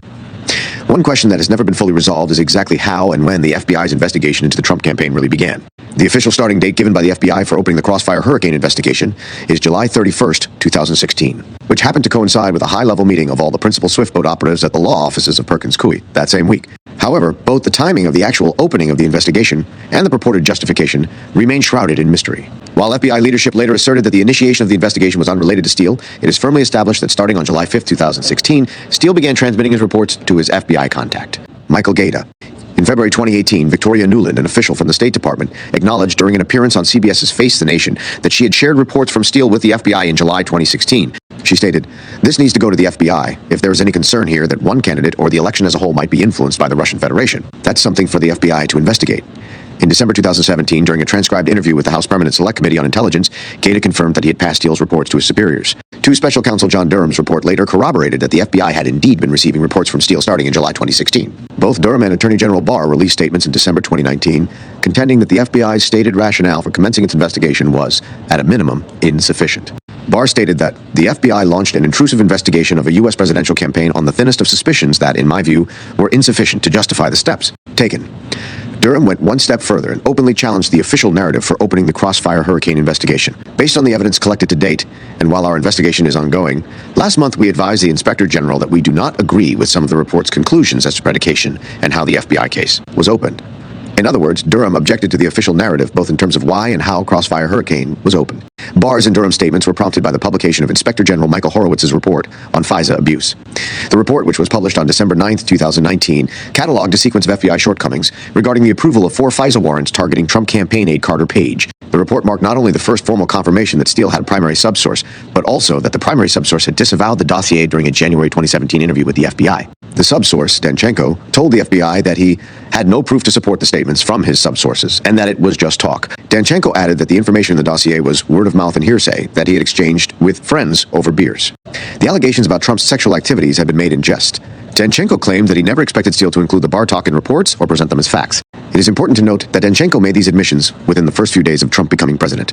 Upon hearing his statements, anyone with even a minimal degree of integrity would have immediately ended the Trump-Russia investigation and spared the country and the world a huge ordeal. But the FBI had other plans. It is not known whether Horowitz was aware that the source was Danchenko. The name was a tightly held secret within FBI leadership until we discovered it in July 2020.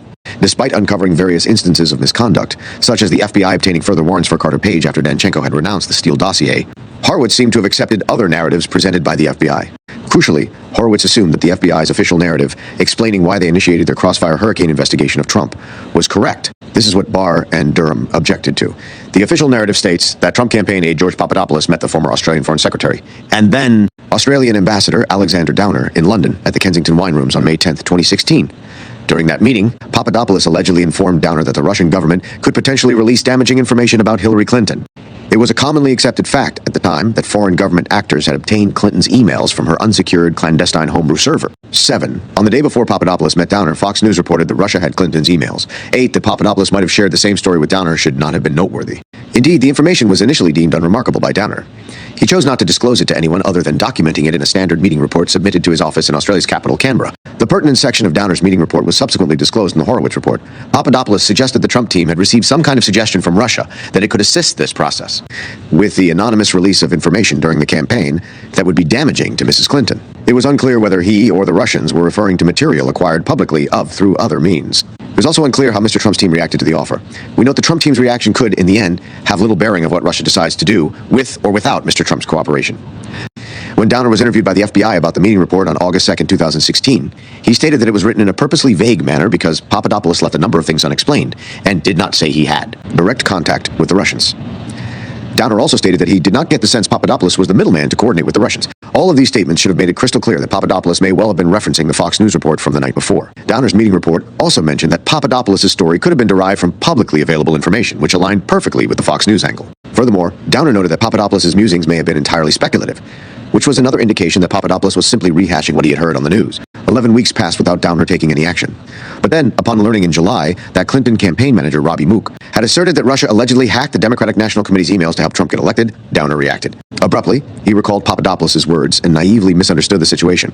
What Downer did not understand is that when he met Papadopoulos on May 10th, a significant portion of the DNC emails that were later leaked had not yet been written. Papadopoulos could not have been aware of hacked emails that did not exist at the time of his conversation with Downer. Downer also did not appreciate that the exfiltration of the DNC's emails, the manner of which is still shrouded in mystery, did not begin until May 23. Downer may be excused for hastily drawing conclusions. It was late July in an election year. The media was frantically discussing Mook's accusations, and Downer might have simply wanted to share what he had heard, just in case it was useful to American authorities. But the FBI and future CIA chief Gina Haspel do not warrant such leniency. On July 26, Downer went to the U.S. Embassy in London to pass the information about Papadopoulos to his counterpart. As fate would have it, the ambassador was on leave, so Downer instead met Elizabeth Dibble. It was fateful because Dibble, whose term as Deputy Chief of Mission at the U.S. Embassy was going to end in 5 days, was not going to get herself entangled in the matter. So, she asked the embassy's legal attaché, as well as the CIA station chief, to attend the meeting with Downer. The CIA station was led by Haspel, who, in another strange twist of fate, would later become the CIA director under Trump. Haspel escalated Downer's tip by deciding that it should be passed on to the FBI. 12, as a high-ranking intelligence official, she should have recognized that Downer's information was hardly noteworthy. The fact that Downer waited nearly 3 months to report his meeting with Papadopoulos should have served as an additional clue that this was a false alarm. In fact, both Downer and Papadopoulos later acknowledged that their encounter was completely unremarkable. It also did not involve heavy drinking, as someone in the intelligence community falsely leaked to the New York Times. 13. According to both men's accounts, they each had one drink and parted ways before dinner time. What might have been more interesting, but was probably not known to the FBI at the time, is that a few days before his meeting with Downer, Papadopoulos had met with Downer's assistant, Erica Thompson. It was that meeting that led Thompson to invite Papadopoulos to meet her boss. It may have simply been a generous offer from Thompson. Who knew that? Papadopoulos was eager to meet politically connected people. Downer was, after all, the former Foreign Secretary of Australia, who at one point was considered a potential prime minister. An alternative theory suggests that Papadopoulos had bragged to Thompson about his attempts to organize a meeting between Trump and Putin. This might have led Thompson to believe that Papadopoulos would be an intriguing person for Downer to meet. Papadopoulos would later describe his obsession with setting up a Trump-Putin meeting as something that would set him apart. He knew that he was a nobody among Trump's foreign policy advisors and felt the need to do something big to distinguish himself. Undeniably, Papadopoulos was a braggart who used his position on the Trump campaign to socialize in elite political circles, particularly in his parents' native Greece, where he portrayed himself as one of Donald Trump's closest aides and falsely claimed to be making foreign policy statements for the United States. 15. The fact that Papadopoulos had this additional meeting with Thompson created an interesting anomaly in the Mueller report. Mueller claims that Papadopoulos made the statements about Russia on May 6. However, an email from Thompson confirms that the meeting between Papadopoulos and Downer at Kensington wine rooms actually took place on May 10th. 16. When Mueller's report was released in April 2019, this apparent error on the part of Mueller's team led to speculation that Papadopoulos had incriminated himself in a meeting with Thompson on May 6, and not in his meeting. Downer on May 10th. However, this theory is not supported by the subsequent Durham report, which confirms that Downer's tip, given to the U.S. Embassy in July 2016, was based on his own encounter with Papadopoulos on May 10th. Irrespective of the precise circumstances of his meetings with the Australians, the fundamental fact remains unchanged. At the time Papadopoulos met Downer and Thompson, he could not have been aware of what the FBI alleged he knew, that the Russian government had hacked the DNC's emails in collaboration with the Trump campaign. It is an incontrovertible fact that most of the DNC's emails, which later appeared on WikiLeaks, had not been written when Papadopoulos met with the Australians. Even if we were to give Haspel the benefit of the doubt for passing the information on to the FBI, or give FBI leadership the benefit of the doubt for wanting to investigate what Haspel had shared, that information would have fallen apart under minimal scrutiny. The timing simply did not work. Furthermore, Papadopoulos was a total nobody who had never traveled to Russia. Richard Farkas, who had taught Papadopoulos at DePaul University in Chicago, described his reaction upon learning that Papadopoulos had been appointed as an advisor to the Trump campaign. We knew his expertise was virtually non-existent. It was thin and embellished. Lots of young people, when they aspire to get close to a campaign, exaggerate their experience. George did that in spades, and it was the talk of the department here. 17. Later, after Mueller's office claimed that Papadopoulos had received information about hacked emails, 18 which were falsely assumed to be the DNC's emails from a Russian intermediary. Farkas astutely observed that Papadopoulos was likely pretending to have contact with high-ranking Russian officials to boost his status within the campaign. Without knowing it, Farkas had hit the nail on the head. Papadopoulos had indeed pretended to be in touch with top Russian officials. For instance, Papadopoulos emailed the Trump campaign to inform them that he had met the Russian ambassador in London and claimed to have also met Putin's niece. Neither of these claims was true. In truth, Papadopoulos had only been in contact with 2 Russian nationals. The first was Ivan Timofeyev, a Moscow academic who knew as much about Kremlin secrets as you or I. The second person was Olga Polanskaya, a Russian student in London whom Papadopoulos apparently wanted to date. She too knew nothing about Putin's secrets. Papadopoulos had been introduced to Timofeyev and Polanskaya by Joseph Mifsud, a professor of international relations from Malta. Papadopoulos met Mifsud through the London Center of International Law Practice, where they both worked. The reason Papadopoulos asked Mifsud for help was simple. Papadopoulos knew no one in Russia and wanted Mifsud to make introductions. Polanskaya was a student of Mifsud's with no apparent connections for Papadopoulos to exploit.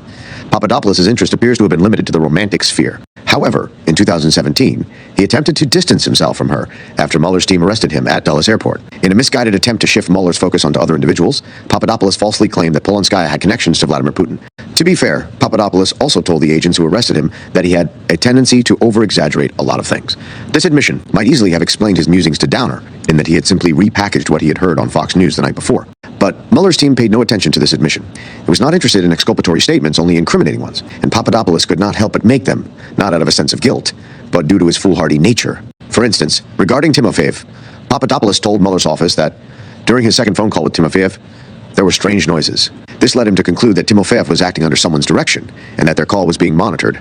22. The fact that this story was entirely made up can be evidenced from Papadopoulos' many subsequent emails with Timofeyev, none of which contain even the slightest hint of any suspicion on Papadopoulos' part. During his arrest, Papadopoulos also attempted to distance himself from the situation he was in by implicating Michael Flynn and Paul Manafort, suggesting that he was merely a small fish, and questioning why Flynn and Manafort had not been arrested. 23. Similarly, in a subsequent interview with Mueller's office, Papadopoulos claimed that the Trump campaign's foreign policy coordinator, Sam Clovis, had told him that Russia was a very important aspect of the Trump campaign. Papadopoulos' behavior, which seems to have been driven by his ability to fantasize rather than a guilty mind, was not beneficial to his cause or that of Trump. Suffice it to say that it was grist to Mueller's mill. Papadopoulos' interactions with Timofeyev perfectly capture the giant chasm between the truth and Mueller's false narratives. Timofeyev was a professional contact of Mifsud's. He convened the Valdai Discussion Club in Moscow, a think tank where Mifsud occasionally spoke. While Timofeyev was not particularly helpful to Papadopoulos' grand scheme to organize a meeting between Putin and Trump, he did, at least, know someone at the Russian Ministry of Foreign Affairs. When Papadopoulos pushed Timofeyev for an introduction, Timofeyev wisely insisted that Papadopoulos needed to first provide an official letter from the Trump campaign confirming that Papadopoulos was acting on behalf of the campaign and seeking to contact the Ministry of Foreign Affairs. 25. That was a big problem for Papadopoulos. There was no way he could obtain such a letter from the campaign. The campaign was fledgling, but senior officials like Clovis were nevertheless aware that a Trump-Putin meeting was not what they wanted or needed. And if, for some reason, they changed their mind, they didn't need Papadopoulos to set it up. Papadopoulos knew he had to find another way. Consequently, he devised a whimsical scheme that was notably juvenile, yet possessed a reckless, almost sinister undertone, ultimately leading to significant negative repercussions for Trump. Papadopoulos knew there would be no letter from the campaign for the Russian Ministry of Foreign Affairs. But he also knew that Trump had given a foreign policy speech at the Mayflower Hotel in Washington on April 26. So Papadopoulos came up with a madcap plan to substitute the letter he could not obtain with Trump's speech. He told Timofeyev that Trump's speech itself was tantamount to a letter. The draft letter I send cannot be better than Mr. Trump's precise speech on his intentions to repair U.S.-Russia ties. When Timofeyev insisted on a letter, Papadopoulos complained to Mifsud that he had informed Timofeyev that Trump's speech was the signal to meet. It was those 4 words that later landed Trump in a lot of hot water. In isolation, they can appear extremely suspicious, which is precisely how the media portrayed them. 28. The media reports on those 4 words originated from a leak to the New York Times, which was the first to report on them, albeit dishonestly. 29. We know there was a leak because the 4 words were actually used by Papadopoulos. So, someone with access to Papadopoulos' emails, which meant either Papadopoulos himself or Mueller's office, gave them to the New York Times. Evidently, Papadopoulos, who was then on bail and awaiting sentencing for providing false information to the FBI regarding trivial details, did not have an incentive to leak damaging information about himself to the New York Times. When the New York Times published their story on December 30th, 2017, those 4 words were portrayed as tantamount to proof of Trump-Russia collusion. The New York Times deceptively reported that Papadopoulos told Timofeev that Trump's speech was the signal to meet. In reality, it was hearsay. We do not know whether Papadopoulos told Timofeev about the signal to meet. Rather, we know that he informed Mifsud that this is what he had told Timofeev. It is not known what, if anything, Papadopoulos told Timofeev. Furthermore, Papadopoulos only mentioned the signal to meet to Mifsud after Timofeev had made it clear that a letter from the Trump campaign was required. The exchange with Mifsud took place on April 30th, 3 days after Trump's speech, casting further doubt on the claim that Papadopoulos had informed Timofeev about the signal to meet. But even if Papadopoulos did use those words with Timofeev, Papadopoulos' emails, which Mueller's team had, incontrovertibly show that the signal to meet wasn't a signal at all, but rather a harebrained Papadopoulos scheme to sidestep the fact that the Trump campaign was not interested in meeting Putin and was thus not going to issue the letter that Papadopoulos needed. In other words, the truth was the exact opposite of what the New York Times and the rest of the media claimed. Papadopoulos used those words because he was unable to obtain a letter. Not only did the words not suggest anything about alleged Trump-Russia collusion, but they demonstrably proved that the Trump campaign wanted nothing to do with Russia. While Trump's Mayflower speech was falsely used by Papadopoulos as a substitute for the letter he could not obtain, it is also significant for another reason. The date of the speech is crucial evidence that Mueller's team attempted to retroactively legitimize the opening of the Crossfire Hurricane investigation by fabricating a story about Papadopoulos and Mifsud. The Mueller report alleges that in late April 2016, Papadopoulos was told by London-based Professor Joseph Mifsud, immediately after Mifsud's return from a trip to Moscow, that the Russian government had obtained dirt on candidate Clinton in the form of thousands of emails. Notably, despite the fact that Mueller's 187-page report features 1,283 citations, there is no citation for the claim that Mifsud told Papadopoulos about Russian dirt on Clinton. There is a reason for that. Mueller's team knew that Mifsud did not and could not have told Papadopoulos about any dirt. It took me a long time to put this particular puzzle together. Ultimately, the explanation is fairly simple yet devious on Mueller's part. The overarching context for what Mueller's team was trying to do was that they needed to substantiate the official story behind why Crossfire Hurricane was initiated. That story, as we have seen, does not hold up on its own, as it merely had Papadopoulos repeating something to Downer that had been said on Fox News the night before. Specifically, that Russia had Hillary Clinton's missing emails. What Mueller needed was a direct link between Papadopoulos and Russia, rather than just a connection between Papadopoulos and a story on Fox News. The narrative that Mueller's team chose was that Mifsud was the middleman who was passing the information about Clinton's emails from the Russian government to Papadopoulos. 4. That to have happened, Mueller needed to place the two men together at some point after Mifsud's Moscow trip, but before Papadopoulos met Downer. My first task was to determine when Papadopoulos met Mifsud after Mifsud returned from Moscow. Deceitfully, Mueller omitted the exact date in the main section of his report, stating only that the Russian dirt meeting occurred in late April 2016. However, in a summary section at the back of the Mueller report, it states that the date of this alleged meeting was April 26, 32. Why was April 26 chosen by Mueller, and how do we know that there was no meeting on that date? We know that Mifsud gave a talk at the Valdai Discussion Club in Moscow on April 19, 33. We also know from an email to Papadopoulos that Mifsud returned to London via Italy on April 25, 34. This would have also been evident from flight records to which Mueller had access. And we know that Mifsud spoke before the Italian Parliament in Rome on April 28. 35. This left very little room for Mueller's team to construct a narrative about an alleged meeting in London between Mifsud and Papadopoulos, but there was just about enough time to fit it in somewhere between April 25 and April 28. Mueller's team chose April 26, and Papadopoulos went along with the story, even though his own emails paint a different picture. 36. It is likely he simply told Mueller's team what they wanted to hear in order to get a better plea deal and avoid being charged under the Foreign Agents Registration Act, with which he had been threatened. His previous complaints that Flynn and Manafort had not been arrested, and his fabrications about Timofeev and Polonskaya, only amplify the inference that Papadopoulos was willing to tell Mueller's team what they wanted to hear. But then Mueller's team must have encountered the same issue that I eventually discovered, which may be why they replaced April 26 with late April. If that is the case, they failed to make the change in another section of their report, which is how we know that they had initially chosen April 2006. What made it impossible for Papadopoulos to have met Mifsud on April 26? It was a lie by Papadopoulos that made it impossible, a falsehood that Mueller's team may not have initially detected. And this takes us back to Trump's Mayflower speech. Papadopoulos had told Mifsud that he was attending the Mayflower speech in Washington, D.C., presumably to impress him. 37. In truth, Papadopoulos was not attending the speech. This means that although Papadopoulos was in London on April 26, Mifsud thought that Papadopoulos was either already in Washington or on his way there. This is because Trump's speech took place at 12 p.m. Eastern Time on April 27, which meant that Papadopoulos needed to leave London on April 26 to arrive on time. Some might argue that Papadopoulos could have met Mifsud on April 26 and still had enough time to fly to Washington and attend the Mayflower speech. But this does not align with an email that Papadopoulos sent to Mifsud after the speech. 38. In that email, Papadopoulos states that he'll be flying back to London the next day, April 28, and asks if Mifsud has time to meet. There is no mention of having met 24 hours earlier. In fact, Mifsud replied that he couldn't meet because he was in Rome, a fact that Papadopoulos would undoubtedly have known had the two men met the previous day. The story of an April 26 meeting had been fabricated by Mueller and his team to shore up the FBI's phony predicate for opening the Crossfire Hurricane investigation. While much has been made of Mifsud's alleged role as a conduit between the Trump and Russian sides of the purported Trump-Russia collusion scheme, there is no evidence that Mifsud played any such role. Indeed, the timing and content of the emails exchanged between Papadopoulos and Mifsud show that Mifsud had simply tried to help Papadopoulos by connecting him with someone in Russia. This is what Papadopoulos wanted. Mifsud did not have any high-level contacts, so he put Papadopoulos in touch with Timofey via email. Dear George, Ivan. As promised, I had a long conversation in Moscow with my dear friend Ivan from Riak about a possible meeting between the two of you. Ivan is ready to meet with you in London. I am putting the two of you in touch to discuss when and where this potential meeting can actually take place. Best wishes for your endeavors. Kind regards, Joseph 39. There was no mention in the email of anything even remotely improper. Mifsud simply helped out a colleague by connecting him with someone in Russia. In typical fashion, Papadopoulos replied to Mifsud and Timofeyev, claiming that he could come to Moscow as part of a wider policy trip to engage with you and officials. It was completely made up. Papadopoulos had no authority to go on such a trip. In fact, on March 21st, immediately after Trump's foreign policy team had been named, Trump foreign policy coordinator Sam Clovis emailed everyone on the team to say that it was okay to say that, yes, you are advising the campaign, but beyond that, we have nothing upon which we wish to comment. In a separate email dated March 24th, Clovis made it clear to Papadopoulos that the campaign was not going to advance anything with Russia until we have everyone on the same page. 2.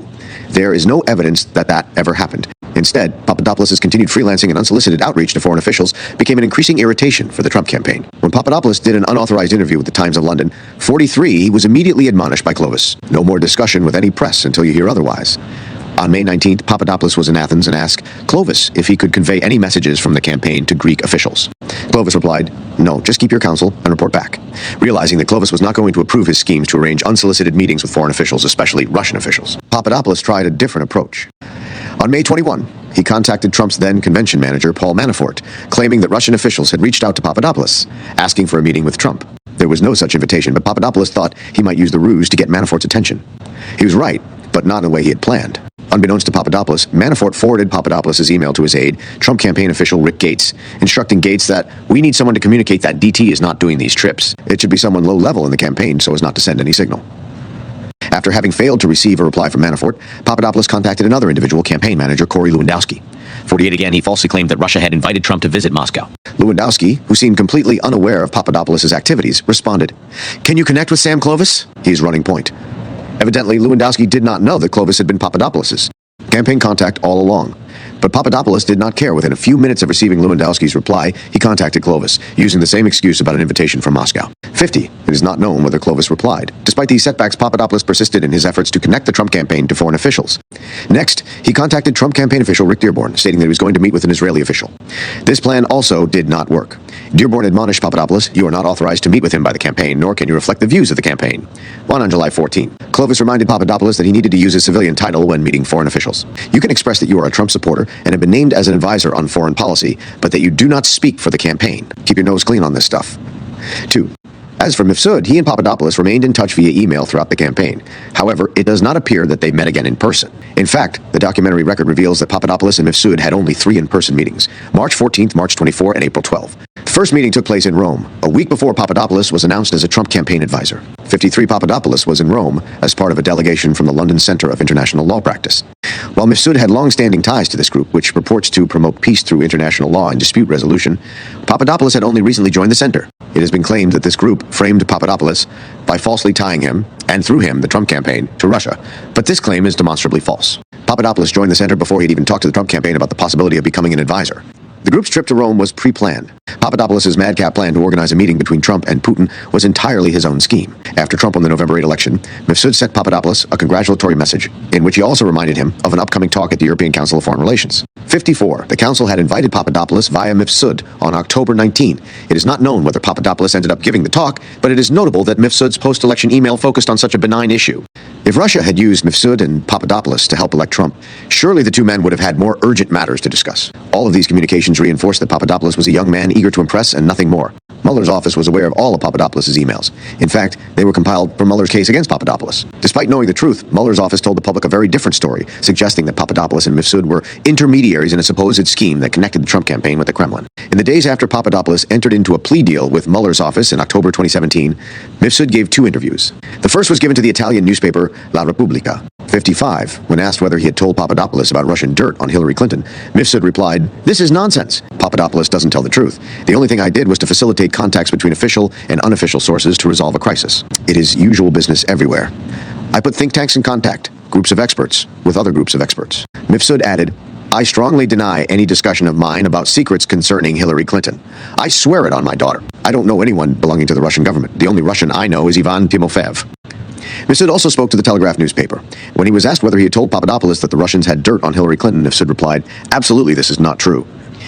Perhaps the most significant evidence that Mifsud did not tell Papadopoulos anything of significance is the absence of a reaction from Papadopoulos. Sherlock Holmes would call it the dog that didn't bark. Papadopoulos was constantly reaching out to Trump campaign officials to demonstrate his supposed value to the campaign. But although he bragged about being connected to various foreign dignitaries, he did not boast about Mifsud, let alone about what Mifsud supposedly told him about Hillary Clinton's emails. Lead investigator Peter Strzok claimed in his 2020 book that the dog didn't bark, either because Papadopoulos did not want to put this information in writing, or because he wanted to keep it secret as leverage to increase the campaign's interest in him.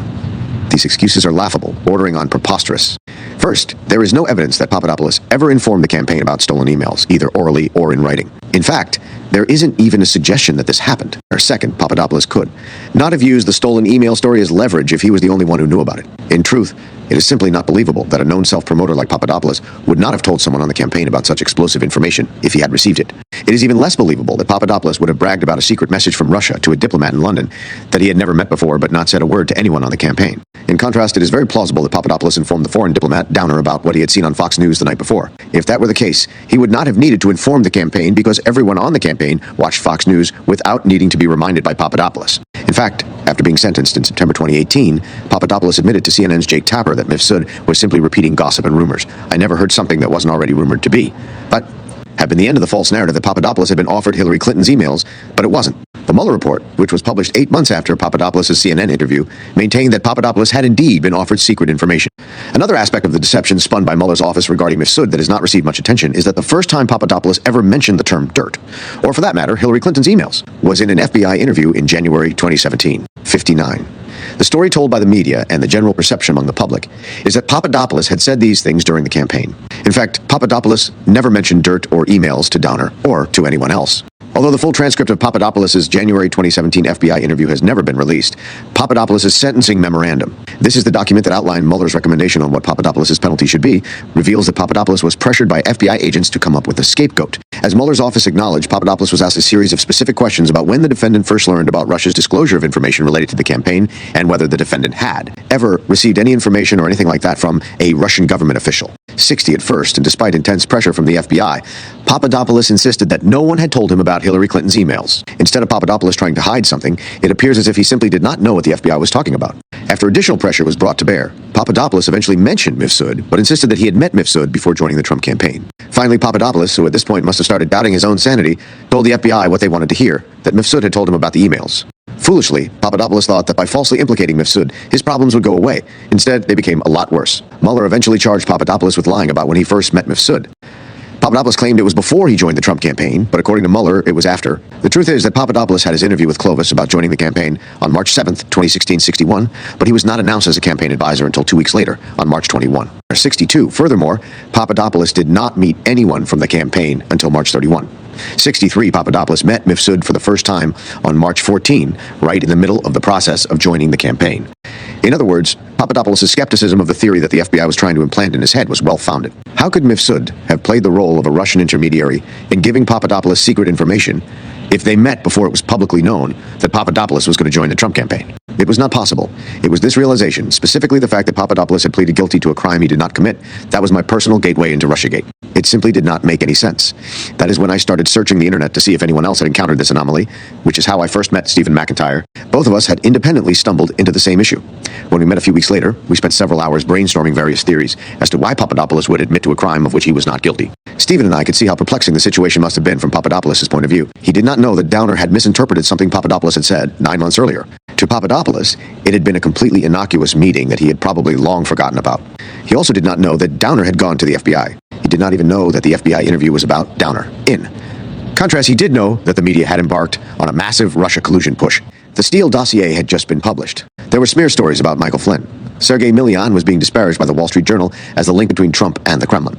And suddenly, the FBI was at his house. asking him questions that implied he was part of a purported Trump-Russia collusion plot. Given this frame of reference, it is perhaps not surprising that Papadopoulos scapegoated Mifsud. Incidentally, Papadopoulos would have been much better off if he had just listened to his mother, who had answered the door when the FBI came calling. She told her son not to answer any questions, but he did not listen, a fact which Peter Strzok and an unnamed FBI agent were soon snickering about in their text messages. Right after the interview, the agent texted Strzok. His mom wasn't going to let him go to the FBI office to talk, but he went anyway, to which Strzok responded, "That's what you get for not listening to your mom." 65. In truth, Mifsud was not a conduit for the Russian government. He was a wandering professor who, like Papadopoulos, lived and worked through networking. There are conference circuits within academia that are filled with people like Mifsud. Not all academics are part of these networks, but some are incredibly prolific. The circuit is their workplace. Mifsud was in that group. I spent some time on the arbitration conference circuit, but quickly found it too tiresome. You move from conference to conference, traveling from London to Brussels to Dubai and back to London, often sharing the stage with the same individuals. You're constantly networking and seeking consulting opportunities to supplement your academic income. As if to underline this point, when the FBI asked Mifsud whether he had told Papadopoulos about Hillary Clinton's emails, Mifsud was in Washington, D.C. for one of the conferences on his circuit. The story that he told the FBI was completely unremarkable. He had met Papadopoulos through the London Center of International Law Practice, introduced Papadopoulos to Timofeyev, and confirmed that he had no prior knowledge that Russia was in possession of DNC emails. 66. It's notable that the FBI asked Mifsud about the DNC's emails instead of Hillary Clinton's emails, which had been their initial story. It appears as if the FBI conveniently changed their story after the event, particularly when it became evident that no one had Clinton's emails, or that, in any case, those emails never surfaced. While his activities were completely routine and consistent with those of a roving academic, there is one oddity about Mifsud that ought to be mentioned. Up until the announcement by Mueller's office on October 30th, 2017, of Papadopoulos' plea deal with Mueller, Mifsud contentedly lived his life on the conference circuit. He attended conferences across the globe, including one in Washington, D.C., where he would hardly have traveled voluntarily if he had been a Russian agent who manipulated the 2016 election in favor of Trump. But that life came to an abrupt end after October 2017. Mifsud stopped participating in the conference circuit and withdrew from public life. This has been suggested by some to be a sign of guilt. But that is nonsense. If he had been guilty of anything, he would have disappeared on February 11th, 2017. Immediately after the FBI interrogated him about whether he had made an offer to Papadopoulos involving stolen emails from Russia. But he did not. He continued to be highly visible. But 9 months later, Papadopoulos made his plea deal, and Mifsud was caught in a bind. He could continue his public life, but that would mean getting dragged down into the mud. It was his word against that of Papadopoulos. But, as we have seen, the entire foundation of the fraudulent Crossfire Hurricane investigation was based on Papadopoulos having been told about Clinton's stolen emails. The FBI, Mueller, and everyone else who participated in the fraud needed that story to be true, and it could only be true if Mifsud had told Papadopoulos about stolen emails. There was no way Mifsud could win. It was hopeless, and Mifsud chose to lie low. He chose wisely. Other innocent bystanders had their lives ruined by Mueller's office. Businessman Ekim Alptekin spent millions of dollars on legal fees, but still got indicted by Mueller for allegedly conspiring to act as an agent of a foreign government. 67. The only reason why Alptekin got in Mueller's crosshairs was that he had once hired Michael Flynn's consulting firm. Alptekin's situation had nothing to do with Russia. But that did not stop Mueller's team, who wanted to use Alptekin to go after Flynn and ultimately Trump. Many others were dragged through the mud at huge personal expense, as well as at the expense of their liberty. Most of those were not able to lie low because they lived in the United States and were at the mercy of Mueller's mob. Political strategist Michael Caputo, who had helped the Trump campaign with communications, was targeted by Mueller because he had lived in Russia in the 1990s. 68. He had done nothing wrong and was never charged with anything, but by the end of the Mueller Inquisition in 2019, his health and finances were ruined. The nefarious behavior did not start with Mueller's office. While Papadopoulos' emails portray him as a young man who was completely out of his depth, the FBI could have assessed the insignificance of Downer's tip without any knowledge of these emails. As previously noted, the simple fact of the matter was that Papadopoulos and Downer met before many of the DNC's emails, which ended up with WikiLeaks, had been written. That should have been the end of the inquiry. The fact that Downer's contemporaneous statement, which the FBI had, explicitly stated that Papadopoulos may have simply been discussing publicly available information, coupled with the fact that Fox News had reported the same information the night before Papadopoulos met Downer, were the final pieces of evidence that should have ended any conspiracy investigation before it even started. But it did not. The FBI assumed the worst, and when the facts did not pan out that way, they just made things up. As would become a disturbing pattern in the months and years ahead, the FBI disregarded the facts and instead forged ahead with only one goal. Like a dog with a bone, they were singularly focused on getting Trump. After Downer's tip reached FBI leadership, Deputy Director Andrew McCabe instructed the counter-espionage chief, Peter Strzok, to initiate the Crossfire Hurricane investigation into the alleged Trump-Russia collusion. McCabe would later also open an investigation into Trump himself. 69. The fact that FBI leadership orchestrated the initiation of Crossfire Hurricane is perfectly exemplified by the formal document used to initiate investigations. This document, known as an electronic communication in FBI terminology, was authored, approved, and sent by Strzok himself. 70. Immediately after opening the investigation, Strzok flew to London to interview Downer. It did not seem to have occurred to FBI leadership that perhaps they ought to have talked to Downer first and opened their investigation later. In any case, if Strzok did not already realize it, the interview would have made it abundantly clear that whatever Downer was talking about, it could not have had any relevance to the alleged hacking of the DNC. The dates and timeline of Downer's story simply did not match the allegation that Papadopoulos had advanced knowledge of the WikiLeaks email release. But whereas an honest law enforcement officer would have shut down the investigation, Strzok had other plans in mind. Confronted with the fact that Downer's account did not match the allegation that Trump or his campaign knew anything about the WikiLeaks emails, Strzok fabricated a false story about Downer. Downer visited the U.S. Embassy in London on July 26, 2016 after reading news reports about the alleged hacking, which the Clinton campaign had attributed to Russia. The Clinton campaign further claimed that Russia had hacked the emails to assist Trump in getting elected. It was a preposterous allegation. True to his style, the very next day, Trump ridiculed the accusations with an off-the-cuff joke at an impromptu press conference at his Doral Golf Club in Miami. Russia, if you're listening, I hope you're able to find the 30,000 emails that are missing, Trump said. I think you will probably be rewarded mightily by our press. 71. But in a stunning act of dishonesty, the media reported that Trump had been serious. The statement was twisted and used as the foundation for insinuations of collusion with Russia.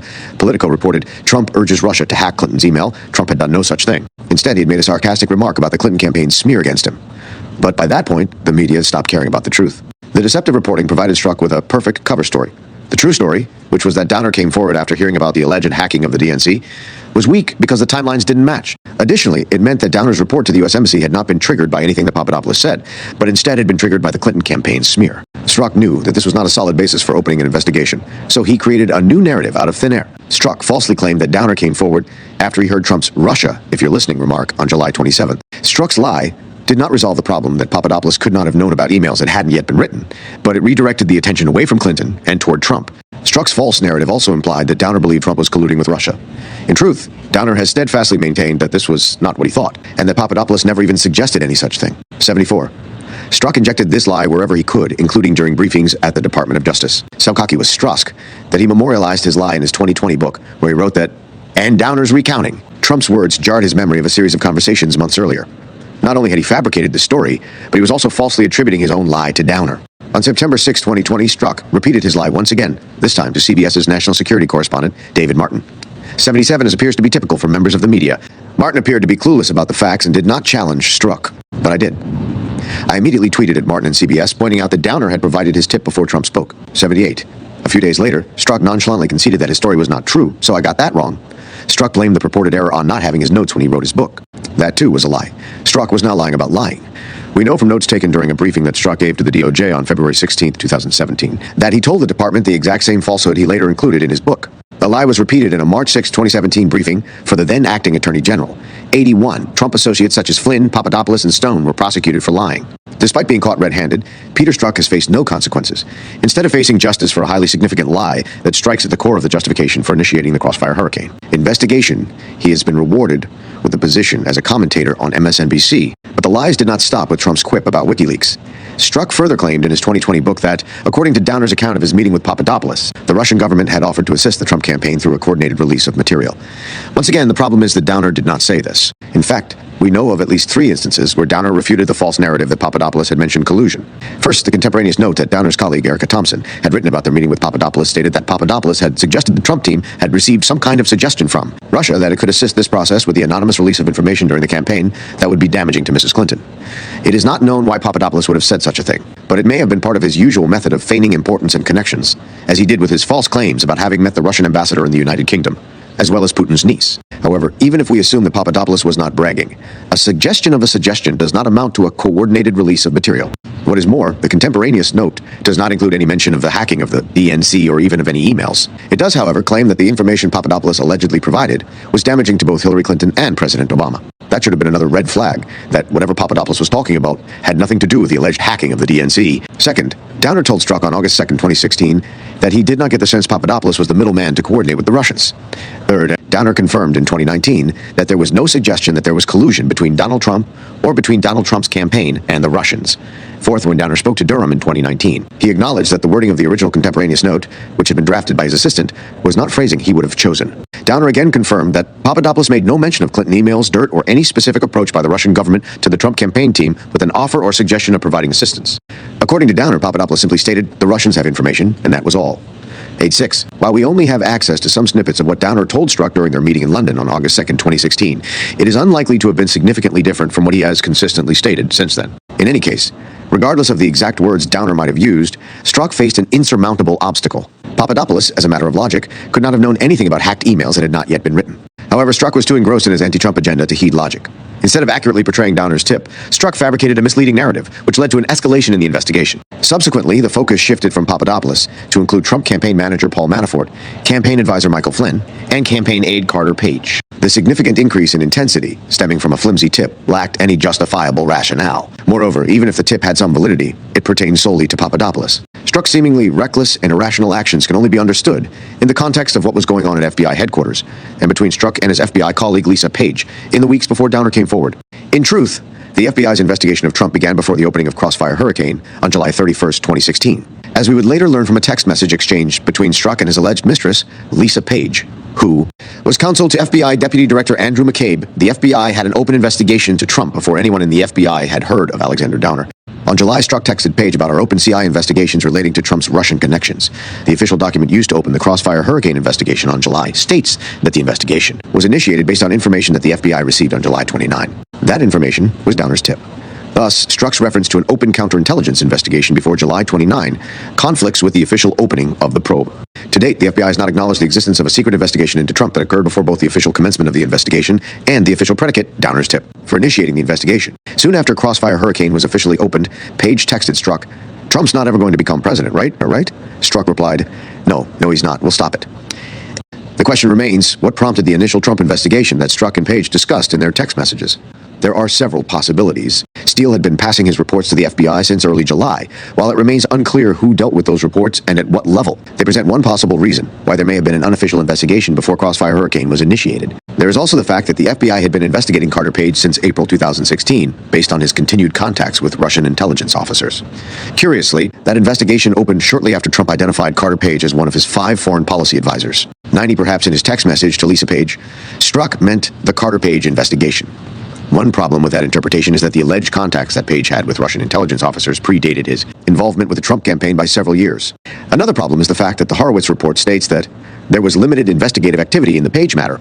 Another possibility is the Paul Manafort investigation, which was also ongoing. The DOJ's money laundering and asset recovery section had been investigating Trump's then campaign manager since at least 2014. 92, the investigation focused on Manafort's role as a lobbyist for the political party of Viktor Yanukovych, the former president of Ukraine who was ousted in the U.S.-backed coup in 2014. However, since this investigation was initiated, before Manafort's involvement in the Trump campaign by at least 2 years. It is improbable that Strzok was specifically alluding to the Manafort investigation when he mentioned our open CI investigations relating to Trump's Russian connections. Both the Page and Manafort investigations were merged into Crossfire Hurricane and later incorporated into Mueller's special counsel investigation. The most straightforward explanation for Strzok's acknowledgement that there were open counterintelligence investigations appears to be a combination of all the factors mentioned. One strong hint supporting this conclusion is that Crossfire Hurricane was initiated as an enterprise investigation. Enterprise investigation is a term of art in the FBI's Domestic Investigations and Operations Guide. The threshold for opening such investigations is very high and requires an articulable factual basis that an organization is engaged in a pattern of racketeering, terrorism, or furthering political goals through violence. The official predication of the Crossfire Hurricane investigation based on hearsay regarding a suggestion from Papadopoulos does not meet this standard. While FBI leadership threw out the rulebook when opening Crossfire Hurricane, they may have chosen to initiate an enterprise investigation to consolidate all 4 parts, namely the Steele dossier, Manafort, Page, and Papadopoulos, under one umbrella. In other words, when Downer's tip about Papadopoulos arrived on July 29, FBI leadership viewed it as an opportunity to formalize and streamline their previously undisclosed investigations of the Trump campaign. Contrary to the conclusions reached in the Horowitz report, the opening of Crossfire Hurricane on July 31st was not the beginning of the investigation. It was the formalization of an investigation that was already in full swing, albeit unofficially. It did not matter how threadbare Downer's tip was or that it fell apart under even minimal scrutiny. FBI leadership used Downer as a pretext to initiate an official investigation and to conceal the existence of a prior unofficial investigation. Chapter 10. Spying on the Trump campaign. Immediately after Strzok formally opened the Crossfire Hurricane investigation, he and FBI Supervisory Special Agent Joe Pienka flew to London to talk to Downer.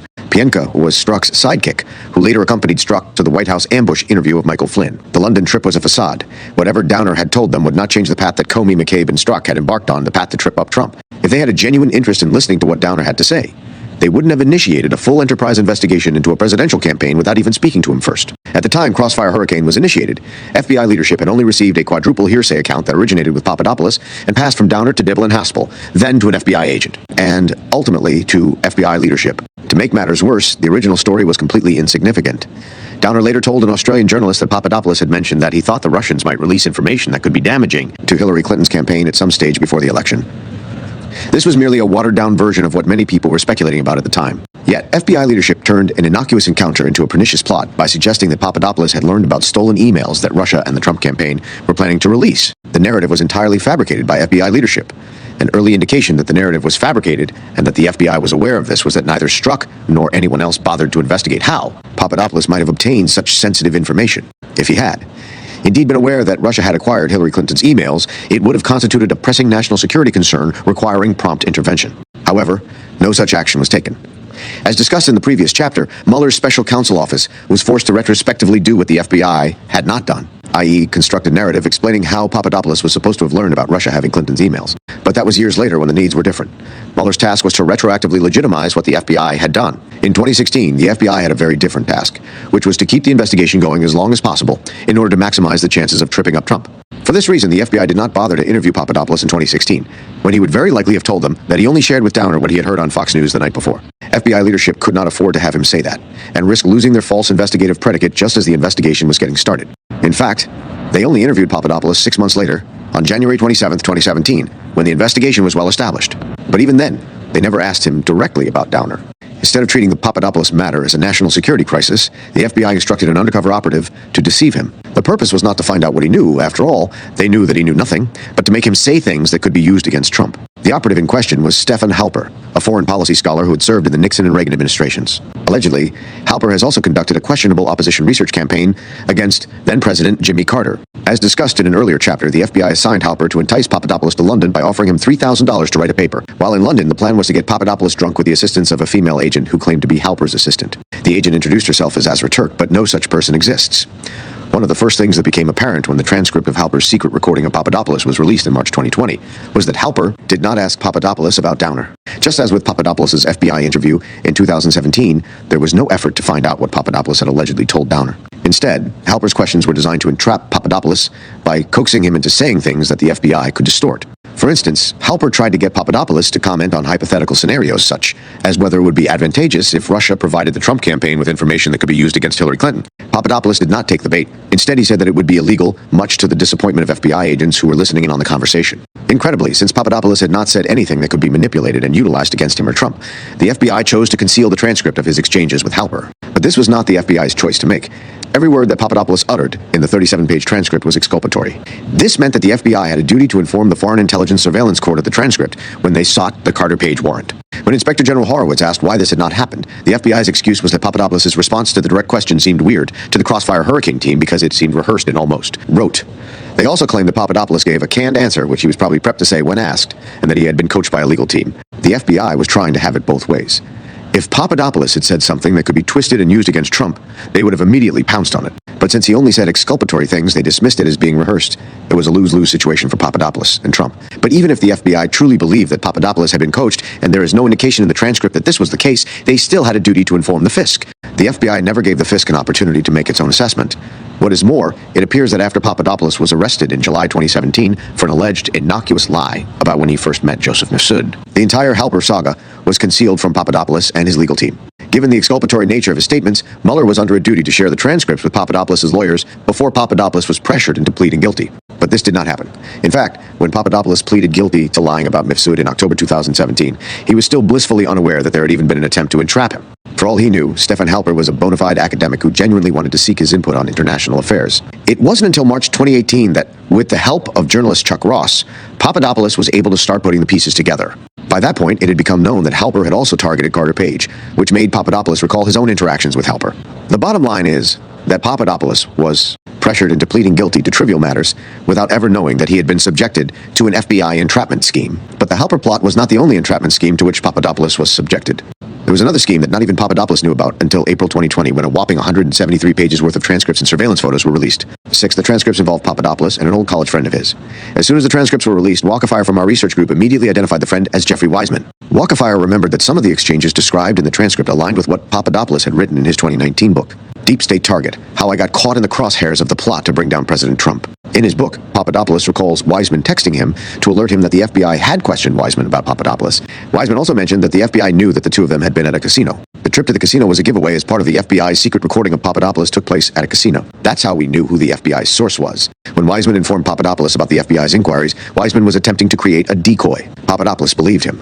Incredibly, when he wrote his book, which was after he pleaded guilty and served his sentence, Papadopoulos still had no idea that Wiseman had spied on him at the behest of the FBI. As with the Halper entrapment scheme, Papadopoulos should have been informed about the Wiseman scheme before being pressured into pleading guilty. Also, just as with the Halper scheme, Wiseman had not been instructed to talk about Downer. For all we know, Wiseman may not even have been told about Downer. Instead, the plan appears to have been to get Papadopoulos to brag or say things that could be used against Trump. Even though Papadopoulos spent far more time with Wiseman than with Halper, and even though their interactions were far more casual, Papadopoulos did not utter a single word that the FBI could use against him or Trump. Wiseman even attempted another approach to encourage Papadopoulos to say something that could be manipulated and exaggerated by FBI leadership. Wiseman pretended to endorse the notion that Russia was heavily involved in this election, hoping that Papadopoulos would agree. Papadopoulos pushed back, stating, "That's all bullshit and conspiracy theories." Papadopoulos went on to explain that no one knew who hacked the Democratic National Committee's email, suggesting that it could have been the Chinese, could be the Iranians, it could be some Bernie supporters. Papadopoulos was so unsuspecting that during the course of one afternoon, the two men used the words fuck and fucking over 430 times, as meticulously documented in the FBI's transcript. Papadopoulos also made disparaging remarks about Trump supporters, once again confirming that he was perfectly at ease talking to his old friend Wiseman. Papadopoulos was completely unguarded and unsuspecting, yet he said nothing noteworthy. Once again, the FBI concealed the entire entrapment scheme when it should have informed the FISC about it. Specifically, that Papadopoulos' interactions with Wiseman were both innocuous and exculpatory. Whatever was thrown at him at the FBI's behest, Papadopoulos would not bite. At no point did the FBI's undercover operatives, Halper and Wiseman, ask Papadopoulos about his conversation with Downer. All their efforts were based on indirect allusions and innuendo. If they had asked him, he would probably have told them that whatever he told Downer was just something he had heard on Fox News. Yet, despite never having been given an opportunity to directly confront the false accusation against him, everything that Papadopoulos told the operatives was exculpatory. The obvious question is why Papadopoulos would spill the beans about Russia collusion in a half-hour meeting with a foreign diplomat whom he had never met, but say absolutely nothing of the sort while spending an entire day. With an old friend? Just as bad as the failure to inform Papadopoulos of the mountains of exculpatory evidence was the failure to inform the FISC. The court operates on an ex parte basis. The Latin phrase ex parte, which means from the party, is legal terminology used when the court only hears one side of the story. In the case of the FISC, this represents the FBI's perspective. Naturally, if the subject of a FISA warrant application were aware of being targeted, they might begin to dispose of the evidence. This makes sense, but the ability to use ex parte proceedings comes with an obligation to present all facts, including those that are unfavorable to a warrant application. In the case of Carter Page, this was not done.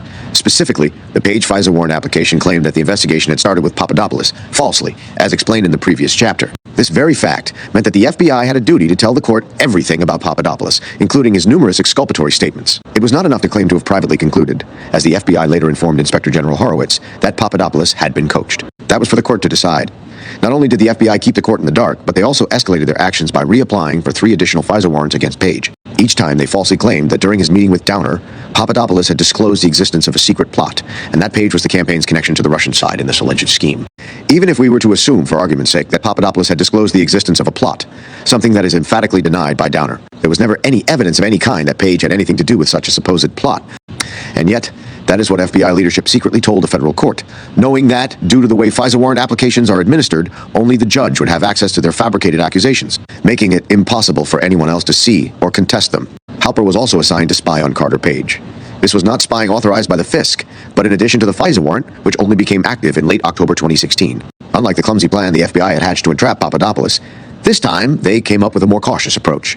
Halper's task was to befriend Page with the aim of eliciting potentially incriminating statements from him. Meanwhile, the FBI's surveillance team would be recording their conversations. However, once more, the operation resulted in a total failure for the FBI. Page did not say anything significant. Despite this, the FBI breathlessly asserted to the FISC that Page had hinted at an October surprise in his discussions with Halper. In truth, that was nothing out of the ordinary. Every presidential campaign has an October surprise. In 2016, there was the disclosure of Trump's Access Hollywood tape and the release of Clinton campaign chief John Podesta's emails. In 2020, revelations emerged indicating that during his tenure as vice president, Joe Biden had encounters with Ukrainian business associates of his son, Hunter Biden, as evidenced by data retrieved from Hunter's abandoned laptop. This was something Biden had always denied. In Carter Page's case, the conversation about an October surprise was academic. Halper and Page were comparing the 1,980 October surprise, an allegation that Ronald Reagan's campaign had made a secret deal with Iran to delay the release of American hostages until after the election, to a potential 2016 October surprise. Page also jokingly added that he would not mind if the conspiracy theory about Hillary Clinton's 33,000 missing emails turned out to be part of the next email dump. The FBI falsely informed the FISC that this implied Page had prior knowledge of an upcoming email leak. In fact, Anyone who was remotely interested in politics was having conversations about Clinton's missing emails resurfacing. When the Halper Page transcripts were declassified in 2021, they revealed that while Page was blissfully unaware of being spied on, he enjoyed sharing his stories with Halper. Most of those stories were about completely irrelevant matters, such as a recent trip to South Africa. An honest reading of the transcripts leaves one with the distinct impression that Page genuinely thought of Halper as a friend.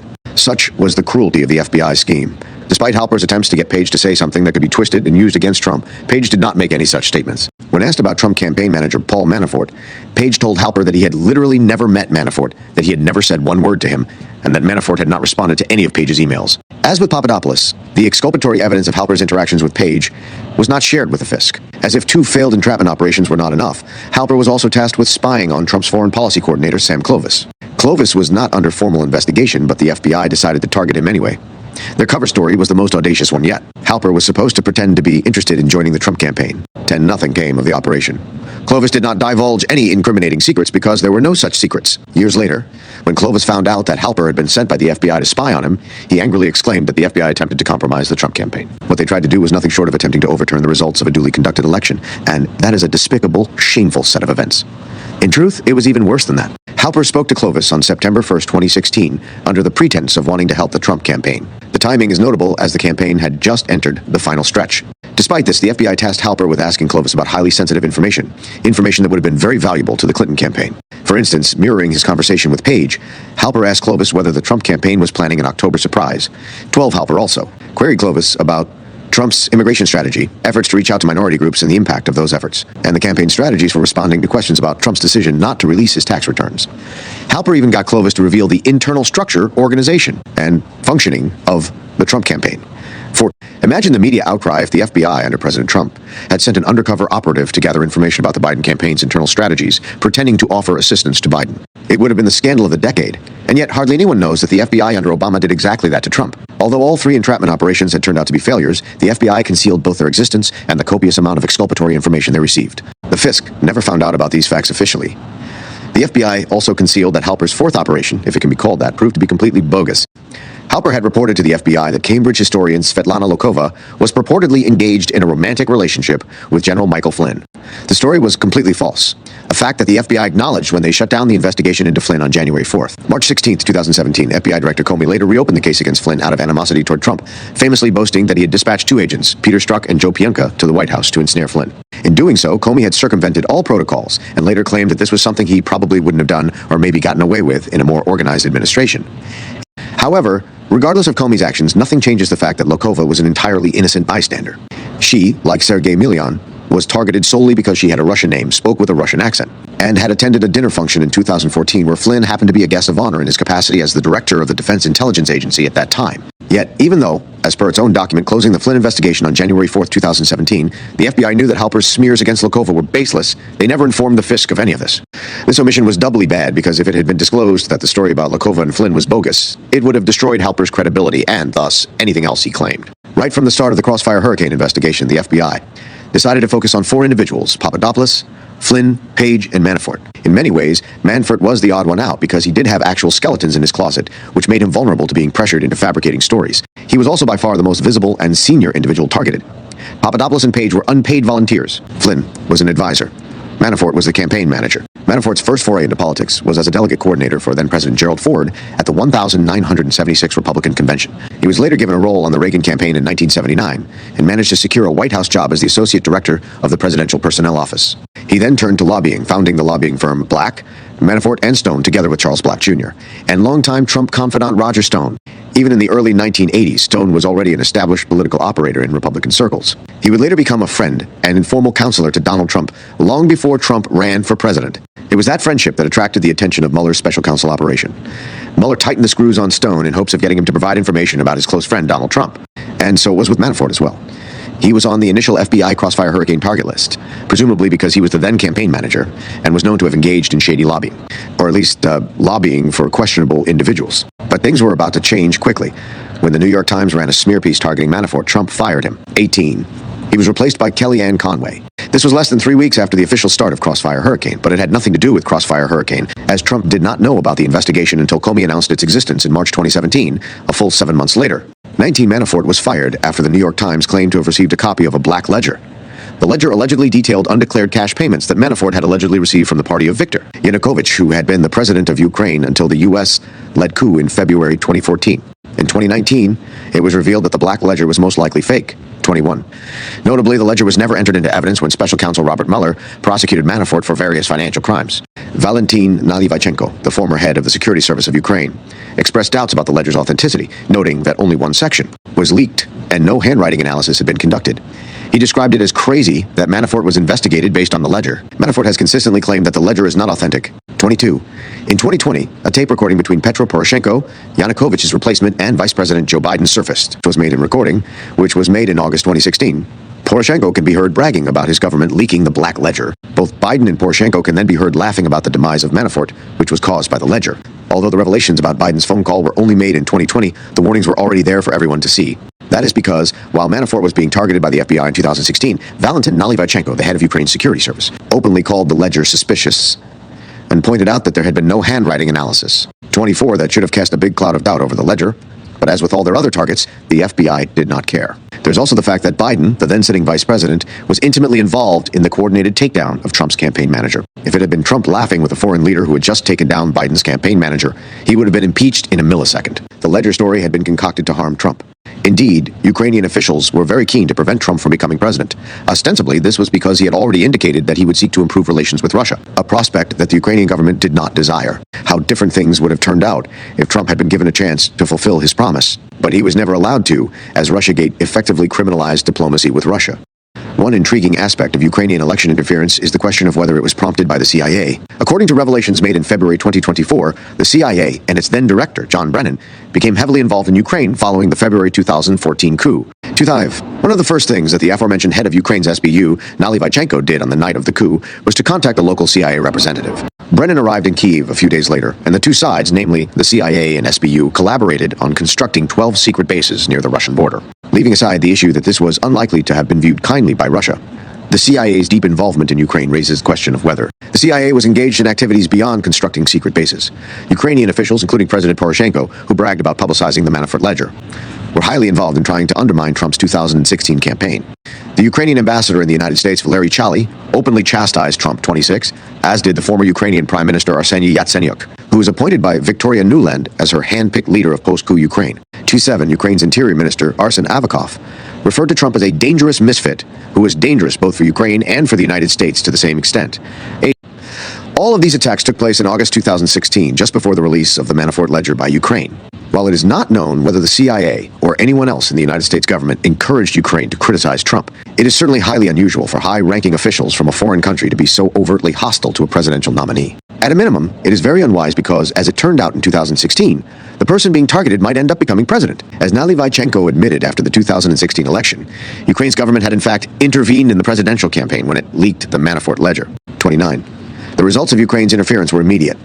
Whether the ledger was real or not, Trump had no choice but to fire Manafort. While the ledger pertained to payments dating back several years, Manafort had become too much of a liability. Trump was in the final stretch of the 2016 campaign, and he could hardly afford to be distracted by a stream of revelations about his campaign manager's past dealings in Ukraine. One immediate consequence of Manafort being fired was that while the FBI intensified its pursuit of Page and Papadopoulos, they appear to have lost interest in Manafort. While he was Trump's campaign manager, he was a valuable target. However, once he was gone, he was no longer useful to the Crossfire Hurricane team. The fact that they lost interest in Manafort demonstrates once more that the FBI's focus was on getting Trump rather than uncovering any real crimes. The FBI was guided by a short-term view in this situation. Their main task during the 2016 campaign was to ensure the election of Hillary Clinton. As Strzok had promised his paramour, Lisa Page, "We'll stop it," by which he meant that the FBI would stop Trump from becoming president. Once this objective was achieved, the investigation would be ended and memory hold, but it did not turn out this way, which is why Manafort became a target. Again, after the election. The reason is simple. By targeting Manafort, the FBI hoped to get Trump, ironically just like Manafort. Most individuals targeted by the FBI's Crossfire Hurricane team would have personally been much better off if Hillary Clinton had won. In Manafort's case, the FBI's and later Special Counsel Mueller's attention would focus on his foreign lobbying and tax problems. Manafort had failed to register as a foreign agent, which he attempted to rectify retroactively in 2017, 31%. Additionally, he apparently did not pay taxes on his substantial income. The plan appears to have been to use those problems as leverage to get Manafort to fabricate stories about Trump. But Manafort held firm. He was eventually tried and convicted for financial crimes that were completely unrelated to Trump or his campaign. 32.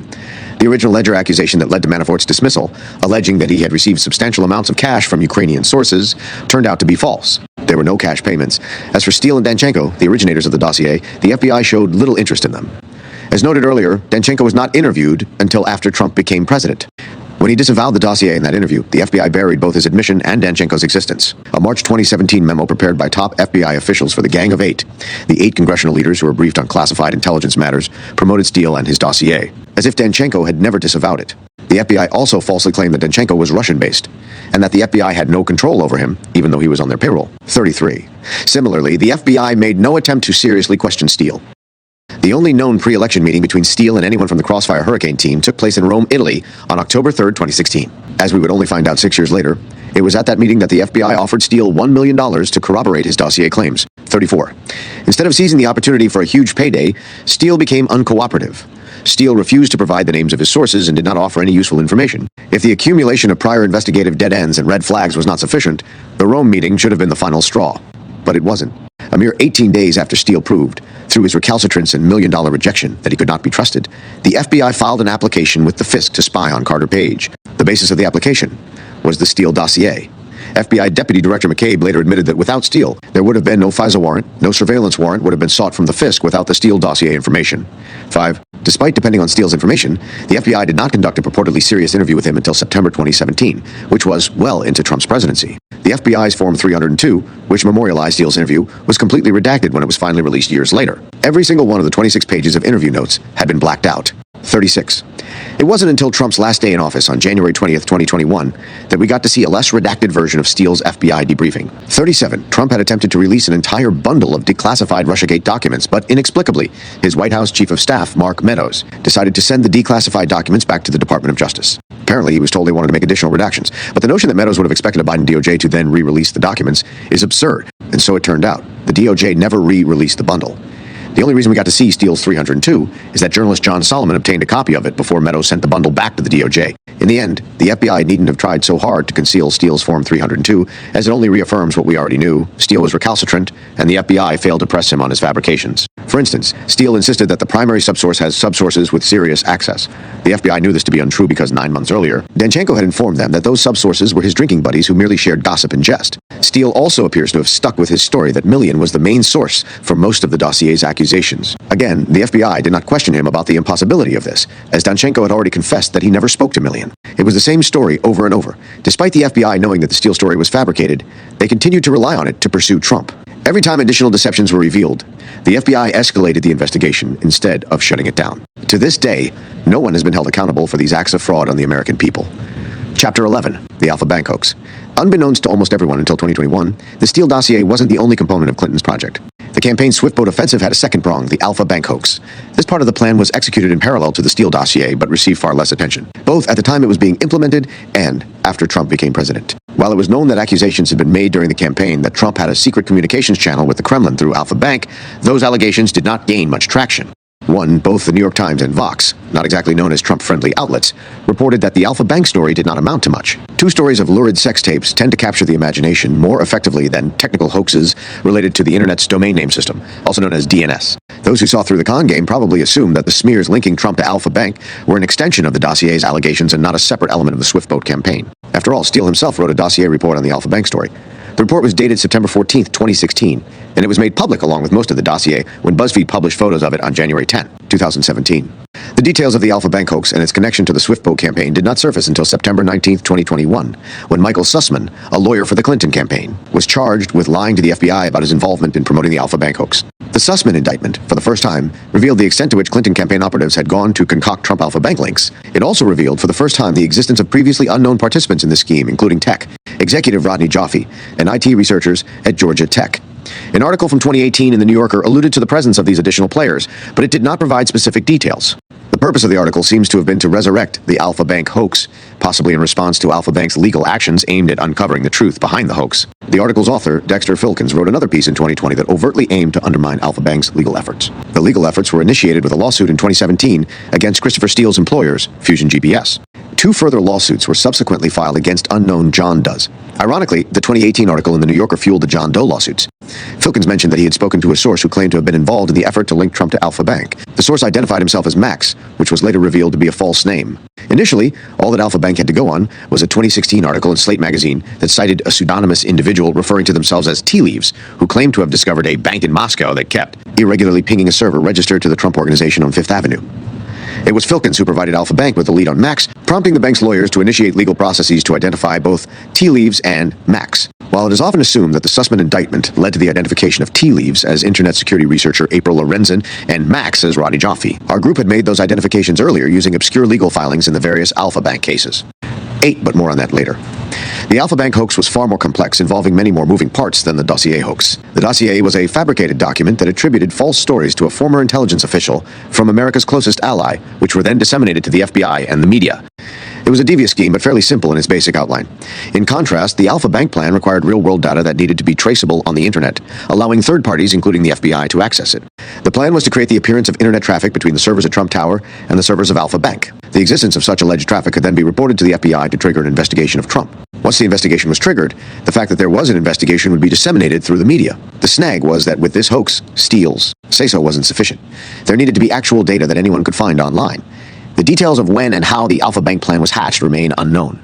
Perhaps it was part of the original Swiftboat project discussed by Clinton Communications Director Jennifer Palmieri in February 2016. By mid-April, it was evident that Trump would almost certainly secure the Republican nomination for president.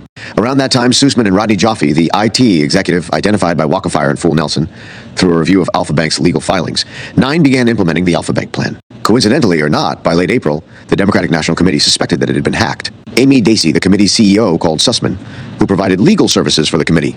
What was unusual is that the timing of the alleged discovery of the hacking activity perfectly coincided not only with the beginnings of the Alpha Bank plot, but also with the hiring of Fusion GPS by the Clinton campaign. What was also unusual is that the committee called Sussman first, instead of an IT specialist. It was Sussman who subsequently contacted a specialist, Sean Henry, from a firm called CrowdStrike. On May 3rd, a few days after Sussman enlisted Henry, Trump secured the Republican Party's presidential nomination by winning the Indiana primary. On May 4th, the following day, a team of IT researchers working for Sussman and Joffe started compiling, or creating as the exact nature is unclear, information that allegedly connected the Trump Organization to Alpha Bank. The data consisted of DNS lookups that purportedly demonstrated Trump's covert communication with Alpha Bank. A DNS lookup is the process by which a server finds another server on the internet. It is like looking up a phone number in a phone book. The main allegation was that Alpha Bank's server and the Trump Organization's server were communicating with each other. More specifically, it was also alleged that Trump used a Russian-made Yoda phone in various locations, which had been tracked with the help of DNS data. In truth, the DNS data was either completely incidental or fabricated. The charitable view is that an old account managed by a company that conducted marketing campaigns for the Trump Organization's hotels was sending spam to tens of thousands of email accounts, including some in Russia. The less charitable view is that the old account that had previously been associated with the hotel marketing firm had been spoofed. In either case, there was no secret communication.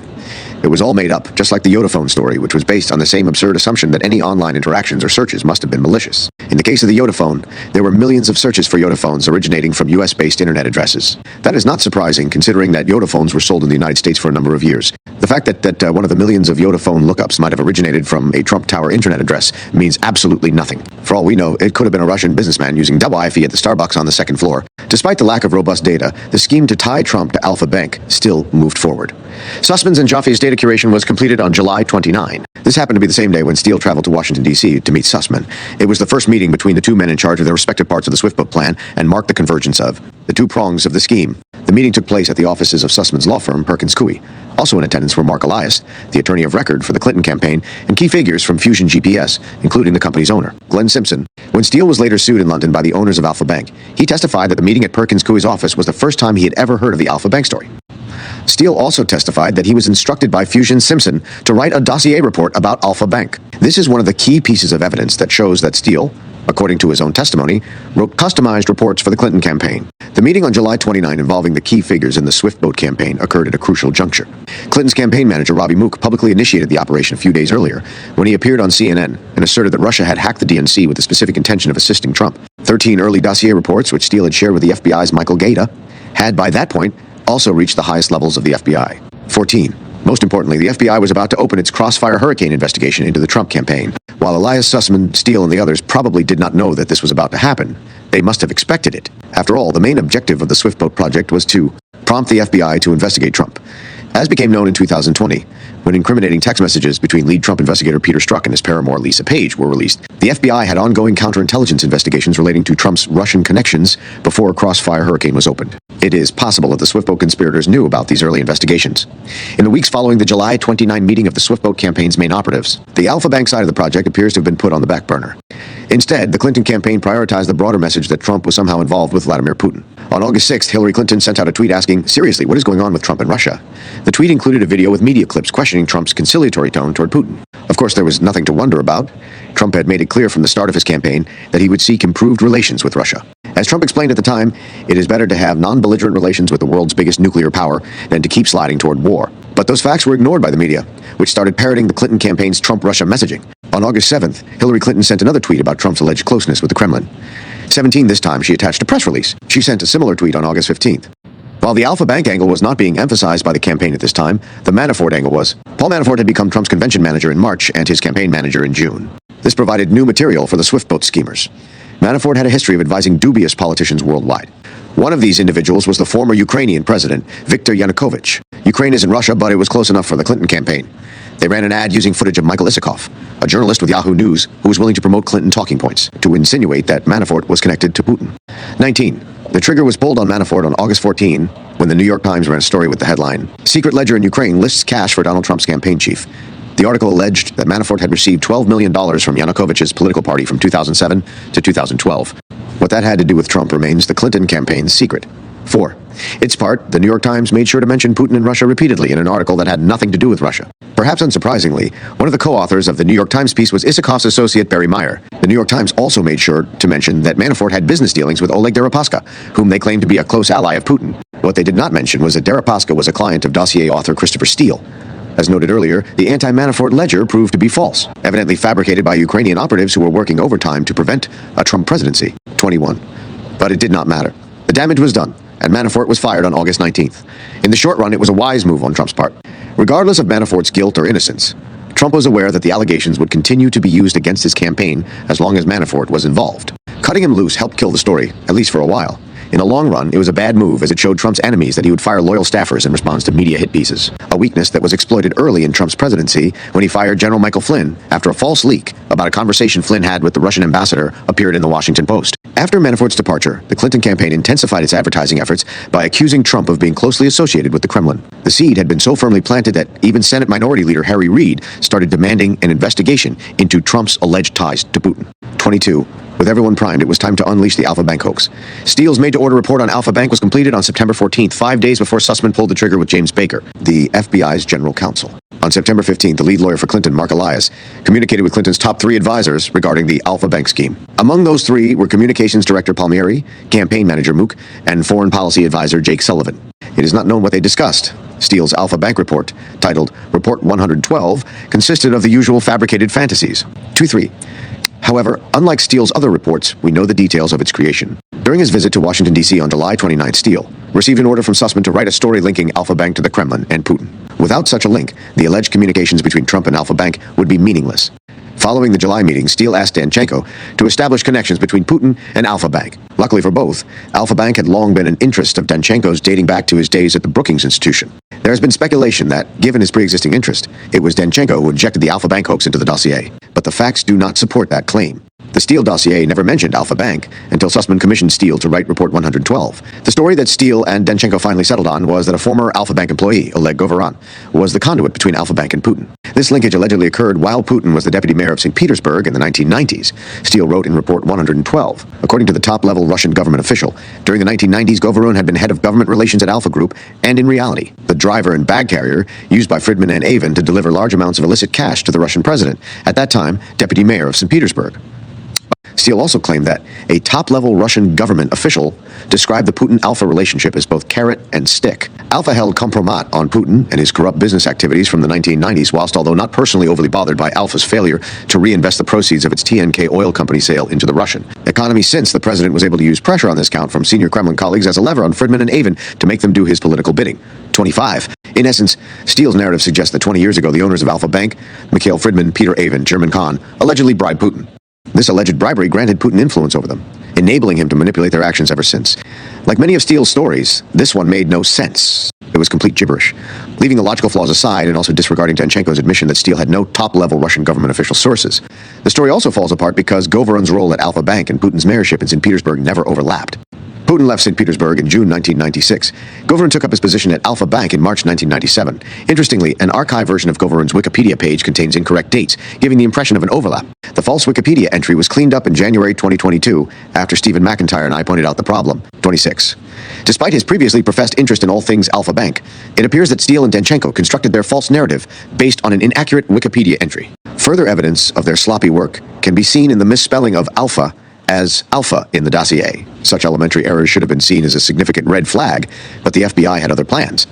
The plans became clear in the days following Sussman's presentation of the fabricated Alfa Bank story to his friend, the FBI's general counsel, James Baker, on September 19th. Sussman had texted Baker the previous evening to inform him that he would be visiting Baker's office the next day with some information. This detail was crucial to Sussman's eventual indictment because he explicitly stated that he was not representing any client. Sussman allegedly repeated the claim when he showed up in Baker's office the next day. In truth, Sussman was representing the Clinton campaign and the DNC. Baker would have assumed this both as Sussman's friend and from Sussman's media appearances.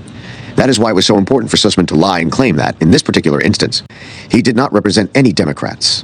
The legal standard for determining whether someone can be prosecuted for lying to the FBI is whether the lie is material, meaning it could potentially affect an investigation. This standard was met in this case because the lie may well have diverted attention from the Clinton campaign. However, when Special Counsel Durham prosecuted Sussman for his lie, the only direct evidence was Baker's statement about what Sussman had said at their September 19, 2016 meeting, namely that he was just there as a good Samaritan. Durham did not have Sussman's text message from September 18th until shortly before Sussman's trial was set to begin. That is when Baker supposedly found the message on an old phone and gave it to Durham. The text message read, "Jim, it's Michael Sussman. I have something time-sensitive I need to discuss. Do you have availability for a short meeting tomorrow? I'm coming on my own, not on behalf of a client or company. Want to help the Bureau? Thanks." Due to its late submission, the text message was not admissible as evidence in the trial. The smoking gun evidence was excluded. But our focus should be on Baker. How did the FBI's chief lawyer fail to understand the necessity of turning over all the evidence? How did he forget the most crucial evidence? The likely answer is that he did not forget, but rather that he was protecting Sussman. Not only did Baker wait for a few months before turning over the text message to Durham, but he also waited just long enough for the statute of limitations to expire. In other words, Baker timed things so that there was an insurance policy. Sussman could not be charged with a superseding indictment because more than 5 years had passed since the text message was sent. Baker ensured that Sussman was protected both in relation to the trial he was facing and any potential future charges. In fact, Sussman's lie about not representing Clinton was both material and critical. It was intended to mislead the FBI into thinking that the Alfa Bank data was genuine and not in any way connected to the Clinton campaign. It should be noted that, unbeknownst to the Swiftboat collaborators, the CIA had learned of their scheme. On July 28, 2016, then CIA Director John Brennan secretly briefed President Obama on an intercepted communication that revealed Hillary Clinton's campaign had a plan to vilify Donald Trump by stirring up a scandal claiming interference by the Russian security service. The stated purpose of the plan was to distract the public from her private email server scandal. The fact that Brennan and Obama knew about the Swiftboat plan only came to light in September 2020 when the Director of National Intelligence, John Ratcliffe, revealed that they had been aware of the plan since July 2009. A few days later, Ratcliffe also released a redacted version of Brennan's notes that he had used when briefing Obama. 30. On September 7th, the CIA passed the information about Clinton's Swiftboat plan to FBI Director James Comey and the lead Crossfire Hurricane investigator Peter Strzok. 31. This was a mere 12 days before Sussman showed up at the FBI with the phony Alfa Bank data. The two events should have been immediately connected. The Clinton campaign had a plan to vilify Trump by falsely linking him to Putin. Supposedly coincidentally, Clinton's campaign lawyer walked into FBI headquarters with alleged data connecting Trump to Putin. The scheme could not have been more obvious, but the FBI ignored the evidence that was right in front of their noses. Once again, in a pattern that can be observed throughout the entire saga, the FBI buried inconvenient facts and continued with their agenda to pursue Trump. When, 4 years later, Comey was confronted with the fact that he had ignored the existence of a Clinton plan to falsely accuse Trump of Russia collusion. He told the Senate Judiciary Committee that he claimed not to remember receiving this information. That doesn't ring any bells with me. True, Baker knew that the FBI covered up the fact that the Clinton campaign seeded the Alfa Bank hoax. He also knew he could save his friend Sussman while at the same time washing his own hands. It was a classic case of having your cake and eating it. Without documentary evidence of Sussman's guilt, the jury decided to acquit him of lying to Baker about not representing any client. The media then misportrayed the acquittal as evidence that Sussman, and by extension, the Clinton campaign, had done nothing wrong. In truth, Sussman's text message provides powerful evidence of the depth of the Clinton campaign's scheming and the FBI's cover-up of that scheming. In the end, Sussman need not have sent the text message at all. The FBI had his back, just as they had Danchenko's and Steele's backs. As events unfolded in the days after Sussman brought the fake Alfa Bank data to Baker, it became clear that FBI leadership could not have cared less about the authenticity of the data. All they saw was another fake scandal to hang around Trump's neck. The data that Sussman gave Baker purported to show that the Trump organization was secretly communicating with Alpha Bank. Steele's report, which was delivered to the FBI on the same day as the Alpha Bank data, September 1933, aimed to establish a parallel narrative linking Alpha Bank to Putin and consequently to Trump. Sussman had given Baker the phony data on a USB stick. The data was immediately passed to FBI Special Agent Scott Hellman, a cybercrime specialist at the Washington, D.C. office. It did not take Hellman very long to figure out that the data was useless at best, as revealed in FBI text messages, which were released years later in 2022. Within 2 hours of receiving the USB stick and Sussman's accompanying notes, Hellman texted his unit chief. Nate Batty, the more I read this thing, it feels a little 5,150-ish. It's law enforcement jargon for something-ish is law enforcement. The name originated from the California law code that permits the psychiatric commitment of individuals who pose a danger to themselves or others. During Sussman's trial, Hellman testified that his mention of 5,150-ish indicated that the person who wrote Sussman's notes was suffering from some mental disability. A short time later, Hellman told his boss, Batty, that the data was intended to overwhelm and confuse the reader. Hellman then sent Batty a series of text messages that proves beyond any doubt that the FBI knew they were dealing with a hoax. Zero activity until night before the author started investigating. Awfully strange to have a domain created in 2009, and the investigator just happened to start looking up every domain belonging to Trump that looks like a mail server. And lo and behold then, they send more requests and do another poll. 36. In other words, the alleged communications between Trump and Alpha Bank started right when Sussman's team began searching for them. It would have been obvious to a child that this was a setup.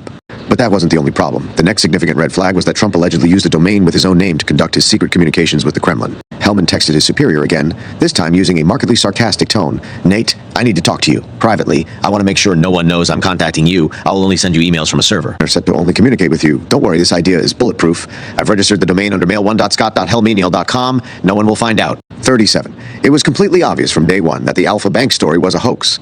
But that is not what the FBI leadership wanted to hear. Instead of following the standard procedure of questioning Sussman about the fabricated data, Deputy Assistant Director Eric Spohr decided to remove the case from Hellman's jurisdiction. 38. Hellman was honest and had consequently become a problem.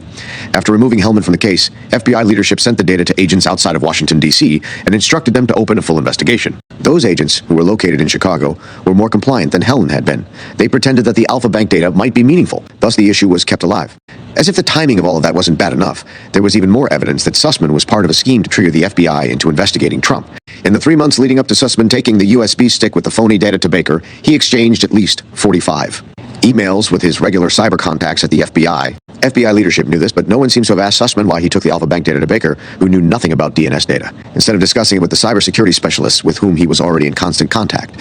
The answer can only be that the goal was to deliver the data to FBI leadership, a scenario that would likely not have occurred if Sussman had given the USB stick to a lower-level analyst. Sussman's actions, in turn, provide additional evidence of the malicious nature of his scheme.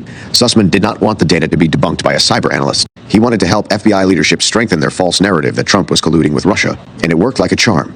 As expected, the cyber analysts, Hellman and Batty, immediately debunked the data's premise. But because Sussman had gone through FBI leadership, he ensured that would not be the end of the road. Meanwhile, Clinton's Swiftboat team had enlisted its media partners to promote the story in the public eye. Sussman had met with the New York Times' Eric Lichtblau shortly before meeting with Baker.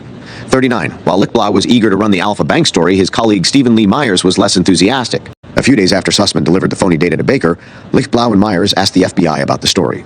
The two reporters were asked to meet with FBI officials. During the meeting, FBI leadership requested that the New York Times refrain from publishing anything about Alpha Bank while the allegations were being investigated. While it might at first appear that the FBI was assisting Trump by keeping the story out of the news, the opposite is true. By this point, FBI leadership knew that their own cyber agents had exposed the story as a hoax. But instead of acknowledging this fact, they used the excuse of delaying publication to keep the hoax alive. FBI leadership may also have been concerned that, despite Lichtblau's enthusiasm, the story might poke holes in the Alpha Bank narrative. In that sense, too, it was safer for the FBI that nothing was published. It is hard to believe from today's perspective, but the New York Times of 2016 wasn't yet completely unhinged.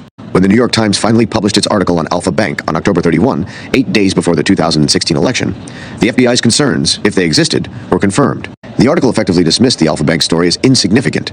Citing unnamed FBI sources, the New York Times concluded that there could be an innocuous explanation for the Alpha Bank data, like a marketing email or spam for the computer contacts. Clinton campaign operatives also attempted to promote the story too. Reuters, targeting a reporter named Mark Hosenball. Like Lichtblau, Hosenball was willing, but he faced resistance within his organization. Emails uncovered years later in Alpha Bank's lawsuit against Fusion GPS reveal that Hosenball expressed to Fusion's Peter Fritsch his concern that Reuters' in-house cybersecurity team was not convinced of the story's accuracy. 41, like the FBI's Hellman, they probably saw right through the hoax. That only made Fritsch angrier. On October 18th, less than 3 weeks before the election, he commanded Hosenball to do the fucking Alpha Bank secret comms story. It is hugely important, too, but Reuters did not bite. While While their efforts with Reuters and the New York Times were unsuccessful, Clinton campaign operatives achieved success with at least one other outlet, Slate magazine. On October 31st, that outlet published an article by Franklin Foer titled, "Was a Trump Server Communicating with Russia?" Foer parroted the fake Alpha Bank story in all its glory without a hint of suspicion or even inquisitiveness.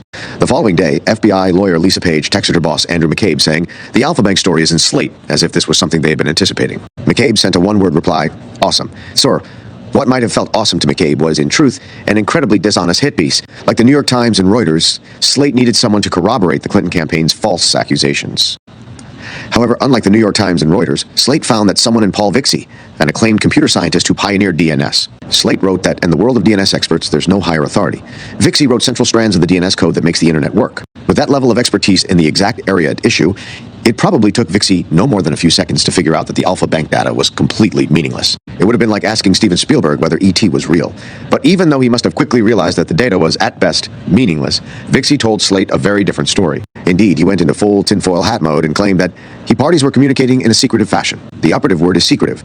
This is more akin to what criminal syndicates do if they are putting together a project. Vixie also stated that data has got the right kind of fuzz growing on it. If you look at those timestamps, they are not simulated. This passes the reasonable person test.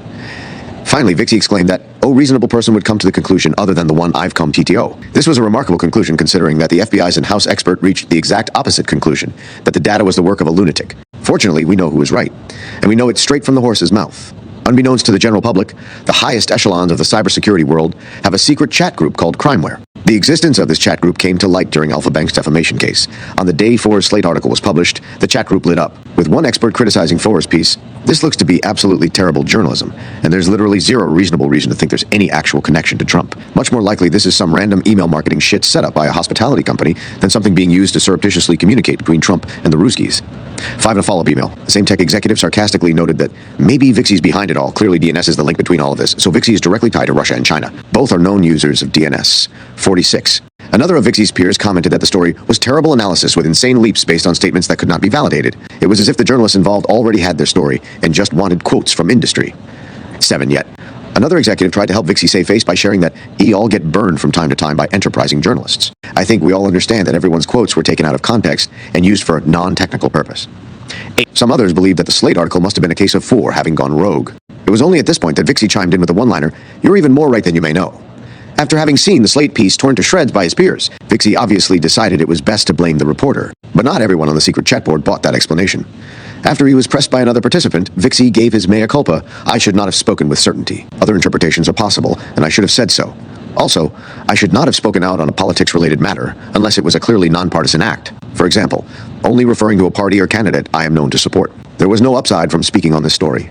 I ought to have known better, and I don't mind getting spanked for it. Feel free to spank further if there's some important lesson you think I haven't yet taken to heart."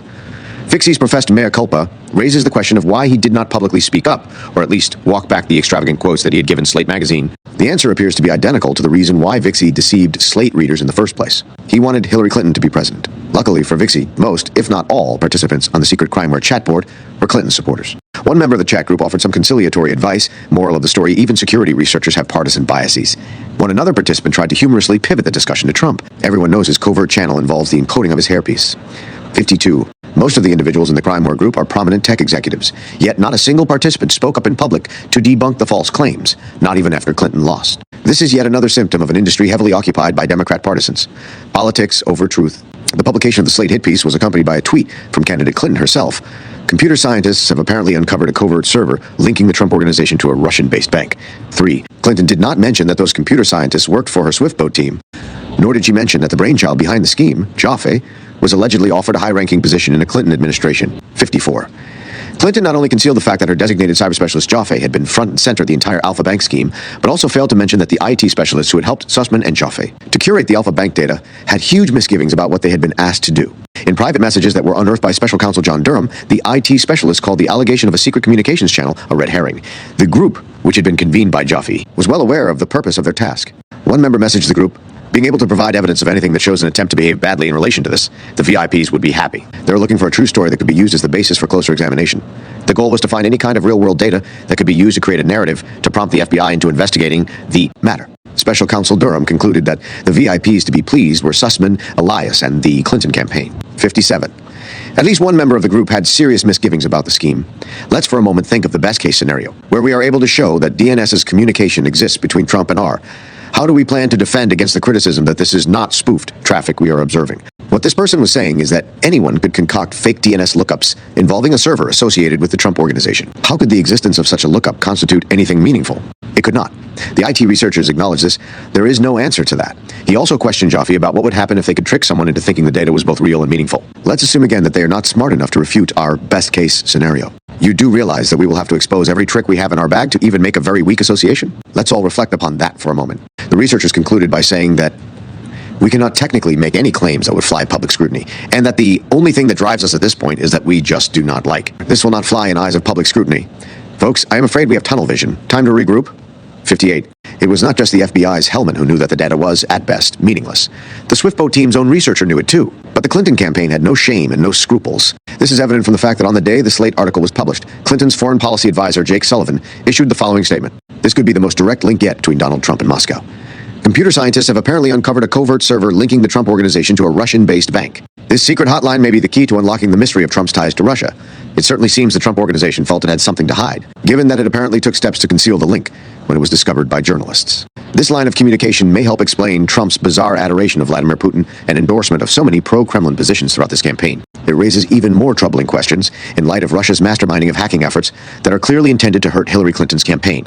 We can only assume that federal authorities will now explore this direct connection between Trump and Russia as part of their existing probe into Russia's meddling in our elections. 59. Sullivan's statement, particularly the last sentence, perfectly captures the intended purpose of the Alpha Bank hoax. Clinton Swiftboat operatives knew from day one that the data would never pass muster. As revealed by their text messages, which were later uncovered by Durham, Jaffe and his team were fully aware that anyone with basic technical knowledge would realize that the data was entirely meaningless. The Swiftboat team would also have known that the FBI would reach that same conclusion very quickly. Consequently, the Clinton campaign was not looking to trigger a comprehensive investigation. Rather, the timing of their push with both the media and the FBI indicates that the campaign was seeking an opportunity for the media to report on the FBI investigating a secret communications channel between Trump and Putin. The strategic juxtaposition of the terms Trump, Putin, and secret communications channel would have the desired impact on the voting public. Once Clinton won the election, everyone would move on, and none of this would ever be looked at again. But Clinton lost, and the Alpha Bank story did not fade. Counterintuitively, it was not U.S. Russiagate researchers nor Special Counsel Durham who rekindled it. It was Clinton campaign lawyer Sussman. For reasons that are still not fully understood, in February 2017, Sussman took the phony Alpha Bank data to the CIA, presenting the same pitch he had made to Baker 5 months earlier. According to the CIA agents who received the information, Sussman once again claimed that he was not representing a client, reiterating his earlier falsehood to the FBI. The reason why Sussman was only charged with lying to Baker, but not charged with lying to the CIA, remains unknown. The CIA analyzed Sussman's claims and arrived at the same conclusion as the FBI and members of the Crimeware chat group. They determined that the data were user-created and not technically plausible. The story was revived when the owners of Alpha Bank filed a defamation lawsuit against Fusion GPS on October 3, 2017. This case provided our group and Russiagate researchers with first glimpse of Clinton's Alpha Bank scheme. At the time, the owners of Alpha Bank, Friedman, Avon, and Kahn filed their lawsuit.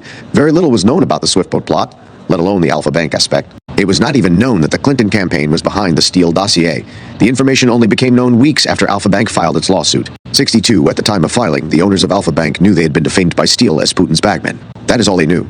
Friedman, Avon, and Kahn spent the next 5 years peeling away the layers of the onion. Unfortunately, they were derailed by the Ukraine war in 2022 when the sanctions imposed against them made it impossible to continue with the case. It was an incredibly fortunate break for the Swiftboat conspirators. Danchenko was about to be deposed, and the depositions of the various individuals involved in orchestrating the Alpha Bank scam were already underway. Fusion's Peter Fritsch was so afraid of being grilled about the Alpha Bank plot in a deposition that, according to court documents, he struck an Alpha Bank process server with his car. The Alpha Bank case probably presented the best opportunity to hold someone accountable. But in the end, it was all for nothing. The Swiftboat plotters and their helpers all walked away scot-free. Chapter 12. The Media Strategy. Just before the Alpha Bank prong of Clinton's Swiftboat attack was set in motion in late July 2016, another part of the project was kicked off, the media strategy. On July 24, Clinton campaign manager Robbie Mook went on CNN and boldly declared that Russia had hacked the Democratic National Committee's emails to assist Donald Trump. With that, the idea of Russian collusion was planted. The messaging was perfectly executed. Mook's exact words were, "Experts are telling us that Russian state actors broke into the DNC, stole these emails." And other experts are now saying that the Russians are releasing these emails for the purpose of actually helping Donald Trump.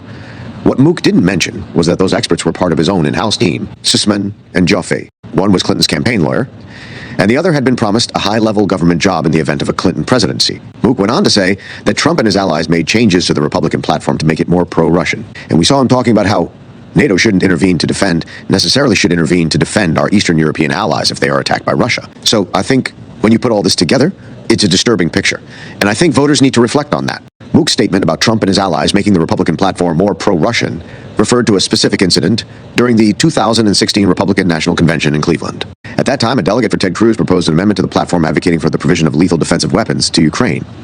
The proposal was not adopted. Mook's claim was plainly false. The platform wasn't changed at all. The only thing that happened was that a pugnacious proposal from a Cruz delegate was not adopted. In fact, Obama himself had insisted on not providing Ukraine with any weapons or other lethal aid due to a long-standing concern that arming Ukraine would lead to a proxy war between the United States and Russia. This is the proxy war we are currently engaged in. This was due in no small part to Clinton's Swiftboat smear campaign, which led to the effective criminalization of diplomacy with Russia. The false story about Trump changing the Republican platform was, wittingly or unwittingly, seeded by Josh Rogin in an opinion article that was published in the Washington Post on July 18, 2017. For it is not known why Rogin ran the piece or if anyone put him up to it. However, it is noteworthy that the article appeared in the same paper that, a month earlier, had alleged, without any evidence, that Russia had hacked the DNC's emails.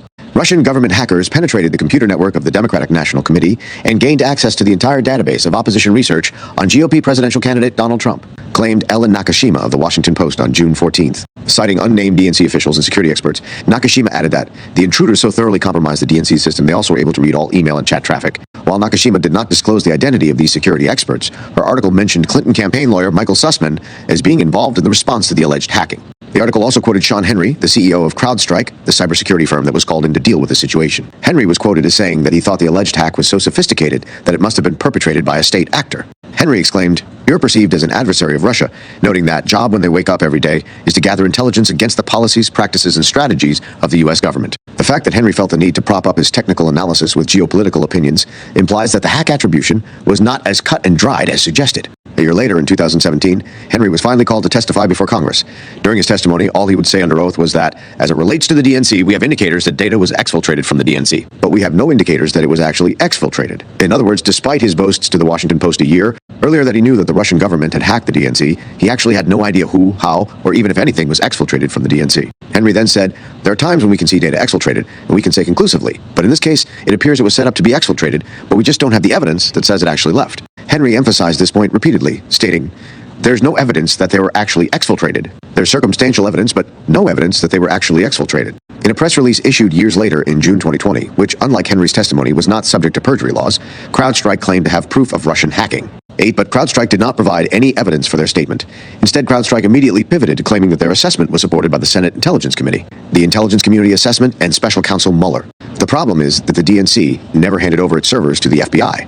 Instead, the FBI and everyone else had to rely on what CrowdStrike had found, which made CrowdStrike's repeated name-dropping of the other groups circular and meaningless. That bears repeating. The only authorities cited by CrowdStrike to support its claim of Russian hacking were agencies that were solely dependent on CrowdStrike's assertions. It was the ultimate circle jerk.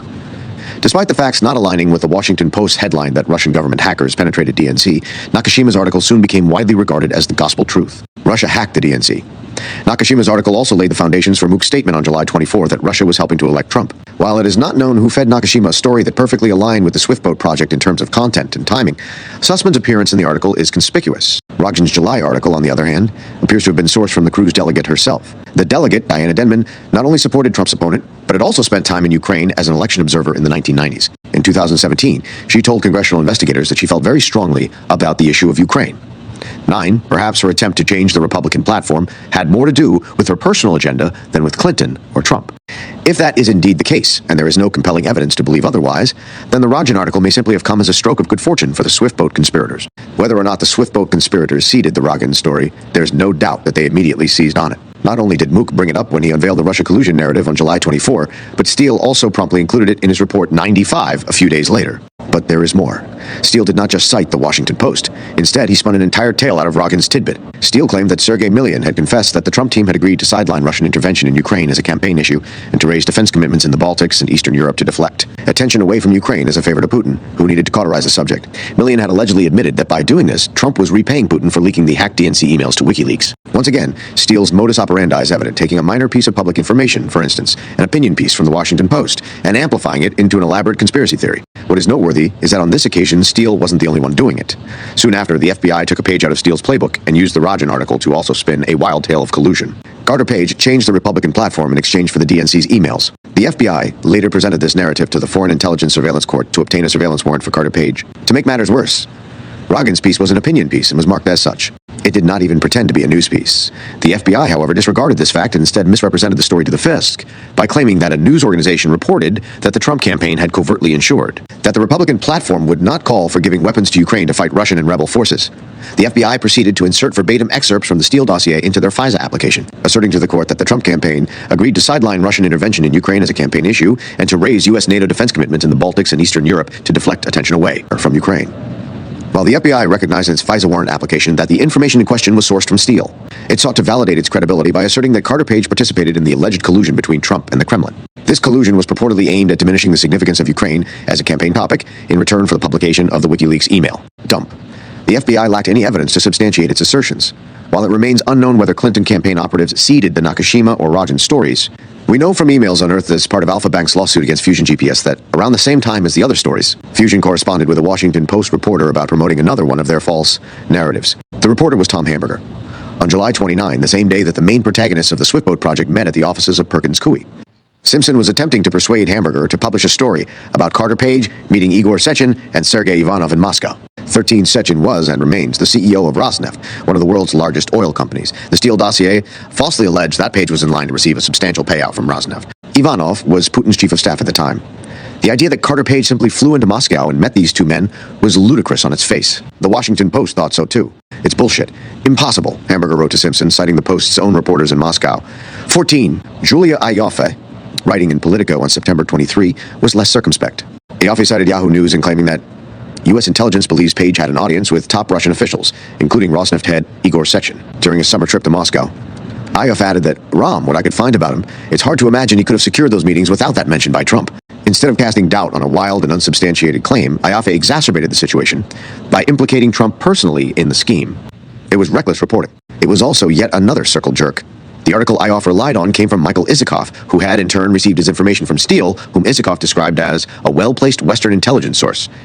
The Swiftboat campaign's media strategy kicked into full gear in August 2016.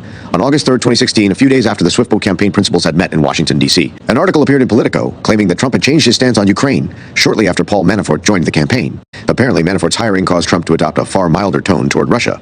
The Politico article, written by Michael Crowley, suggested that Manafort had triggered a sudden interest in making peace with Russia. It stated that Trump might recognize Crimea as Russian territory and lift punitive U.S. sanctions against Russia. This echoed Steele's claims in Report 94 from July 19th, where he alleged that Carter Page had assured Russian leaders of the lifting of Western sanctions against Russia over Ukraine. The FBI later referenced the Politico article in its FISA warrant application against Carter Page, 18 in fact. An entire section from the article was copied and pasted almost verbatim to the FISA application. While the reason for his shift is not clear, Trump's more conciliatory words, which contradict his own party's official platform, follow his recent association with several people sympathetic to Russian influence in Ukraine. They include his campaign manager Paul Manafort, who has worked for Ukraine's deposed pro-Russian president, his foreign policy advisor Carter Page. This information was then used as allegedly independent verification of Page's involvement in the collusion scheme, but it was all nonsense. Since the beginning of his campaign in 2015, Trump's entire foreign policy perspective had been guided by the belief that enhanced relations with Russia would be in the long-term interest of everyone. 19 Manafort had nothing to do with it. Crowley, who previously worked for the far-left New Republic, also appears on far-left networks such as PBS, NPR, and MSNBC.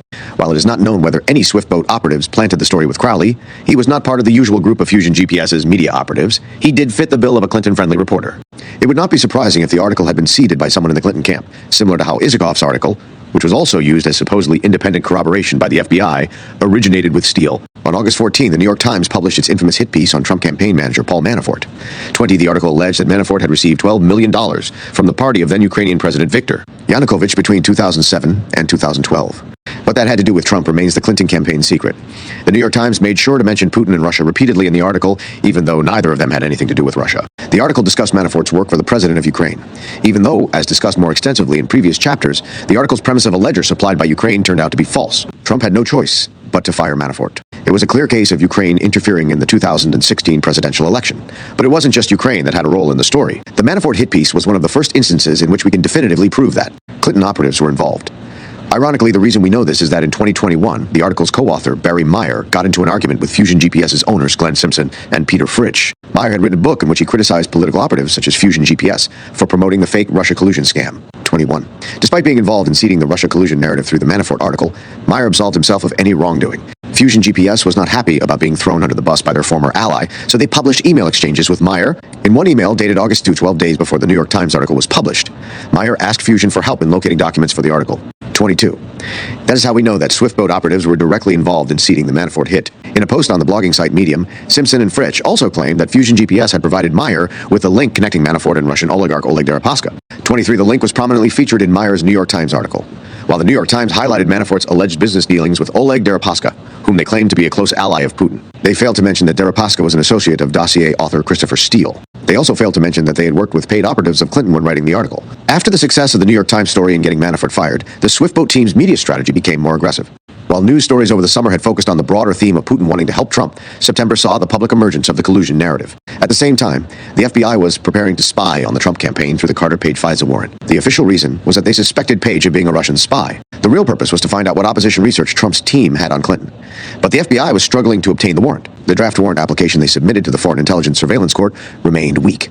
The only evidence they had was a suggestion from Papadopoulos, an entirely uncorroborated dossier from Steele, and a few articles from the Washington Post.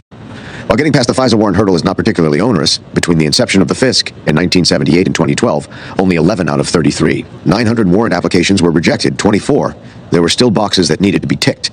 The search was on for something more solid that could be sold to the FISC as evidence of collusion. Fortuitously, Michael Isikoff of Yahoo News published an article about Page at a most opportune time. The article was titled, U.S. Intel Officials Probe Ties Between Trump Advisor and Kremlin, and detailed how Page had been in Moscow in July to meet with top Putin associates. 25. According to Isikoff, Page had traveled to Moscow to discuss the lifting of economic sanctions against Russia if Trump were to become president. Isikoff claimed that he had multiple sources, but it appears that he only had one, Christopher Steele. Both of the article's main claims that Page met with Igor Sechin, a longtime Putin associate and former Russian deputy prime minister, and that Page met with another top Putin aide while in Moscow, Igor Devekin, were attributed to a well-placed Western intelligence source, aka Steele. By September 2016, FBI Director James Comey and counterespionage chief Peter Strzok had been informed by the CIA that the entire Trump-Russia collusion story was a dirty trick orchestrated by the Clinton campaign. 26, on top of that, they had a copy of the dossier, and would have immediately noticed that Steele's claims were eerily similar to Isikoff's. They would have also noticed that Isikoff's well-placed Western intelligence source sounded a lot like Steele. Incredibly, both the original FISA application and subsequent renewal state that the FBI did not believe that Steele had provided the story to Isikoff, although they did acknowledge that the law firm that hired Steele might have done so. 27.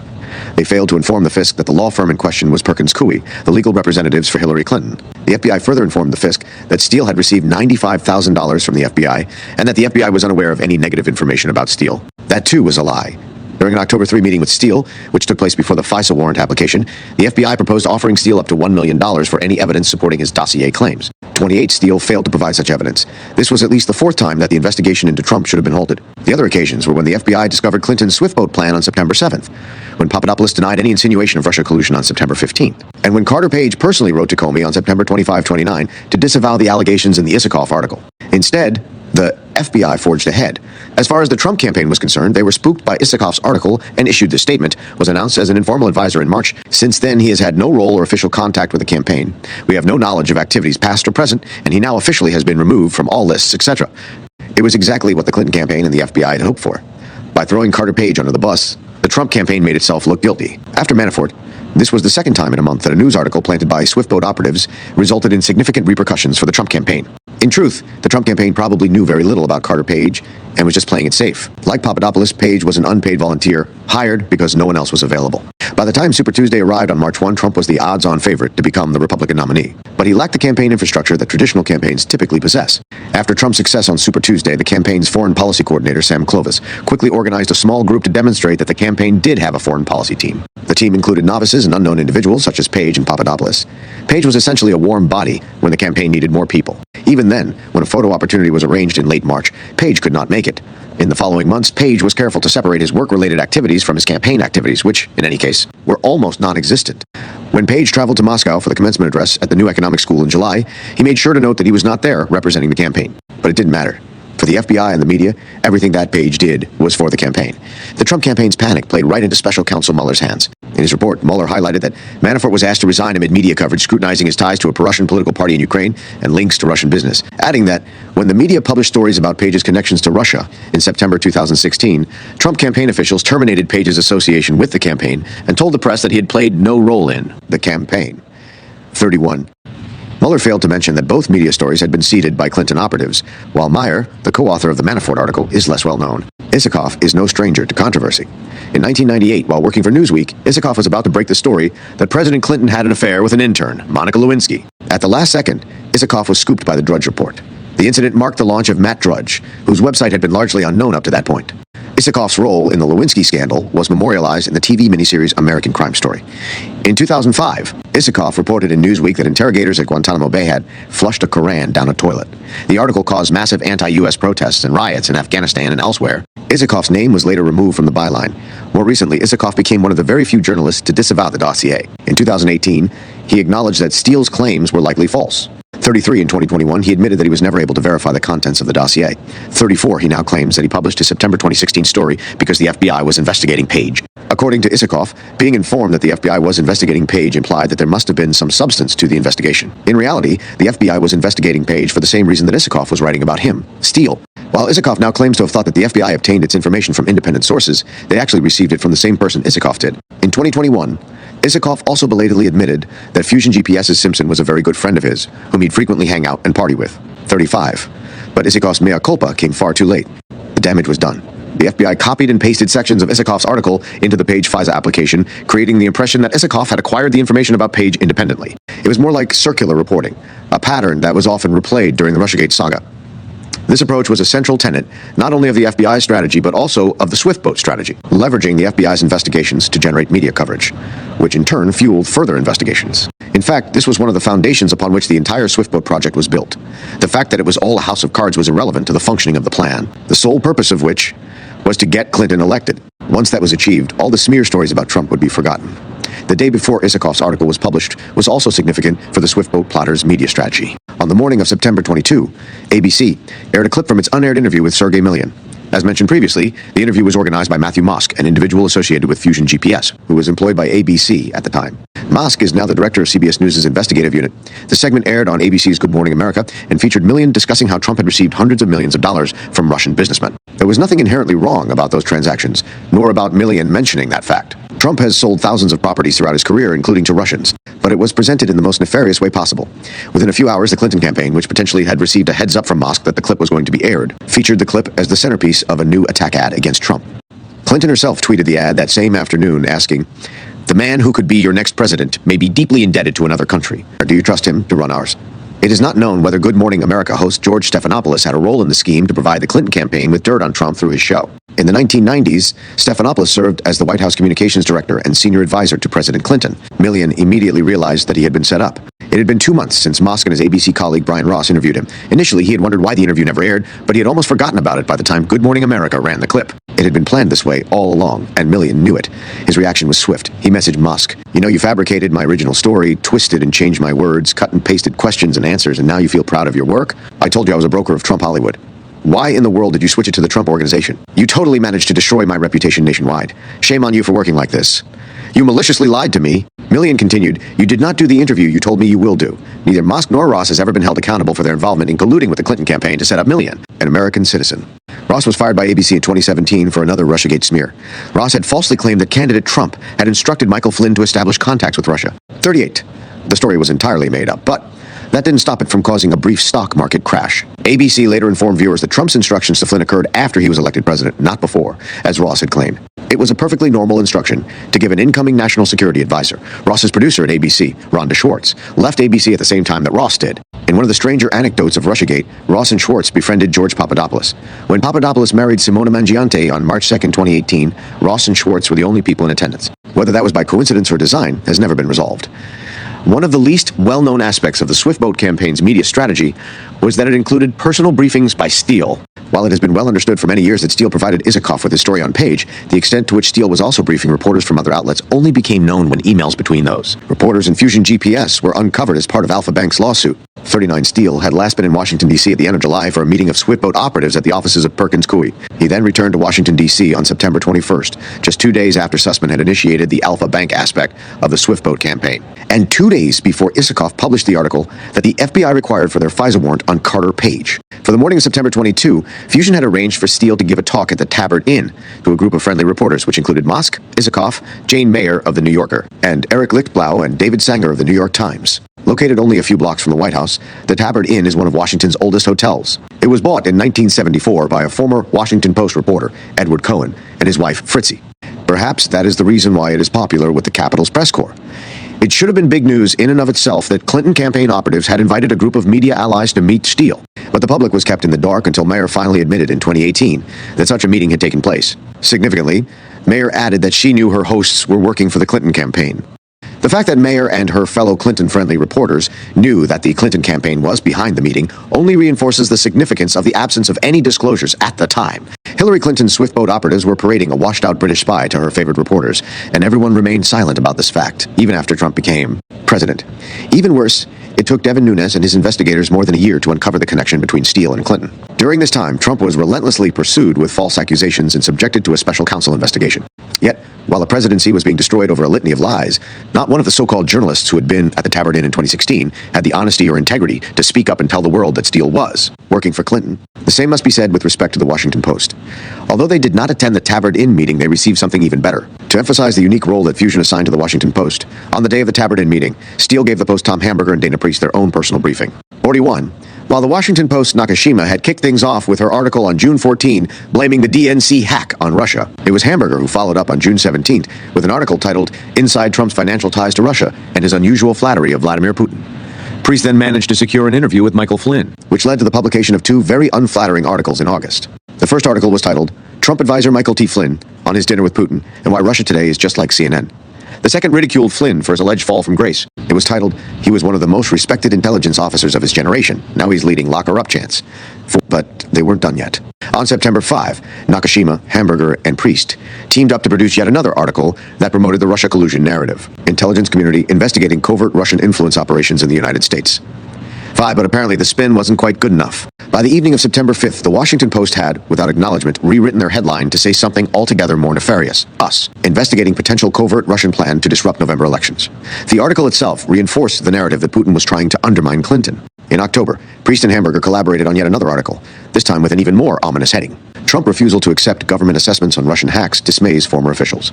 In the span of a few months, 3 Washington Post reporters had published 6 articles all promoting the Trump-Russia narrative. What is even more stunning is that they did so despite the fact that Hamburger had called out Fusion GPS in July for promoting a false story about Carter Page meeting Putin's chief of staff. Again and again, journalistic standards were disregarded due to animosity toward Trump. It is not surprising that Fusion, Simpson, and Fritsch were so eager for Steele to provide personal briefings to the Washington Post. In October, the Swiftboat operatives made a renewed push to publicize the phony Alpha Bank story, but only Slate's Franklin Foer cooperated as Fusion desired. Another angle that was being revisited was the Millian story. On the same day as the Slate story, the Financial Times published a critical article about Sergei Millian titled The Shadowy Russian Emigre Touting Trump. And Millian was neither shadowy nor Russian. He wasn't touting Trump either. The piece was written by Catherine Belton, who is a close friend of Steele's. When Belton first approached Millian, he told her that he couldn't talk because he was in South Korea on a business trip. Within a few days, Steele had incorporated this tidbit into a new dossier chapter, Report 139, but he did not stop there. In typical fashion, Steele added lies and attributed Millian's trip to South Korea to him having been forced to lie low abroad following his exposure in Western media. Incredibly, Steele also claimed that Millian was being paid, by implication by the Russian regime, not to return to the U.S. or talk to Western journalists. It was another breathtaking display of dishonesty. Millian later realized that Belton must have told Steele that Millian was traveling, and that Steele used that information to fabricate Report 139, which astonishingly also claimed that Millian had played a specific role for the Kremlin in shaping Trump's protectionist policy stance. All of a sudden, Millian, who had never spoken to either Steele or Danchenko, nor had any role of any kind in the Trump campaign, was supposed to have shaped Trump's foreign policy to suit Putin. Once again, it was all made up out of whole cloth. In fact, Trump's disapproval of multilateral trade treaties dates back many decades. As a side note, Report 139, along with Reports 132 and 137, was never published. Our small group of researchers eventually managed to assemble a more comprehensive picture by consolidating various pieces of information that were gradually released. In 2019, the Senate Committee on Homeland Security and Governmental Affairs released an FBI matrix from 2016. The matrix aimed to visualize how the different Steele reports had reached FBI headquarters. 51. The information was disseminated through 3 channels. Journalist David Korn, who provided copies of some reports to FBI General Counsel James Baker. Fusion's Glenn Simpson, who shared some reports with the Department of Justice's Bruce Orr, and directly from Steele. The 3 unpublished reports all came directly from Steele. A significant source of information was the acting director of National Intelligence, Richard Grenell, who, in April 2020, released a document containing unredacted footnotes from the Horowitz report. Another source of information was a spreadsheet released to Senate investigators in October 2020. 52. The spreadsheet tracked the FBI's alleged efforts to verify the Steele dossier.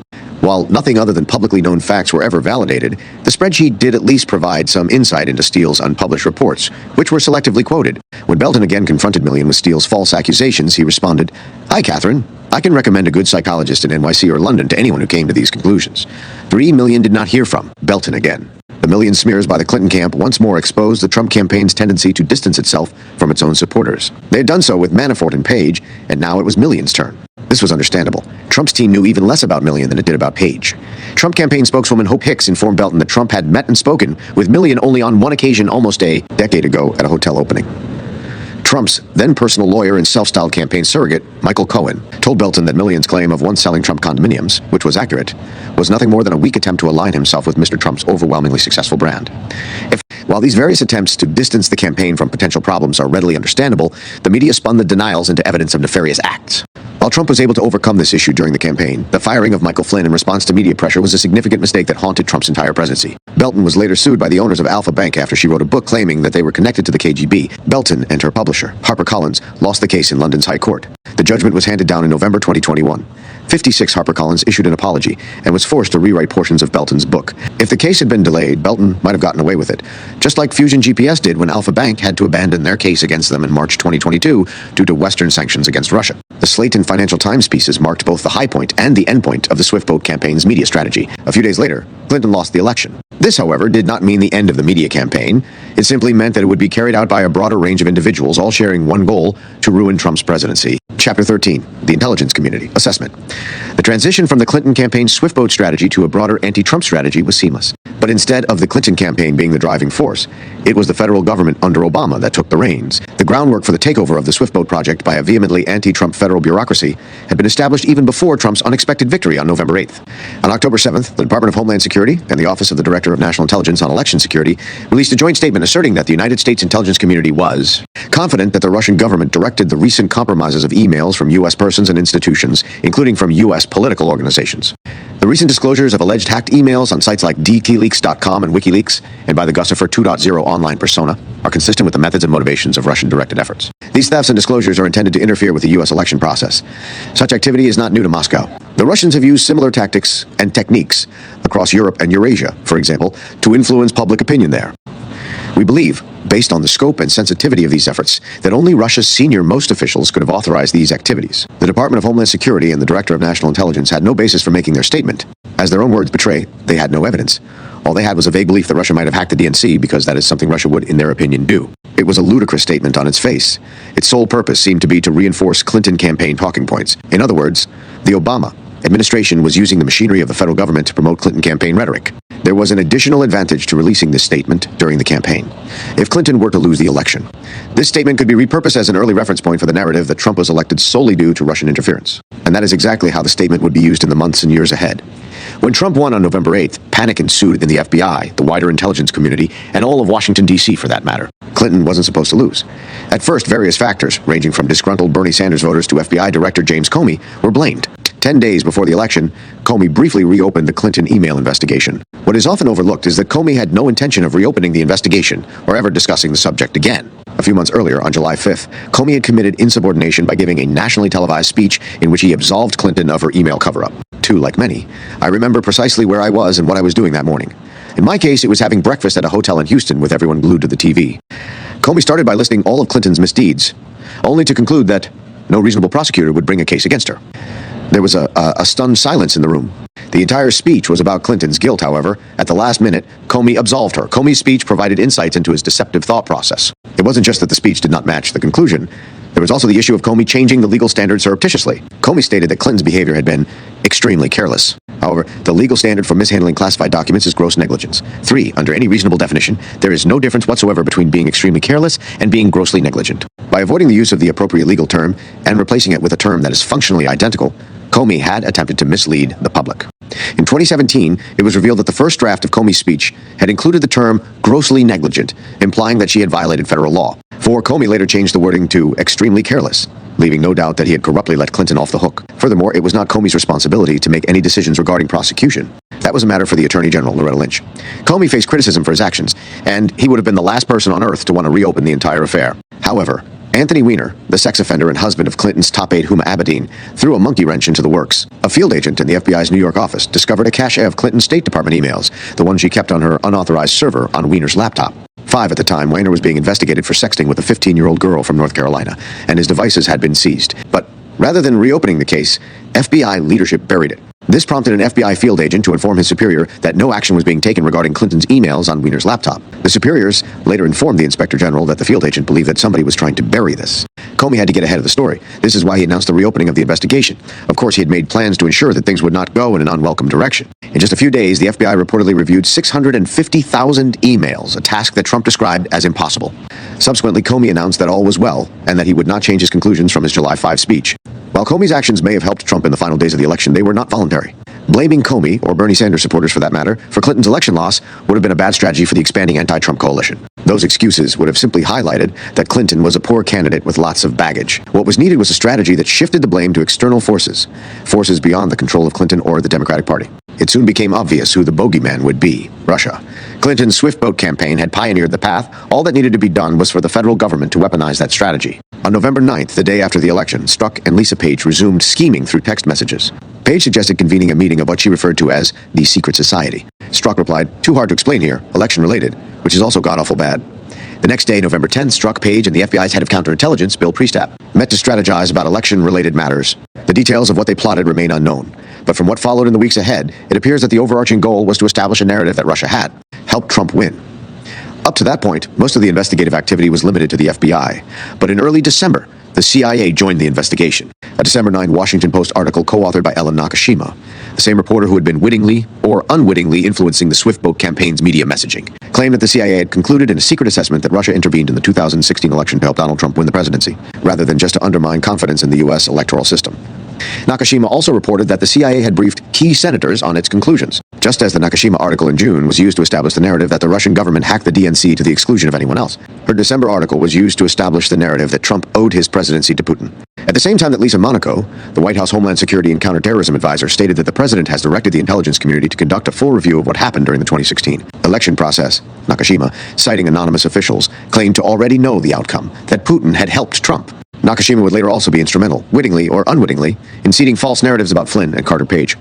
9 Monaco, who appears to have been the White House's coordinator of the effort to undermine the incoming Trump administration through the intelligence community review, later became the Deputy Attorney General in the Biden administration. In this role, she supervises highly politicized cases, including the investigation of Trump for allegedly mishandling classified documents and the prosecution of individuals linked to the January 6 protests. The media often repeated the claim that all 17 intelligence agencies had concluded that Putin helped Trump get elected. Even months later, in June 2017, the New York Times claimed that his latest presidential tweets were proof to dismayed members of Mr. Trump's party that he still refuses to acknowledge a basic fact agreed upon by 17 American intelligence agencies that he now oversees. Russia orchestrated the attacks and did it to help get him elected. Anyone with a functioning brain would have known that even if the specifics of the claim were true, and they were not, agencies such as the National Geospatial Intelligence Agency, the National Reconnaissance Office, or U.S. Coast Guard Intelligence would have had no input on the issue. Yet they are part of the much-vaunted 17 intelligence agencies. As an aside, with the establishment of Space Force in 2019, there are now 18 intelligence agencies. Of course, just as U.S. Coast Guard intelligence has no special insight into Putin's thinking, intelligence officers in the Space Force don't either. In truth, only 3 agencies were tasked with writing up the assessment that Putin had helped Trump get elected: the CIA, the FBI, and the National Security Agency. Within 25 days, these agencies would magically conjure up an intelligence community assessment titled "Assessing Russian Activities and Intentions in Recent U.S. Elections." This was completely unheard of. No self-respecting community of intelligence professionals would deem it appropriate to produce a report of this magnitude and importance within a few weeks. By comparison, the similarly dishonest intelligence community report on the origin of COVID-19, which consists of a paltry 5,497 words and only 18 pages, took 3 months to complete. 12, when Biden issued a statement upon the completion of that report in August 2021, he praised the intelligence community for finishing the report in what he referred to as a 90-day sprint. The ICA on alleged Russia. Collusion was completed in about a quarter of the time. It was never meant to be a sincere or serious document, but rather a political one. And yet, it was the ICA that altered the course of national and international politics for generations to come. Unusually, the ICA had no written terms of reference. Allegedly, Obama had given verbal instructions to include everything. James Clapper, Obama's director of national intelligence, who was part of the ICA effort, later informed the Senate that there was no document memorializing this presidential direction. Clapper also admitted that without Obama's directions, the 3 agencies would not have undertaken the effort they did. Some might argue that Obama was trying to safeguard against the possibility that there really was collusion between Trump and the Kremlin. But that assertion does not pass the smell test. First, if he truly believed so, he should have allowed the FBI to proceed with its investigation covertly, instead of effectively informing Trump that his scheme had been uncovered. But there is also a second, far more significant reason why Obama's ICA ploy was a deliberate attempt to sabotage his successor. As discussed earlier in July 2016, U.S. intelligence services intercepted communications indicating that Hillary Clinton had approved a plan concerning U.S. presidential candidate Donald Trump and Russian hackers hampering U.S. elections as a means of distracting the public from her use of a private email server. Someone had obtained details of Clinton's Swiftboat project, and the CIA got hold of that information. The individuals behind the intercepted communications remain unidentified, but the seriousness of the information prompted then CIA Director John Brennan to brief President Obama in the Oval Office on July 28, 2016. Brennan's notes from that meeting reveal that Clinton had approved a proposal from one of her foreign policy advisors to vilify Donald Trump by stirring up a scandal claiming interference by the Russian security service. The date of the briefing was just 3 days before Strzok formally opened the Crossfire Hurricane investigation into Trump. In a just world, he would have opened an investigation into Clinton for framing Trump. While it is likely that Comey was in attendance at the July 28 White House briefing, this is not known with certainty. However, it is known that Brennan formally shared the intelligence about Clinton's Swiftboat project with the FBI on September 7th, just before the FBI escalated its investigation of Trump, including setting up an entrapment scheme for Papadopoulos, spying on Carter Page, and playing along with Sussman's Alpha Bank hoax. Instead of persisting with the Trump investigation, the FBI should have promptly initiated an investigation into Clinton. But this did not happen. This takes us back to Obama. While he may not have known the details of what the FBI or its Swiftboat companions were up to, he did know that his own CIA director had warned him that Clinton had a plan to vilify Trump by stirring up a false scandal involving the Kremlin. This fact alone dispels the myth that Obama had good intentions when he ordered the ICA. Instead, Obama's intention was to severely undermine Trump before he was even inaugurated. By all accounts, there were very few deliberations or internal debates about the ICA, which was sold to the public as the gold standard of intelligence assessments. There was broad agreement among the three agencies from the beginning that the entire effort was aimed at creating an official intelligence community document that attributed interference in the 2016 election to Russia in general, and Putin in particular, to assist Trump. It was understood by all that the ICA would be used as a political weapon to delegitimize the incoming Trump administration. To underline this point, Russia experts with decades of experience were excluded from the effort altogether. 19. The ICA plotters could not afford to be derailed by individuals with actual knowledge. The CIA's top two experts on Russia were so upset by what was unfolding that they twice wrote to then CIA Director Brennan, bitterly complaining that there was no evidence whatsoever that Putin wanted to help elect Trump. According to a senior intelligence official who came forward in 2020 after one of the authors of the ICA had gone on CBS's 60 Minutes to promote her work, it was not an intelligence assessment. The Brennan associate, CIA analyst Andrea Kendall Taylor, had told 60 Minutes that the Russian government aspired to help President-elect Trump's election chances, adding that the ICA was based on a large body of evidence that demonstrated not only what Russia was doing, but also its intent, and that it's based on a number of different sources, collected human intelligence, technical intelligence. Not only is there no evidence of any such sources or intelligence, but the whistleblower, who has not been named, asserted that the ICA was written by just a small group of people selected and driven by Brennan himself, and that Brennan did the editing. The source added that it wasn't 17 agencies, and it wasn't even a dozen analysts from the three agencies who wrote the assessment. It was just 5 officers of the CIA who wrote it, and Brennan handpicked all 5. The whistleblower's claims, which were first publicized in 2020, were confirmed by former CIA Director Mike Pompeo in his 2023 book, Never Give an Inch. Pompeo claims to have personally seen emails in which CIA officials, who had long careers specializing in Russia, bitterly complained to his predecessor, Brennan, about the flimsiness of the ICA. In February 2017, a senior career analyst and his colleague approached me to say that they had formally and vigorously objected in writing to 2 of the central features of the ICA. Their objections were twofold. First, it was their judgment that there was no basis for the claim that Putin had sought to undermine Hillary Clinton and support Donald Trump. Second, they believed that the ICA's mere mention of the unvetted, lie-ridden document known as the Steele dossier, which instigated a raft of unlawful FBI spying on the Trump campaign, was analytic malpractice. 23. During his tenure as the CIA director, Pompeo saw no evidence that Putin wanted to help Trump get elected, let alone that they had colluded. Both the whistleblowers and Pompeo's accounts align with the known facts. The published version of the ICA claims at the outset that Putin and the Russian government developed a clear preference for President-elect Trump. However, it fails to make the case that Putin favored Trump. The extremely short time span for producing the ICA does not speak for its credibility or accuracy. But there are even more important reasons to believe the whistleblower. The Federal Security Service was accused by Steele of being responsible for Russia's hacking activities, but the ICA attributed the blame to GRU, Russia's military intelligence service. Likewise, Mueller's special counsel office exclusively blamed the GRU. However, GRU is not mentioned in any Steele report. If the dossier was important enough to include in the ICA, why wasn't this inconsistency mentioned, let alone discussed? As we have seen in Report 86, Steele described a plot in which the FSB recruited 10 Jewish American IT executives to spy on American citizens by embedding Trojan viruses in their software. Steele even claimed that this plot was a significant operational success. Why was this not discussed in the ICA? Surely, such co-opting of American citizens by Russia's security services would have been a huge national security problem. Why did Brennan cherry-pick Steele's collusion allegations, but ignore the arguably much bigger issue of millions of Americans being targeted by Russian malware? In truth, the ICA was a political hit job. Putin did not have a favored candidate, let alone a candidate with whom he was colluding. One does not need to be a genius to come to this conclusion. Clinton was leading by wide margins in the polls and was widely expected to win. It was extremely unlikely that, even if there had been any interference by Russia, this could have influenced the outcome of the race. In comparison, the week-long media onslaught against Trump following the leak of the Access Hollywood tape would have had a far greater impact than anything Russia could have done. The most Putin could expect to achieve, assuming he had the intention of interfering in the election, was to create a bit of mischief. In fact, before the Russia collusion narrative gained traction, it had been widely assumed that if Russia was involved in anything, it was trying to sow discord rather than support one or the other candidate. But after the election, that narrative was no longer useful to those who were intent on harming Trump. Adam Schiff, who was the top Democrat on the House Intelligence Committee at the time, acknowledged in an NBC interview, plainly, they were after discord, and in this they were spectacularly successful. However, with Trump's victory needing to be explained, Schiff had a new narrative. Russia wanted more than just to sow discord. They wanted to elect Trump. They had a candidate with pro-Putin, pro-Russian views who belittled NATO, who was willing to potentially remove sanctions on Russia, and by contrast, they had, in Secretary Clinton, a candidate very tough on Russia. 25. The Washington Post made the same pivot. In a December 9, 2016 article, an unnamed intelligence official was cited as claiming that there was a consensus that Russia wanted to help elect Trump. Reportedly, a new threshold had been crossed, indicating that Russia was not merely interested in meddling, but actively seeking to have its preferred candidate elected. 26. The main and apparently only point of contention between Brennan's hand-picked ICA drafters and DNI James Clapper on one side and FBI leadership on the other side was how exactly to incorporate the Steele dossier into the IA. The FBI leadership advocated for the dossier to be included in the main body, while Brennan and Clapper preferred it to be in an annex. Ironically, things turned out in favor of the FBI when Comey lost that fight, but more on that in a moment. In typical Comey fashion, he evaded the issue when questioned by the Senate Judiciary Committee, stating, "I don't remember whether it was Brennan. I was told that the group's view was significant enough and consistent enough with the other intelligence that it ought to be included, but it wasn't sufficiently corroborated to be in the body of the intelligence. Community assessment, so they put a brief summary of it in an annex." 27. It does not take a genius to figure out why the FBI wanted to give the dossier maximum prominence.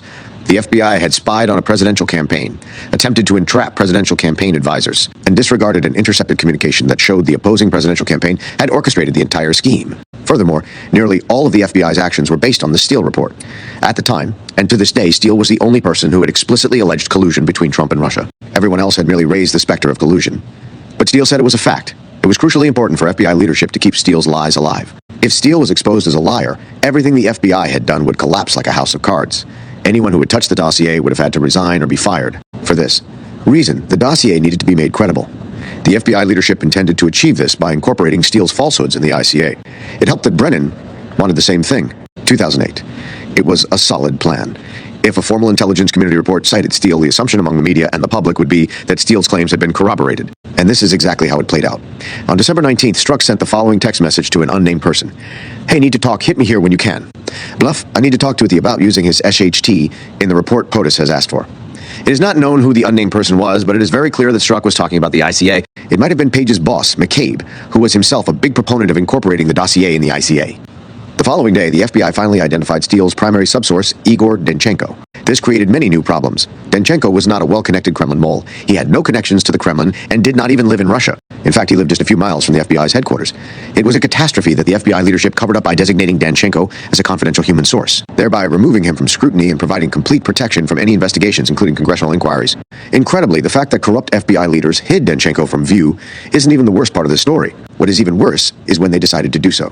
Buried deep inside thousands of trial documents from the case brought by special counsel John Durham against Danchenko is a reference to an FBI email dated January 12, 2017, which discussed the FBI's plan to make Danchenko a confidential human source. 31. The problem with this is that on January 12th, the FBI had not yet spoken to Danchenko. Why would the FBI hire a confidential human source about whom they knew nothing? The only possible answer is that FBI leadership already knew that the Steele dossier was a bunch of lies, and that the only way to perpetuate the dossier hoax was to hide the purported source. As we now know, the FBI's devious plan worked. It took us almost 4 years to finally bring Danchenko to light. But the FBI had an even more immediate problem after they identified Danchenko in December 2016. They could not afford to let the Danchenko identification get in the way of incorporating Steele's dossier in the ICA. The way they accomplished this was to delay talking to Danchenko. Had they done so immediately, and had Danchenko told them then what he told them a month later, which is that the dossier was based on stories his friends told him in jest at a bar, it would have been more difficult to include the dossier. According to documents revealed years later by the Senate Intelligence Committee, FBI leadership pushed hard for the inclusion of the dossier. Their main argument was that since Obama had directed that the ICA include everything, the dossier needed to be included. The same argument was used to set aside the usual requirement that all information used in official assessments needed to be corroborated. In a December 17 phone call with Clapper, Comey falsely vouched for Steele, claiming he was a credible person with a source and subsource network in position to report on such things. Comey also pleaded for the dossier to be included in the ICA. We thought it important to bring it forward to the IC effort.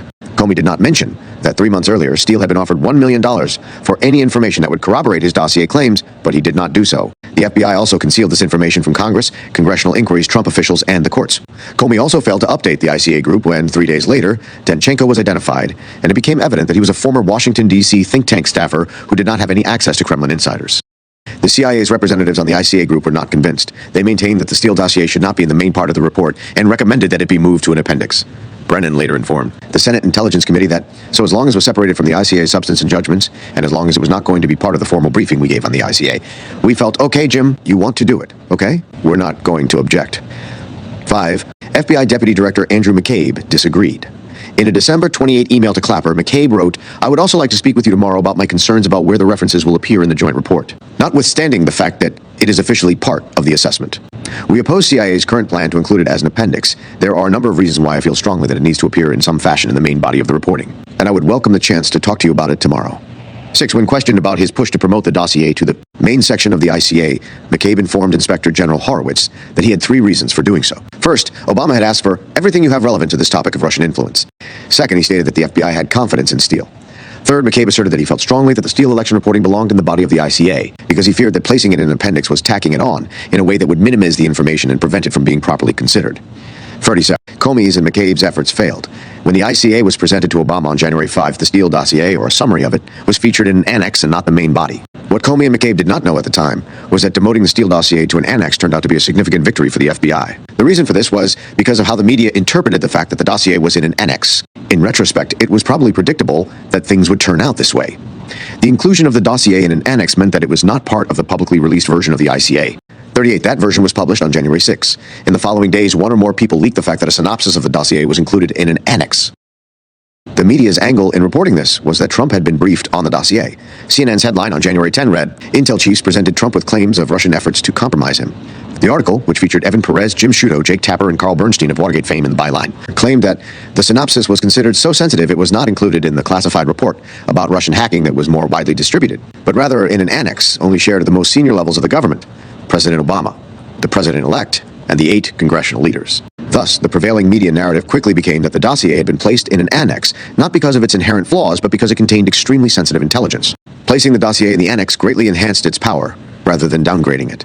Was this Comey's and McCabe's work? Had they leaked the annex story to Tapper or Bernstein in an effort to turn a loss into a win?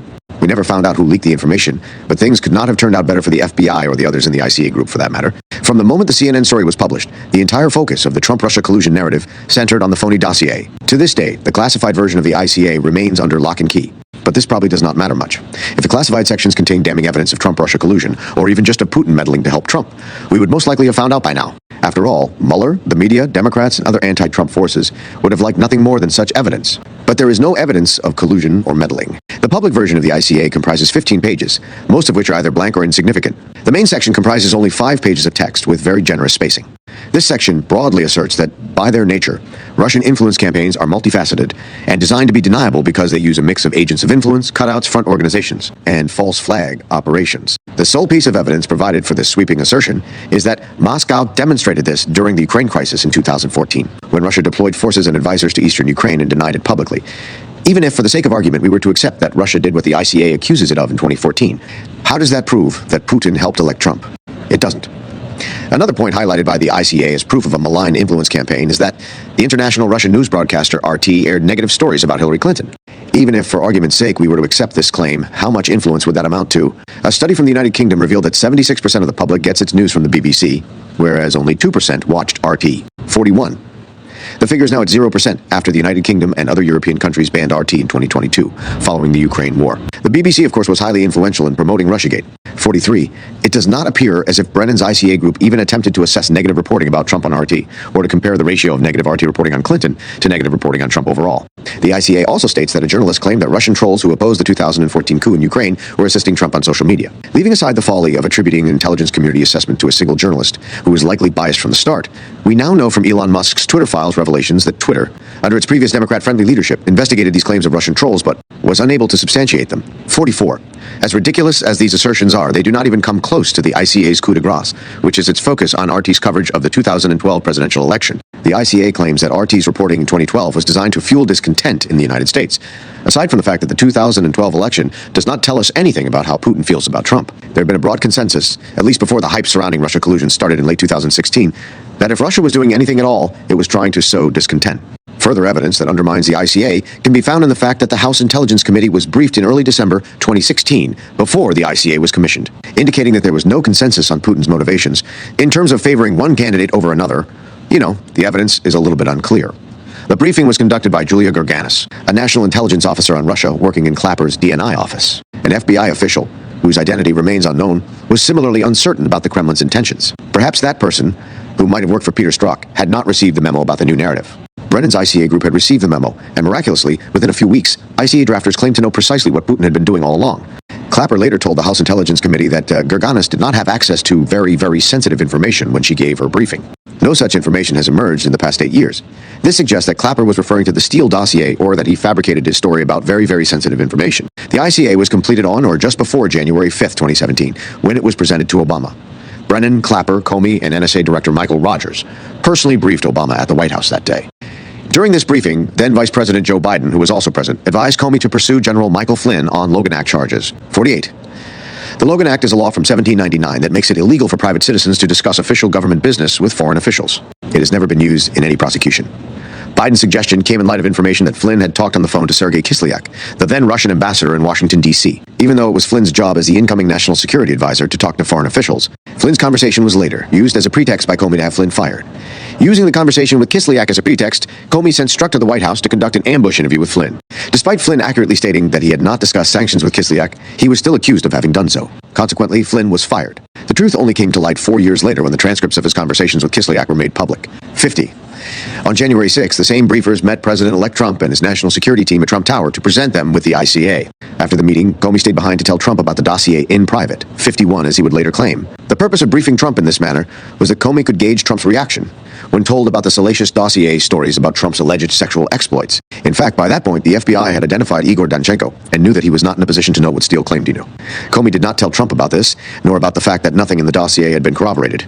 A few hours later, the fact that the dossier had been included in the ICA and that Trump had been briefed on it was leaked to the media. Because nothing in the dossier had ever been corroborated, and because the media in 2016 still had slightly higher standards than it does nowadays, there had been very little reporting on the dossier up to that point. What was needed was a veneer of legitimacy, as well as a news hook.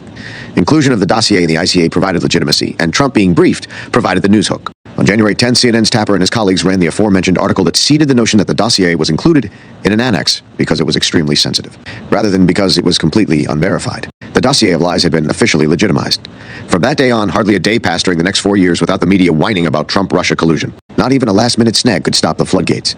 Tapper's plan had been to create a daily drip effect by leaking dossier stories one by one instead of releasing the entire document. This was not only good for the news cycle, but probably necessary, as anyone presented with the full dossier would likely have realized that the entire document was bogus.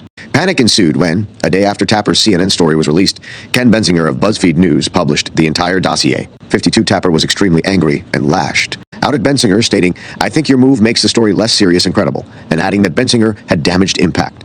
But Tapper needn't have worried. While some observers, such as Paul Gregory from the Hoover Institution writing in Forbes magazine, immediately recognized that the dossier was a hoax, most people were far more credulous and trusting. 54, and who can blame them? An average citizen does not have the time or patience to examine Steele's 35-page dossier. Most people simply want the bottom line. And the bottom line that the media fraudulently presented was that because the intelligence community had supposedly validated the dossier, Trump stood credibly accused of colluding with Russia to get elected. This was likely the true purpose of the ICA, and it could not have worked out more perfectly. It was a significant victory for Obama, who had commissioned the ICA, but it marked only the beginning of the establishment's attack on Trump's presidency. What followed were 4 years of investigations and daily smears regarding Russia collusion. The fallout continues to this day. When FBI informant Alexander Smirnov was arrested in February 2024 for allegedly lying to the FBI about Joe Biden receiving a bribe from Ukrainian energy company Burisma, Department of Justice prosecutors successfully invoked the ICA to deny Smirnov bail. There was no connection between the ICA and Smirnov, but prosecutors convinced a judge that since the ICA had determined that Putin had assisted in Trump's election in 2016, he would likely do the same in 2024 unless Smirnov was detained pending trial. It was laughable, but it underlined how incredibly successful the ICA hoax was in entrenching a false narrative. Epilogue: The Butterfly Effect. Mueller's special counsel operation lasted for 742 days, which is more than half of Trump's presidency. Throughout this entire period, the media reporting was predominantly focused on Trump and his alleged collusion with Russia. It was the defining topic of the news cycle from 2017 until 2019. Not a day passed without another sensational story about the mounting pressure on Trump. In the end, there was no Russia collusion. There never was, as Mueller and the FBI knew all along. The entire effort was aimed at sabotaging Trump's presidency and ruining his prospects of negotiating peaceful relations with the world's largest nuclear power. Looking back at this period of time, one can only conclude that the effort was wildly successful. Trump had run on a platform of putting America first. During his 2016 campaign, he frequently pointed out that the United States was bearing most of the cost of the NATO alliance while its supposed allies were freeloading. Trump also questioned the wisdom of constantly feuding with Russia instead of trying to make peace. Trump's wise words and ideas did not sit well with the Washington, D.C. establishment, who thought that America first was a retreat from the geopolitical playground they had dominated since World War II. What raised particular concern was Trump's stance on Crimea, the peninsula that was annexed by Russia in February 2014, right after the Obama State Department assisted in organizing a coup d'etat in Ukraine. According to a leaked phone call from State Department official Victoria Nuland, in early February 2014, the Ukraine coup was approved by then Vice President Biden. Much about the events surrounding the U.S.-backed coup remains shrouded in mystery, including the identity of the snipers who shot and killed scores of protesters in Maidan Square in Ukraine's capital, Kyiv. The massacre on February 20 directly led to the downfall of Ukraine's President Viktor Yanukovych on February 22. Russia annexed Crimea on February 27. Yanukovych was replaced by Arseny Yatsenyuk, the same man whom Nuland had anointed as her chosen leader of Ukraine in her phone call a few weeks earlier. While the Maidan massacre was immediately blamed on police working on behalf of Yanukovych, a very different picture has emerged over the past year. Even a Ukrainian court has now found that the Maidan protesters were likely massacred by snipers directed by protest leaders, such as the far-right Svoboda Party, and not by the police led by Yanukovych. The idea that a Trump presidency could expose the real roots of the 2014 Ukraine coup was unsettling for the Washington, D.C. establishment as a whole. It was especially concerning for supporters of Ukraine, such as Nuland and a Democratic Party operative named Alexandra Chalupa. Chalupa is the daughter of Ukrainian immigrants with connections to the Ukrainian diaspora in America and to the U.S. Embassy in Ukraine. She also worked for the DNC. During the 2016 election, she lobbied the Ukrainian Embassy in Washington to take action regarding candidate Trump and was at the forefront of efforts to tarnish Trump's campaign manager, Paul Manafort, whom she called Putin's political brain for manipulating U.S. foreign policy and elections. Ukraine's ambassador in Washington, D.C., Valery Chaly, subsequently published an op-ed in The Hill, criticizing Trump for even considering the idea of recognizing Russia's annexation of Crimea. What is often forgotten is that the Crimean Peninsula had always been Russian before it was transferred to the Ukrainian Soviet Socialist Republic in 1954 by Soviet leader Nikita Khrushchev, who had himself grown up in eastern Ukraine. While the annexation of Crimea can be debated, it is not as straightforward a case as portrayed by the media and the Washington, D.C. establishment. By the time Trump commented on the issue, Russia had already held the territory for 2 years and showed no intention of returning it. It wasn't as if Trump could magically turn back the clock. In fact, anyone with a modicum of common sense knew that Russia was not going to relinquish Crimea, no matter what. Trump's open-mindedness regarding the issue was highly sensible, but it only made him appear more threatening to the establishment. If Trump were to reset relations with Russia, it would undermine the establishment's foreign policy hegemony. Normalizing relations with Russia would also have reduced the significance of NATO. The establishment's long-held dream of extending the NATO alliance to Ukraine and Georgia would have been dead in the water. While it is no secret that the combined forces of the establishment were deeply opposed to Trump, it was unprecedented for a foreign country's ambassador to intervene in the U.S. presidential race with an op-ed aimed at undermining one of the leading candidates. But things were only getting started with Ambassador Chaly's intervention. Former Prime Minister Yatsenyuk wrote on Facebook that candidate Trump challenged the very values of the free world. This was more than hypocritical coming from the man whom Nuland had handpicked as Ukraine's post-coup leader. Ukraine's Interior Minister Arsen Avakov also criticized Trump, referring to him as a clown and asserting that Trump posed an even bigger danger to the U.S. than terrorism. Ukrainian operatives and officials did not stop there. Words are one thing, but they let actions follow. Out of the blue, a handwritten ledger surfaced in Ukraine in August 2016. The ledger purported to show that Trump's campaign manager had received millions of off-the-books payments from Yanukovych's party. The stunt killed 2 birds with 1 stone. Manafort was fired, and Trump was damaged. Ukraine's then-president, Petro Poroshenko, bragged in an August 2016 phone call with Biden that his government had released the ledger. Both men snickered about Manafort's fate. As it turned out later, the ledger was likely fake, which does not mean that Manafort was innocent. 5, his numerous tax issues resurfaced later during the Mueller investigation. The Ukrainians had correctly identified a weak link in Trump's campaign and successfully undermined him. The fact that Manafort was replaced by the highly affable and competent Kellyanne Conway was likely a blessing in disguise for Trump. Manafort's firing did not turn out as the Ukrainians had intended. One of the key figures behind these efforts to tarnish Trump was Chalupa, who later confessed that the Ukrainian embassy in Washington worked directly with reporters researching Trump, Manafort, and Russia to point them in the right directions. Chalupa also collaborated with Michael Isikoff, a reporter from Yahoo News, who later fueled the media's narrative of Russian collusion against Trump by inaccurately claiming that Carter Page had ties to the Kremlin. As a paid Democratic Party operative, Chalupa was very likely informed about the broader scheme to link Trump to Russia. But the ferocity of her efforts to thwart Trump, as well as the efforts of Ukrainian officials, had less to do with supporting Clinton than with an aversion to Trump's pragmatic approach to relations with Russia. The intelligence agencies and foreign policy establishment shared that aversion, regardless of supporting Clinton. Ukrainian officials likely saw Trump as an existential threat to the survival of their country. It was a giant miscalculation. Despite all his flaws, Trump projected strength in foreign policy, both on the question of Ukraine and more broadly. Despite fake media reports claiming the opposite, Trump was tough on Russia, even tougher than Obama, under whose watch Crimea was annexed. The Trump administration imposed multiple rounds of sanctions on Russia. Trump even imposed sanctions on Russian officials and citizens to penalize them for alleged election interference in 2016. The Ukrainian officials who had demonstrably tried to interfere in the election and later admitted to doing so were not sanctioned. Unlike Obama, Trump was also the first president to supply Ukraine with lethal weapons. Contrary to what legacy media now claims, that decision was not the result of Trump's first impeachment after he'd been accused in 2019 of pressuring Ukrainian President Volodymyr Zelensky to investigate the Bidens. That decision was made by Trump in 2017, long before most people even knew that Hunter Biden had used his father's position to secure a profitable no-show job from a Ukrainian oligarch. 10. The countless false narratives about Trump cannot conceal the fact that the Russiagate plot caused tremendous damage not only to Trump, but also to the country and the world as a whole. The U.S.-led coup in 2014 firmly set the Western alliance on a path toward a new Cold War with Russia or worse. Trump, the candidate, recognized this and sensibly asked whether this was a good idea or if there were any alternatives. He also recognized that China was the main threat to the Western alliance, especially since the ascension of Xi Jinping in 2012. But the combined forces of the Clinton campaign, the Washington establishment, and the media threw a spanner in the works by fraudulently linking Trump to Russia. In one fell swoop, the plot defeated all of Trump's good intentions. Clinton's Swiftboat project, which was later adopted by the Washington establishment, successfully undermined Trump to the extent that diplomatic relations with Russia were essentially criminalized. Trump found himself being pushed into the opposite corner, where he felt compelled to appease the Russiagate skeptics with symbolic actions like imposing sanctions on Yevgeny Prigozhin, a figure referred to by the corporate media as Putin's chef. Prigozhin, who died in a 2023 plane crash near Moscow, was the owner of Concord Management and Consulting, a firm that operates restaurants in Russia. 12.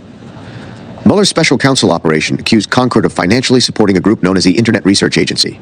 Allegedly, that group interfered in the 2016 election by reportedly purchasing 3,000 Facebook ads. Prigozhin was sanctioned in early 2018 by Trump's Treasury Department, which was overseen by Steve Mnuchin. It was a classic case of shoot first, ask questions later. More sanctions were imposed on Prigozhin in September 2019, just as Ukraine impeachment proceedings against Trump were beginning. It was likely yet another effort to appease Trump's enemies, and just like previous attempts, it would fail. The sad fact is that there should not have been so much appeasement, and there should have been a lot more resistance. The Concord case proves that not only could this have been done, but it also needed to happen. Concord was unique in that it decided to mount a counteroffensive against the charges brought by Mueller, and they were proven right when, in March 2020, the DOJ, which had taken over the case from Mueller, decided to drop all charges. 14. While Mueller's team utilized its indictments against several Russian nationals for media and PR purposes, they never anticipated any of these Russians to actually appear and defend the charges. Concord unexpectedly fought back. Their defense attorney, Eric Dubelier, successfully argued that there was no evidence whatsoever that Prigozhin's company, Concord, had done anything wrong, and that the entire case was political. He was correct, and the DOJ abandoned the case altogether before Dubelier could expose Mueller's misdeeds in public. The government's official excuse for dropping all charges was that moving the case to trial would bring risk of exposure of law enforcement's tools and techniques, but that only reinforces that the case was a political stunt from the start. 15. After all, if you are unable to bring a case to trial, you should not bring it at all. In a strange twist of irony, the Concord case was dismissed on March 16, 2020, a day that will live in infamy for a very different reason. It was the day when Trump fatefully announced 15 days to slow the spread, which almost certainly doomed his re-election prospects. It's almost as if fate has decided that any significant victory for Trump must immediately be followed by a major blunder. The exact same situation happened in 2019 when Trump had his infamous phone call with the Ukrainian president just a few hours after Robert Mueller had absolved him of colluding with Russia. The Concord case makes one wonder about what might have happened if other accused Russians had appeared to defend themselves against the spurious charges brought by Mueller's team, including those accused of hacking the DNC. The alleged DNC hack stands out as the holy grail of Russiagate. It is the one narrative that has stuck, even as the dossier and other hoaxes such as the Alpha Bank hoax have fallen apart. Once one realizes that the Steele dossier was entirely fabricated and that there was no Russia collusion, what is left? The only thing left is that Russia hacked the DNC. That is what we have all been told so many times that there is seemingly no room for doubt.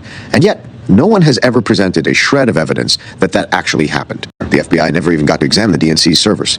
17 instead, they had to rely on the say-so of a private company whose sworn statements sharply contrast with its public pronouncements. Even Slate magazine, which ran the phony Alpha Bank story, had to admit that any conclusions about the DNC hack are hard to trust, considering that the FBI was never allowed to access the DNC server.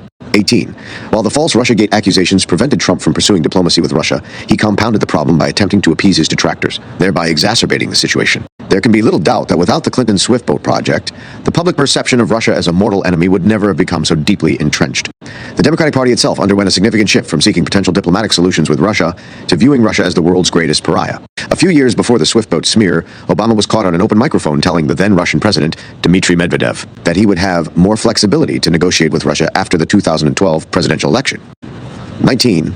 But suddenly, all that was gone. Suddenly, the Democratic Party aligned itself with warmongers and neocons. The party that had stood for distrust of the intelligence agencies became their biggest apologist and promoter. The Democratic Party's foreign policy became bellicose, marking a departure from its historical stance. Suddenly, it was Trump and a faction of the Republican Party that became the doves, while the Democratic Party aligned with the neocons as hawks. By 2016, the deterioration of relations with Russia had been going on for some time, but there was still time to reverse the trend. In fact, this had been one of Trump's stated goals when he ran for president. What none of us knew at the time was that the inception of Clinton's Swiftboat project in February 2016 ensured that things could only get worse. This was when the butterfly first flapped its wings. A couple of people at Clinton's campaign headquarters had the idea of creating a fake narrative linking Trump to Russia. They probably didn't have grand geopolitical strategies in mind. They were simply creating a plan for a rainy day. They knew their candidate had used a private email server while serving as Secretary of State.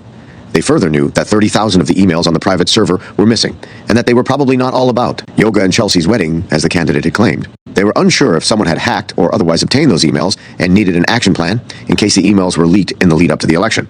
Using Russia as the bogeyman in the Swiftboat campaign was perfect.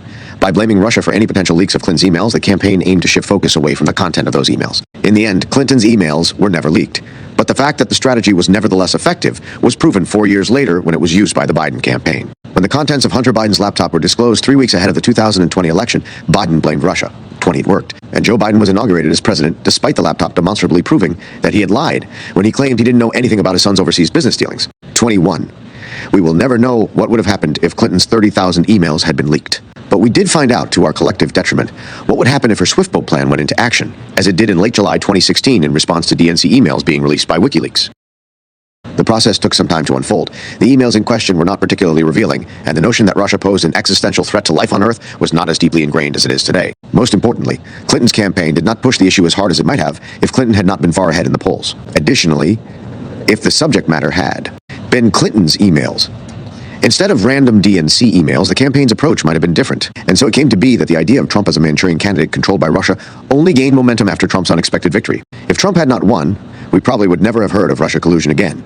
Despite having seeded the Russia collusion hoax, it is possible that Clinton herself, after having bungled her first attempt in 2009, might have tried to reset relations with Russia. 22. But Trump did win, and the Washington, D.C. establishment immediately and fully co-opted what had begun as a dirty tricks campaign to shackle Trump and specifically prevent him from engaging in diplomacy with Russia. An added bonus, one that the collusion plotters could not necessarily have expected, was that by attempting to appease his detractors, Trump adopted a tough stance on Russia. 4 years of Russia collusion hysteria contributed to firmly establishing the idea among the general public that Russia was the number one enemy. Trump's detractors had achieved the best of both worlds. Not only was Trump prevented from pursuing peace with Russia, but he was also inadvertently fulfilling many wishes of his adversaries. As mentioned, it is not without irony that on the day after the Russiagate hoax formally ended with Robert Mueller's congressional testimony, Trump carelessly ignited the next hoax by talking on the phone to Ukraine's Zelensky about Biden corruption, while a dozen or more people from the permanent bureaucracy, who all hated Trump, including the now infamous Alexander Vindman, were listening in. It's not so much that Trump did anything objectively wrong, he did not. He had every right to inquire about the role, if any, that Joe Biden might have played in facilitating the firing of the Ukrainian general prosecutor who was targeting Hunter Biden's patron. The problem was that Trump said what he said at the most inopportune time and in the most unfavorable circumstances. Throughout 2021, the world came to recognize Zelensky as a staunch opponent of Russia. But it wasn't always like this. Zelensky, a television actor who had portrayed an ordinary man unexpectedly becoming the president of Ukraine, found himself in the actual role of the president of Ukraine, this time for real. He won the 2019 presidential election by a landslide by running on a platform of making peace with Russia. But that ambition was quickly undermined both by domestic anti-Russian pressure as well as through international pressure. Trump's impeachment issue in Ukraine had a lot to do with the latter. While the media portrayed the entire situation as a quid pro quo, there was never any evidence of that. First, in his now infamous phone call, Trump simply asked for Zelensky's cooperation with the Biden investigation. 23. He did not coerce Zelensky, nor did he make any threats. Second, Ukraine received the Javelin missiles, which were the supposed object of the extortion plot, on time. Other than being exceedingly clumsy, Trump did nothing wrong. During the latter part of 2019, the effort to remove Trump due to the phone call gained momentum. It was a given that a compliant media would do the Democrats' bidding, but they would have done that for any allegation or impeachment attempt. The choice of Ukraine as the topic of Trump's first impeachment was deliberate, just as one of the objectives and effects of the Russiagate hoax was to criminalize diplomacy with Russia. One of the main objectives of the Ukraine impeachment hoax was to further reinforce the criminalization of diplomacy with Russia. The result of all this was that Trump was neutralized as a potential peace envoy in Zelensky's stated intentions to make peace with Russia. By the time Zelensky and Putin met in December 2019, any prospects of peace had been ruined. 24. Trump couldn't talk to Putin because that would have immediately been regarded as selling out to Russia. But he couldn't talk to Zelensky either because anything he said or did would be perceived as an attempt to mitigate the impeachment situation or as advancing the alleged quid pro quo. For his part, Zelensky couldn't be seen as making any concessions to Putin. Had he done so, he might have been accused of doing Trump's bidding as part of an imaginary quid pro quo. The fact that Trump was in the process of being impeached over delaying weapons shipments to Ukraine had made it clear who the boss was. It wasn't Trump. The situation was completely intractable. There would be no peace. There wouldn't even be peace talks. By perpetrating both the Russiagate scam and the Ukraine impeachment scam, the Washington, D.C. establishment had successfully thwarted any possibility of a resolution to Ukraine-Russia hostilities, which began in 2014, not in 2022. The revelation that the CIA has been secretly constructing bases along the Ukraine-Russia border since 2014 only underscores why the Washington establishment could not afford to let Trump act as a peace broker or investigate what was truly happening in Ukraine. 25. The same applies to the fact that Joe Biden fired the prosecutor who was investigating his son's Ukrainian firm. 26. Short of a Trump win in 2020, with the political capital that a victory would have brought, the path toward a full-scale war between Russia and Ukraine was set in motion with the Russiagate hoax and solidified with Trump's first impeachment. To be sure, there were many reasons for Trump's loss in 2020. He should not have let Anthony Fauci publicly undermine him for so many months. He should have insisted on moving forward with the Presidential Commission of Inquiry into the origin of the pandemic, instead of allowing Treasury Secretary Steve Mnuchin and National Economic Council Director Larry Kudlow to dissuade him. He should have seen to it much earlier that Republicans countered the election law maneuvers promoted by the Democratic super lawyer Mark Elias, the same man who masterminded the Swiftboat hoax. There is a lot more that could be added to this list. However, it is beyond doubt that if the true story about Hunter Biden's laptop had become known to voters, the election, which was decided in the Electoral College by less than 44,000 voters across 3 states, would have had a different outcome.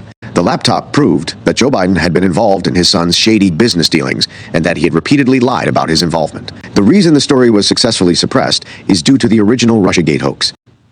When the laptop story first emerged, social media giants shut it down, claiming that it was Russian disinformation. It is inconceivable that such an obvious lie would have had so much success without everyone being conditioned by years of Russia collusion claims. As we would later discover, social media companies had been warned about the impending Hunter Biden laptop leak by the FBI, which had never ceased its efforts to undermine Trump's presidency. 27. The FBI's actions in falsely pre-bunking the laptop scandal to protect Joe Biden were simply a continuation of their Russia collusion scam. During the second presidential debate on October 22, 2020, Biden himself claimed that the laptop story was a Russian plot. 28. More than 50 former intelligence officials, including 5 former CIA directors, John Brennan, Michael Hayden, John McLaughlin, Michael Morrell, and Leon Panetta, wrote a letter falsely insinuating that the entire laptop had been fabricated by Russia. 29.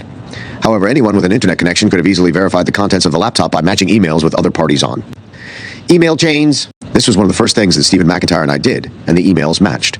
There were also numerous audio files of Hunter and various other individuals in conversation, many of which were deeply distressing and could not have been fabricated. However, by that point, the minds of the general public and the media had been so thoroughly conditioned that any mention of Russian disinformation immediately discredited whatever was labeled as such. Without 4 years of Russia collusion hysteria, no one would have believed the ridiculous excuses for Hunter Biden's laptop. Soon after the election, it was confirmed that Hunter Biden was indeed under FBI investigation in connection with crimes documented on the laptop. 30% in 2023, he was indicted based on information found on his laptop. 31, a post-election poll found that if voters had known about the FBI's Hunter Biden investigation in connection with the laptop, Trump would have easily won. 32. As for Biden, despite all his rhetoric about standing up to Russia, the Ukraine war occurred during his presidency. His catastrophic handling of the Afghanistan withdrawal emboldened adversaries worldwide. His bellicose tone, falsely blaming Russia for fabricating a laptop documenting his family's very real corruption woes, made reconciliation impossible. And then, to top it all off, Biden exacerbated the situation when he offered NATO membership to Ukraine in December 2021, at a time when tensions were already at a breaking point. This was a well-known significant red line for Russia, as had been confirmed by William Burns, CIA chief under Biden. Ukrainian entry into NATO is the brightest of all red lines for the Russian elite. In more than 2.5 years of conversations with key Russian players, from knuckle-draggers in the dark recesses of the Kremlin to Putin's sharpest liberal critics, I have yet to find anyone who views Ukraine and NATO as anything other than a direct challenge to Russian interests. Biden appeared to be either blissfully unaware of this red line, he didn't care, or perhaps his cognitive abilities are too impaired to have understood what he was doing. Be that as it may, Biden's actions have pushed Russia into the welcoming embrace of China, forming a new and formidable alliance that will fundamentally reshape the geopolitical landscape for generations to come. In just a few short years, we have transitioned from the post-World War II paradigm to something much more perilous and unstable. In the end, it was a scam orchestrated by a few operatives at the Clinton campaign headquarters that initiated a process that has brought us to the brink of World War III. Long after we are all gone, Hillary Clinton's Swiftboat hoax will be remembered as the greatest geopolitical sabotage of all time.